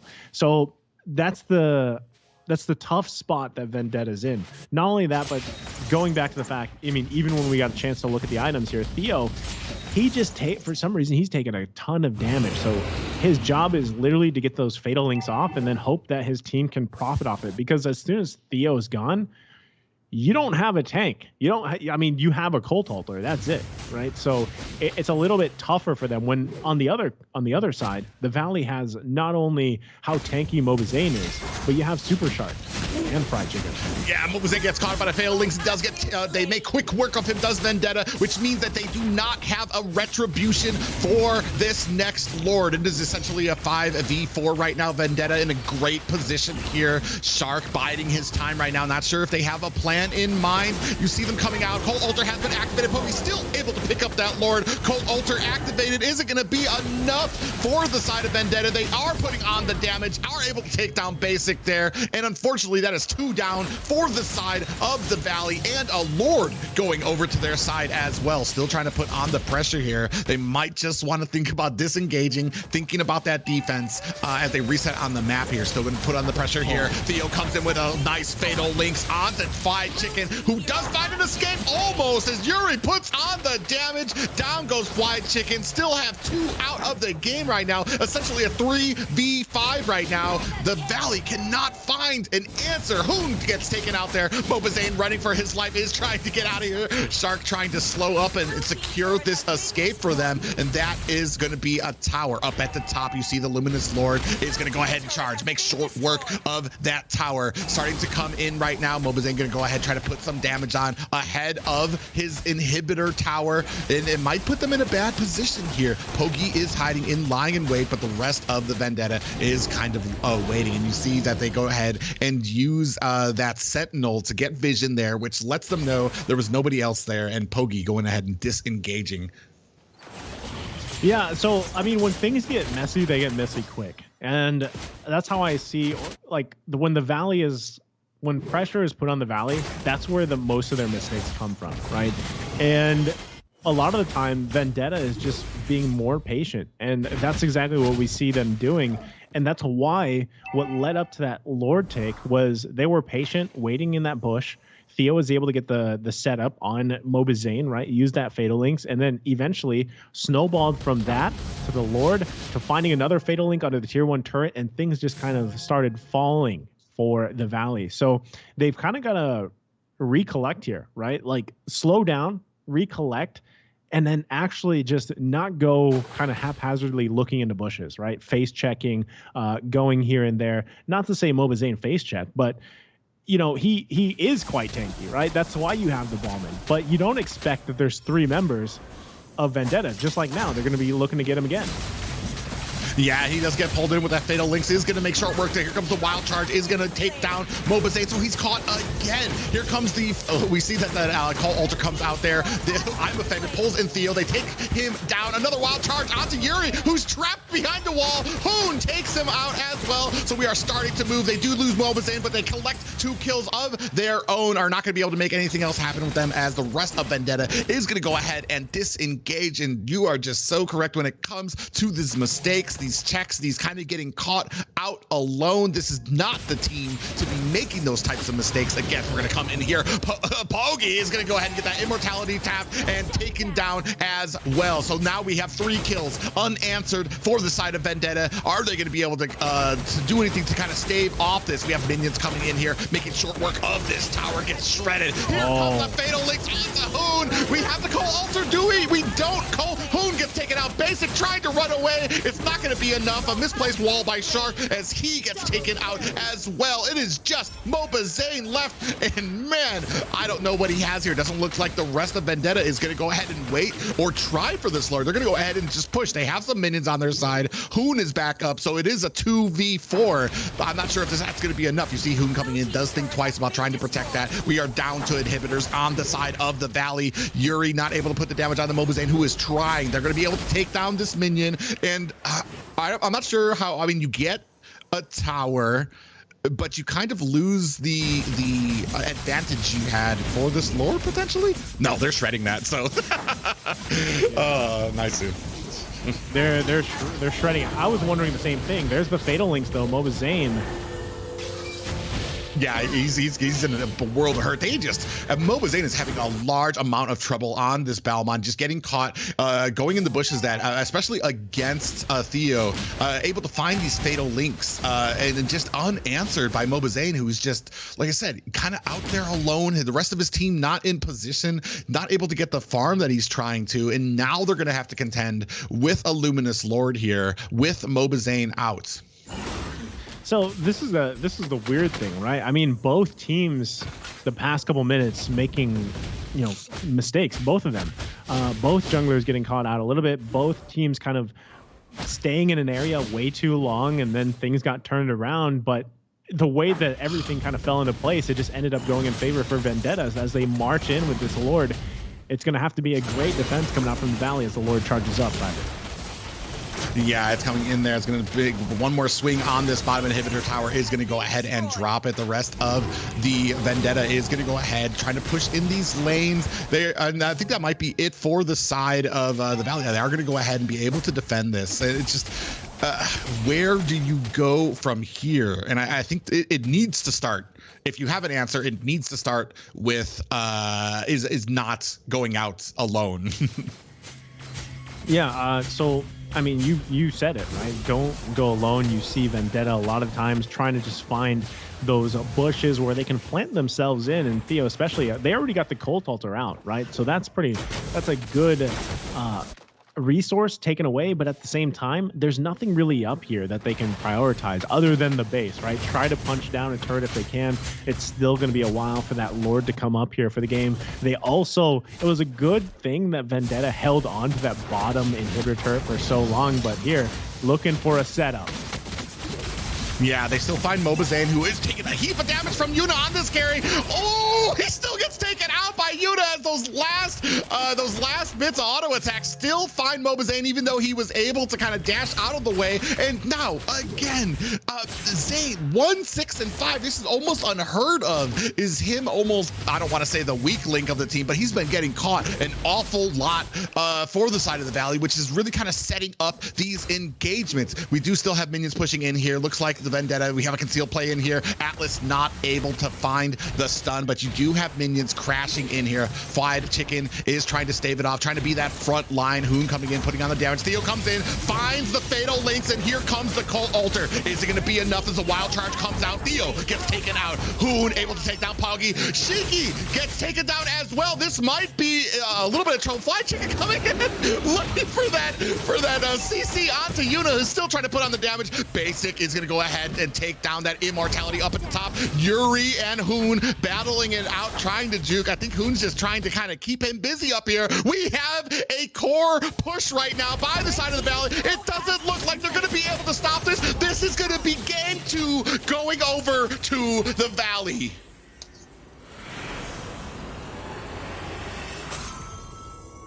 Oh my God, what a series, Private. I have to jump in just to talk about a series there. What a roller coaster ride that was. It's like back and forth. It's like 20 minutes game every game now. And then in the last fight, if Theo actually did not go in that early, I think they might actually have a chance to win this game. Yeah, it's just been... these matches are so close, and it's coming down, especially with how Vendetta has answers for all of these members. Zane, you can feel the frustration on him, trying to make things happen, but getting caught out, letting that kind of seep into him as he's, what was it, like 6 or 7 deaths in that game alone. I want to say, probably like the most deaths I've ever seen from Zane taking a single encounter. But the rest of the team able to kind of find the openings, and still kind of stay grounded and find that push in there and get another game over Vendetta. Yeah, I mean, this is Valley's game point now. Can Vendetta take us to game 5? Like I said, this is just both teams making mistakes over and over again. Vendetta, even in game 2, they had a solid chance, but I think they're making history repeat itself right here in game 3, right? Like, literally what we saw, they had such humongous lead. They could just waited for Lord to show up. They got the kill they needed. They 10 seconds until the next Nuance Lord. Why not just get the Luminous Lord, you know? And then they could have just won the game, but instead they want to dive onto the high ground and just ended the game right there. And that's something that really Vendetta needed to take a deep breath and just calm down, relax, and think about like the next game. Really take it slow. They have what it takes. It's just come down to staying calm. Yeah, and amazing here. You see Basic here going ahead and snatching up that MVP. Man, even you can even see in the stats here, getting Vendetta had the damage on their side. What is amazing to me is the fact that they were only the Valley only 30k damage behind Vendetta, despite not really having the damage on their side. Really, Hoon coming in there toward the late game with that. With the damage on his side, with that Faramis. So it's amazing to me how well they performed, especially with a comp that it didn't feel like it was they had the damage on their side, especially early or late game. And man, just an amazing game played by both here. Yeah, I mean, I don't even know how to do analysis on this game, to be honest. The damage is so close, entire kills is so close. Again, it's just back and forth, right? It's just who make the least mistake seem to win that series. Look at this engages here. This is a quick save, by the way, from the entire side of Valley. You know, it seemed like Vendetta, again, they're rushing it. You can see like the reason why they're lose some of the team fights, because they're not patient enough, right? And that's really not doing them any dividends here. And a lot of times when they're getting punished really heavily, is when they're executing stuff like without any like really preparation. Just now 2 versus 5. Let's take a look at this lore 5 right here. But I gotta say, I gotta give to Vendetta where they're able to find the footing and just find a kill, find a pick kill actually onto Zane every single time, right? They understand, okay, the key to victory here is Zane, you with the lethal counter with the retribution. So instead of finding the 5-man ultimate, really big ultimates, we see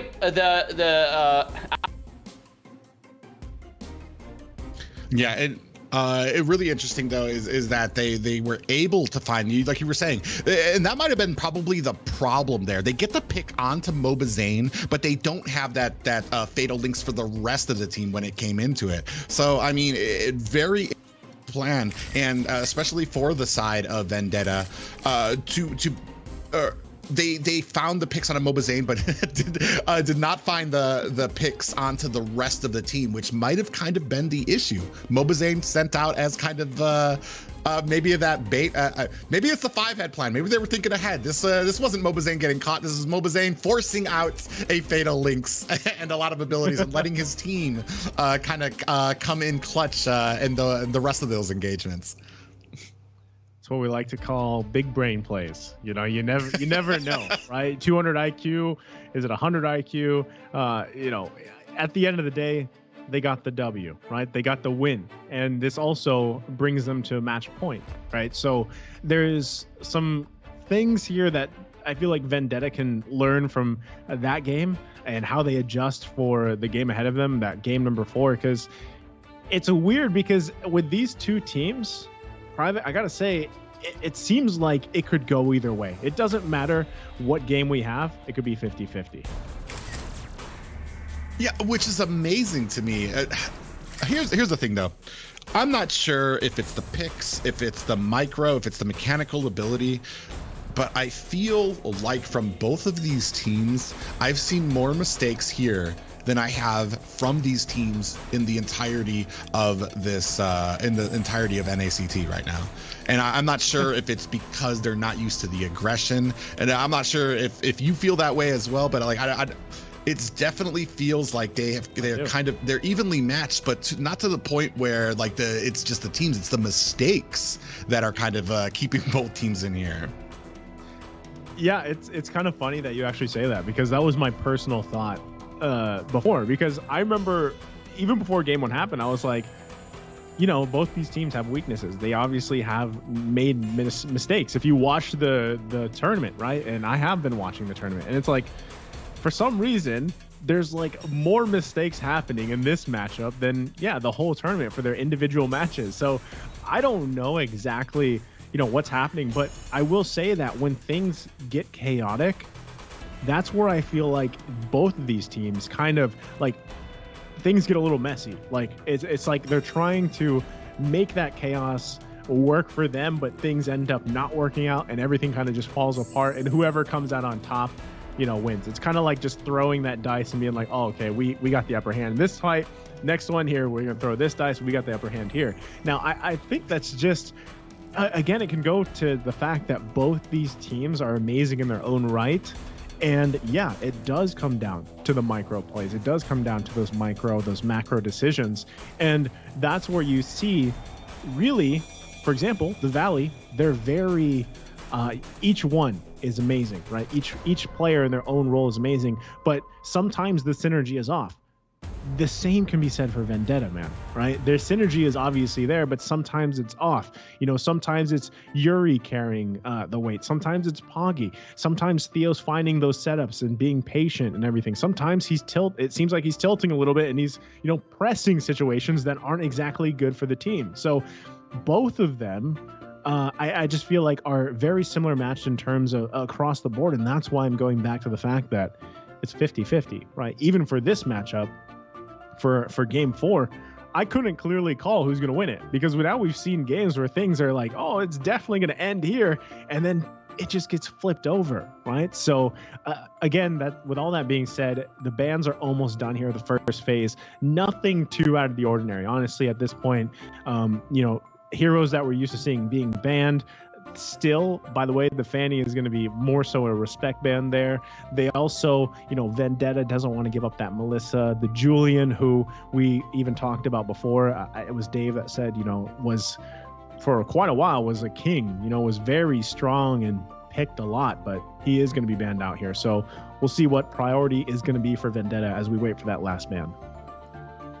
Yeah, man, you said it well. It's anybody who says that, oh, obviously the Valley have it, or obviously Vendetta have it, I'd call them a liar. Like, these games are so close, just with especially with how these fights are going up, and especially that game 2 where Vendetta was pretty much in a dominating position for most of the game, and then suddenly the Valley able to come back and clench that victory. It's been back and forth, and honestly, if if you're one of these team members, you want to have a talk with your team right now, because you cannot depend on 50-50. You cannot depend on chance. And you said it right, like where they seem like they're just kind of rolling the dice out there. They're just like, all right, everybody just clash in. Whoever gets the Lord, I guess. You know, it's roll D20. Kind of these clashes. So like we're waiting, and that's kind of a problem almost for both of these teams, is that it does kind of feel like it's up to chance, and it's not as satisfying a victory. I mean, it's great for us to watch. Don't get me wrong. It's but for the teams, it's not as you definitely want to talk with them, kind of find out where these shortcomings are coming from, because those are just not the type of engagements that you want, where you're kind of just like closing your eyes and just throwing damage out and hoping that we can get this. Not saying that like it's not actually at that degree, but it does feel like it doesn't really feel like either team has an advantage when we're going into these engagements. People getting caught out, and the people lose getting lost as they get a turret, or as they get the Lord or the turtle. But as we see here, the Valentina gonna be picked up by Hoon again there. Mobazane on that Paquito, answered on the side of Vendetta here by that Claude again, by Pogi picking up that Belmont, and then of course Esmeralda, which is gonna be answered by Fly Chicken on that Dyroth. This is interesting too, because, you know, I feel like there was a part of the Valley that was like, come on guys, pick Fairness. Right? I mean, we showed the Valentina, we picked the Valentina, but right now, Vendetta doesn't want to take it. I'm not sure if it's actually going to be banned out, or if they just forego it, you know, completely. That could possibly happen here too. But already a solid choice on both sides, I feel like, for both teams. Yeah, and that's interesting too. It's I must have missed the memo. Now everybody's just kind of like hands off from the Ferrari. It's like, I don't want that. You can have it now. I don't want that. So they're just waiting. And I feel like maybe a little bit of PTSD on the side of the Valley here. They used it before. Definitely were not successful with it. So they definitely aren't going to be, well, I don't know if they're going to be picking it up. Maybe have a different game. And was that the one with Fanny? The game they played against Fanny where they had Valentina and Faramis? I can't remember how exactly. That's why I said, like, these games have been so close. It's hard to pick out. Like, there's not been a dominating where, like, oh yeah, they were just from start to finish dominating absolutely, and you knew that win was coming. All of these games have been so close. It's right down to the last few seconds, that final push. Then you're like, oh, they finally have it. It's been kind of coming in clutch here. You do see both Atlas and Diggy being taken out on the side of the Valley here, though, as well. Yeah, so I wonder why, you know, banning out the Diggy here, I don't think is absolutely necessary, but you know, they actually ban out quite a few roamers, so they want to really narrow down those options for Theo specifically. But at the same time, they could just be, I mean, Theo could possibly just end up picking the Grok again. I feel like overall that's probably the highest priority in terms of roams that they could play around with, where we see Vendetta going ahead and focusing on the gold lane. They really want to narrow it down for basic here. That's what I was going to say. You know, the Grok is open, and with him being the biggest priority, as we saw those roam bans coming out, they wanted to snag that. So the Valley, with the lineup that they already have, disregarding, you know, whatever basic decides to pick here, this is a great setup, right? It's a great, everything kind of falls into place here a little bit for them just with these four picks, especially if Mobazane can already get that early snowball factor in the jungle on this Paquito. Now, the same thing across the board, depending on what this fourth pick is here, actually these last two picks for them. I mean, Ballman, we've hitting this, we've been hitting this nail constantly, right? It's a great choice, very safe. You can lock down objectives. But here we go, right? The Fairness does come out, by the way. So you didn't miss the memo. They still like the Fairness, right? The matchup, the Fairness Valentina matchup is still going to be there. They also take Cho. So I feel like they have great potential. What I'm wondering again is, you know, early game wise, does Vendetta keep up with the onslaught that could come from the Valley? Yeah, and that's gonna be, I think that's well, it depends. I want to talk about early game, you want to talk about late game, but I feel like for me right now the big bold print is about these rotations, about getting caught out, which is, like I said, it's something unseen. And maybe it's just great positioning. Both of these teams have just not dealt with that great of positioning by their enemies, and that they're getting caught in these. Because like, I don't want to say, like, I haven't seen anything where I'm just like, oh yeah, that was definitely like a bad play or shouldn't have been there too much by some of these teams. It's just the other team is just ready. They're always in a position. Cho was banned out, I want to say, the last 2 games, so it's going to be very interesting to see how they deal with it, or if that was kind of a slip through to allow Theo on that, which I know Zane, like we said before, has struggled on. But this is game 4, potentially the last game of this series for the Valley if they can get this victory. Yeah, which is crucial, right? Because at the end of the day, it's going to lead them to whoever wins the series is going to be going to the grand final, which is going to be a huge thing just in general. And at the same time, whoever does lose still technically has that second life, right? They could still eventually crawl back into the grand final matchup. So it all starts here. It is match point for the Valley, like you mentioned. And still, right, the thing is, can Theo find...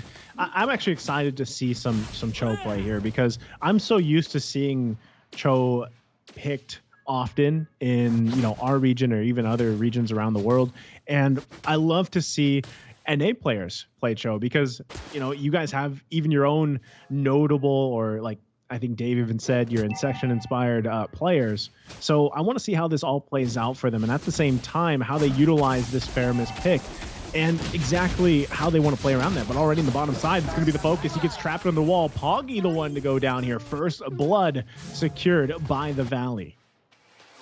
Just a wonderful play there by Shark. That Jikundo came on that. Shark didn't even panic, didn't even use his passive to try to negate that. Just threw up a wall and then swooped in, created that opening for Zane to come in. But another engagement here up at top.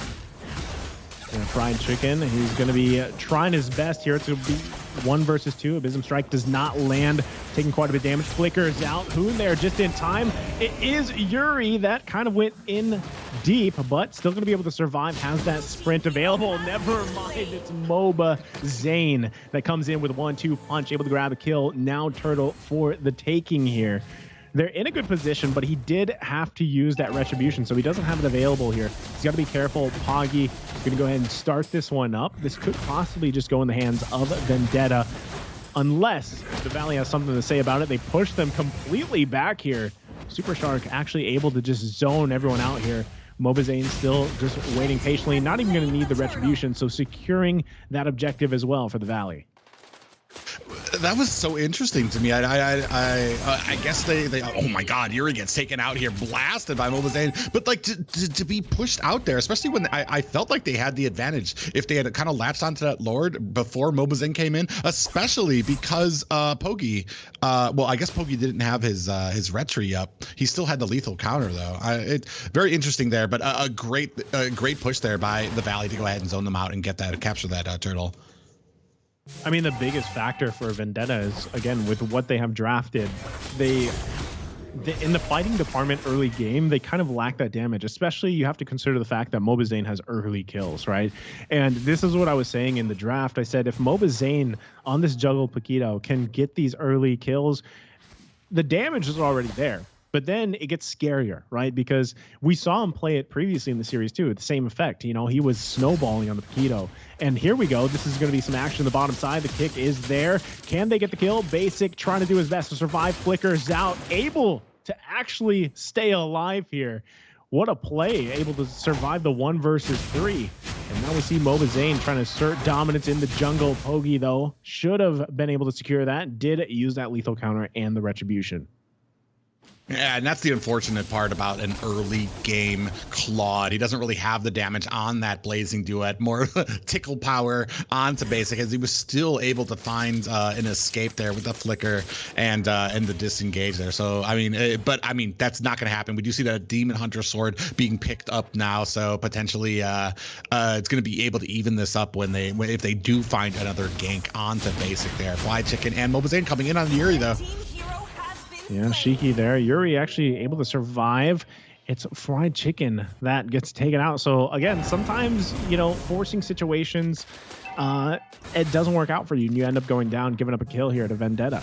Now the second turtle of the game is going to be up. See if they can actually secure this one. Yuna going to get forced down the lane a little bit here. Who's going to pull the trigger on this one? There's the stun, though. It's going to be secured by Poggy, but they're still going to continue on with the fight. Super Shark quite low. Can they grab the kill? The Colt Alter copy was there. No one going down just yet. Basic firing off from the backside. Here comes Yuri, though, trying to join the party. Still, nobody goes down, but the turtle is secured.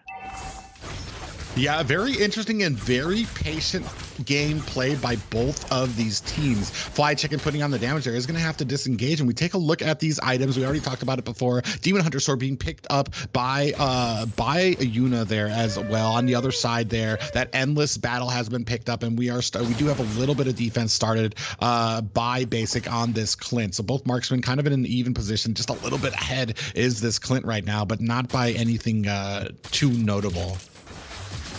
Yeah, and there you go. Flicker initiation coming out already. Yuna taking quite a bit of damage, but the kick there to help him out. Theo should be fine here, but the rest of the team also crashing down to the bottom side. Poggy now looking to try to get a kill. Can't, though, with the lethal counter. So again, another push-pull here on the bottom side. No one going down, but a lot of resources committed. And now on the top side, Mobazane and Fried Chicken looking for a kill, and that's as clean as it can be as Yuri falls. Yeah, and I mean, I want to say a much cleaner game by both of them. These kills happening. I mean, there's not much you can do when you're getting dived under tower trying to against two members from the Valley there. But I feel like a much cleaner game being played by both of these teams. However, Valley in a very controlling position here right now. Just able to find these windows here. Oh no! That was as clean as a Way of the Dragon as you can get there. Hoon getting punished. Yeah, this is why Cho has been banned out by the Valleys. That they have, I feel like there's a lot of trouble sometimes dealing with this when it comes to diving in and isolating some of those players there. But now we are starting this fight on the third turtle. Yeah, I mean, just like that, they're going to push them back here. Again, Super Shark just zoning out the best he can. Another Way of the Dragon, finding the mark. Basic, trying to fire back. He's still going to be alive. It's a mega kill for Mobazane, punishing Yuna. And now Theo, the next target. Shiki fell too. It's one after another, just falling for Vendetta.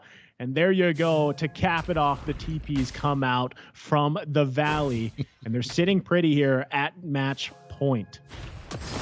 Yeah, right now. Oh man, a pop up there, and Shiki goes down there. What a completely. This is the Valley that I remember right now. It's finding these openings. The synergy from them right now is just amazing to be able to find these kills. Not only that, but then being able to separate, to find that macro, to find these other openings for these towers as well. What is going on here? I mean, this is a different Valley than from what we've seen through the series. I mean, not through the tournament, but just the series in general. And Vendetta is going to have to try to crawl back into this game because the gold lead already building up to 5K in favor of the Valley. It's going to be Theo trying to force a situation on the top side, had the conceal, but no one there to help him out. To follow up on Fried Chicken was going to be the target. So right now, Vendetta, we're going to see them kind of just bunch up together, try to get any type of gold, any type of XP that they can. But right now, man, the Valley is just controlling pretty much everything at this point. Yeah, Yuna just picking up that golden staff, so he's going to be shredding as he comes in here. But I mean, you're already pretty far behind, and you saw last when that Blazing Duet came out, Yuna got annihilated in a second, just absolutely burst down here. You see the rest of the Valley starting to set up in this blue buff. Okay, Mobazane, I mean, that's how much of a threat he is. A 1-2 jab already bringing some members down by 1/4. So you're going to have to work around that. They're going to lose the blue buff here, and it's the Valley just taking resources the best they can. They might even take a turret before they transition into the next Lord of the game, or the first Lord of the game as it comes up now. And there you go, trying to find the mark. Theo cannot get the Way of the Dragon off, but look at that. The initiation coming out from Shark. A kill for Basic. It's Shiki that falls. Make it Yuri as well. 2 down for Vendetta, and it's looking grim here for Vendetta to take this series because It's the Valley now knocking on the door here. Blazing Duo going to be popped. Do they bite off more they can chew? No. Fried Chicken grabbing the kill. Basic with another, and it's even more grim than before. I know they hear that music right now. The Valley hearing it. Viva! They are ready to go to Las Vegas, but they still have a match here right now. You see that them going ahead and separating here as two members taking on the Lord. The rest of them still putting on pressure onto these towers. Not a single tower on the favor of Vendetta right now. 0 towers to 5 right now. The gold lead almost about 10K at the 10-minute mark. It's absolutely amazing display by the Valley right now. They have found their wits about them, not making the mistakes they made earlier on in this series. First Lord on its way up at the top right now. And honestly, like we said, this is what we were waiting for the Valley. This is the cohesion we were talking about. They are going to go ahead, zone out the rest of Vendetta right now as that bottom turret gets taken out, but now we are down to inhibitors, Naisu. Yeah, I mean, Super Shark having a massive game here on this Drock pick. Obviously very comfortable for him, as he might look for another initiation here on the bottom side. Fried Chicken going in as well. There's not much that Vendetta can do. They got to handle the Lord also on the top side. They lose the first inhibitor turn on the bottom. This is most likely going to be the mid one too. They've got to do something to hang into this game, to hang in the series a little bit longer. But the Valley now waiting for that Lord to march in on the top side. Eyes set on the mid. What can Vendetta do here? They lack a ton of damage to actually go toe-to-toe with the Valley. That last turret hanging on by a thread. It's going to go down in just a few seconds. And that's going to be a totally exposed base of Vendetta. Meanwhile, on the top side, they're actually still chasing Yuri here. Mobazane wants that kill. Can he actually grab it? The 1 versus 1, but hold on. He grabs himself before the team even makes it there. So able to secure the 1 versus 1. Yeah, absolute domination by Mobazane right now. 6, 0, and 5. Like you were talking about it, like that early game. If you're giving Paquito those kills, especially early game, it's going to be almost impossible to stop him. Yuna hasn't even gotten off the ground yet, and Theo has not been able to find it. We saw the Jeet Kune Do come in, the Way of the Dragon come out, but he wasn't able to find the Way of the Dragon, which was really interesting to me. So I mean, doing a great job here as we have engagement up at the core. Oh. This could very well be it. They're looking to punch into the base, take the series here. It's the Valley finding 2, make it 3, 4. They're looking for the wipeout before they finish. Poggy going to the fountain, and that's going to be it, ladies and gentlemen. The Valley just waiting for the moment to end it the way they want to. And there you go, the Valley advancing to the grand finals in Las Vegas. Yeah, the first to be going to the grand final right now. The first ever grand finals. The Valley in spectacular fashion for that last match, especially after those nerve-wracking games beforehand. They have to be taking a deep breath. You saw the BMs come out. You saw those the recalls coming out there. Very confident, very happy with their performance, and that's how you want to end a series there. That's what we call the power up, right? When the TPs come out, those are the power ups. And I mean, it's crazy because this whole time before this matchup, as we look at these stats, it's just a dominating game for the Valley. And we were talking about how it was 50-50 Private. I mean, this one was not, right? This is something where after watching the previous 3 games, you're just like, man, they did roll D20 and they landed on the 20, right? Like, it was just one of the cleanest games here that the Valley has shown. And I got to say, it's a good picture of what a possible grand finals could end up being, but at the same time they clearly have things that they need to work out, right? This time that can be said for both teams. Of course, Vendetta still has an opportunity, but who's waiting for them, right? Who's waiting for them is not an easy task as well, right? The Simpsons are just as strong of a team here, so it's going to be an amazing matchup, I think, that we're seeing tomorrow to really decide who that last team is. But still, this, even just looking at the highlights, man, it's literally just the Valley highlight reel. Yeah, you can see right there the Valley moving on, Vendetta adjusting to the lower bracket is going to be taking on the Simpsons tomorrow. And that is just going to be a fantastic match. Almost the legend killers there, the Simpsons, who have taken down Ackerman, taking down last season's finalist Team First Blood. Is this going to be a mountain that that Vendetta can overcome? Dude, I'm super excited. Watching this entire series, the Valley being the first team to go to Vegas. Guys, I want you to mark this on your calendar. October 30th, that's the date, okay? You have your first contestant already. Not too much out of the expectations of a lot of the viewers in the chat, and then the vote actually reflects it. But tomorrow night, the match of destiny, the match of fate, right? You have Vendetta versus Simpsons. They already win against each other in the top 8 round. Now, the final time they're gonna go against each other is gonna be a revenge match for Team Simpsons. Or are we gonna see some Vendetta domination action? We shall find out. This is, oh my God, what do I say about this series? Private, anything you wanna tell the viewers about Casters' entire best out of 5? It has been an amazing match, especially when we move up. Like I said, those 4 corners of NA, those 4 top teams, been such great matches. Unfortunately, we had to see one team, Team First Blood, going home. On the flip side of that, we did crown our first finalist for the first ever Las Vegas final. I couldn't be more excited, especially for tomorrow, as we know that these matches, this is what people have been waiting for. Yeah, nice. So what about you? Any particular things in the past series that really caught your eyes? The past series today, I mean, have been amazing. I sort of expected the 50-50 between these two, but the Valley pulling out on top. I also just got to say, I have loved the progression from the first NACT that I was involved in 2 seasons ago up to the last one, and then now this. Everything, not just the teams, but the production, everything else has been amazing. I wish I could fly to Vegas, man, and join you guys on the 30th, but I'll be watching from here, of course. Again, guys, I just want to say once again, NACT this season is only just the beginning for the entire tournament to kick off the entire esports scene in the North America region for Mobile Legends.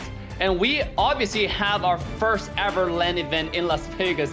You know, every time when we talk about this, try to look back in the entire series, I'm just so excited to think about that we're going to Vegas, Private. You know, in a few days, in a few weeks. I cannot wait to see who got to go there. Ladies and gentlemen, make sure to like, subscribe, and turn the bell on to all notification bells. Share the stream with your friends. Tomorrow at 6:30 p.m. Eastern Standard, we will find out your next team to contest the Valley. See you then.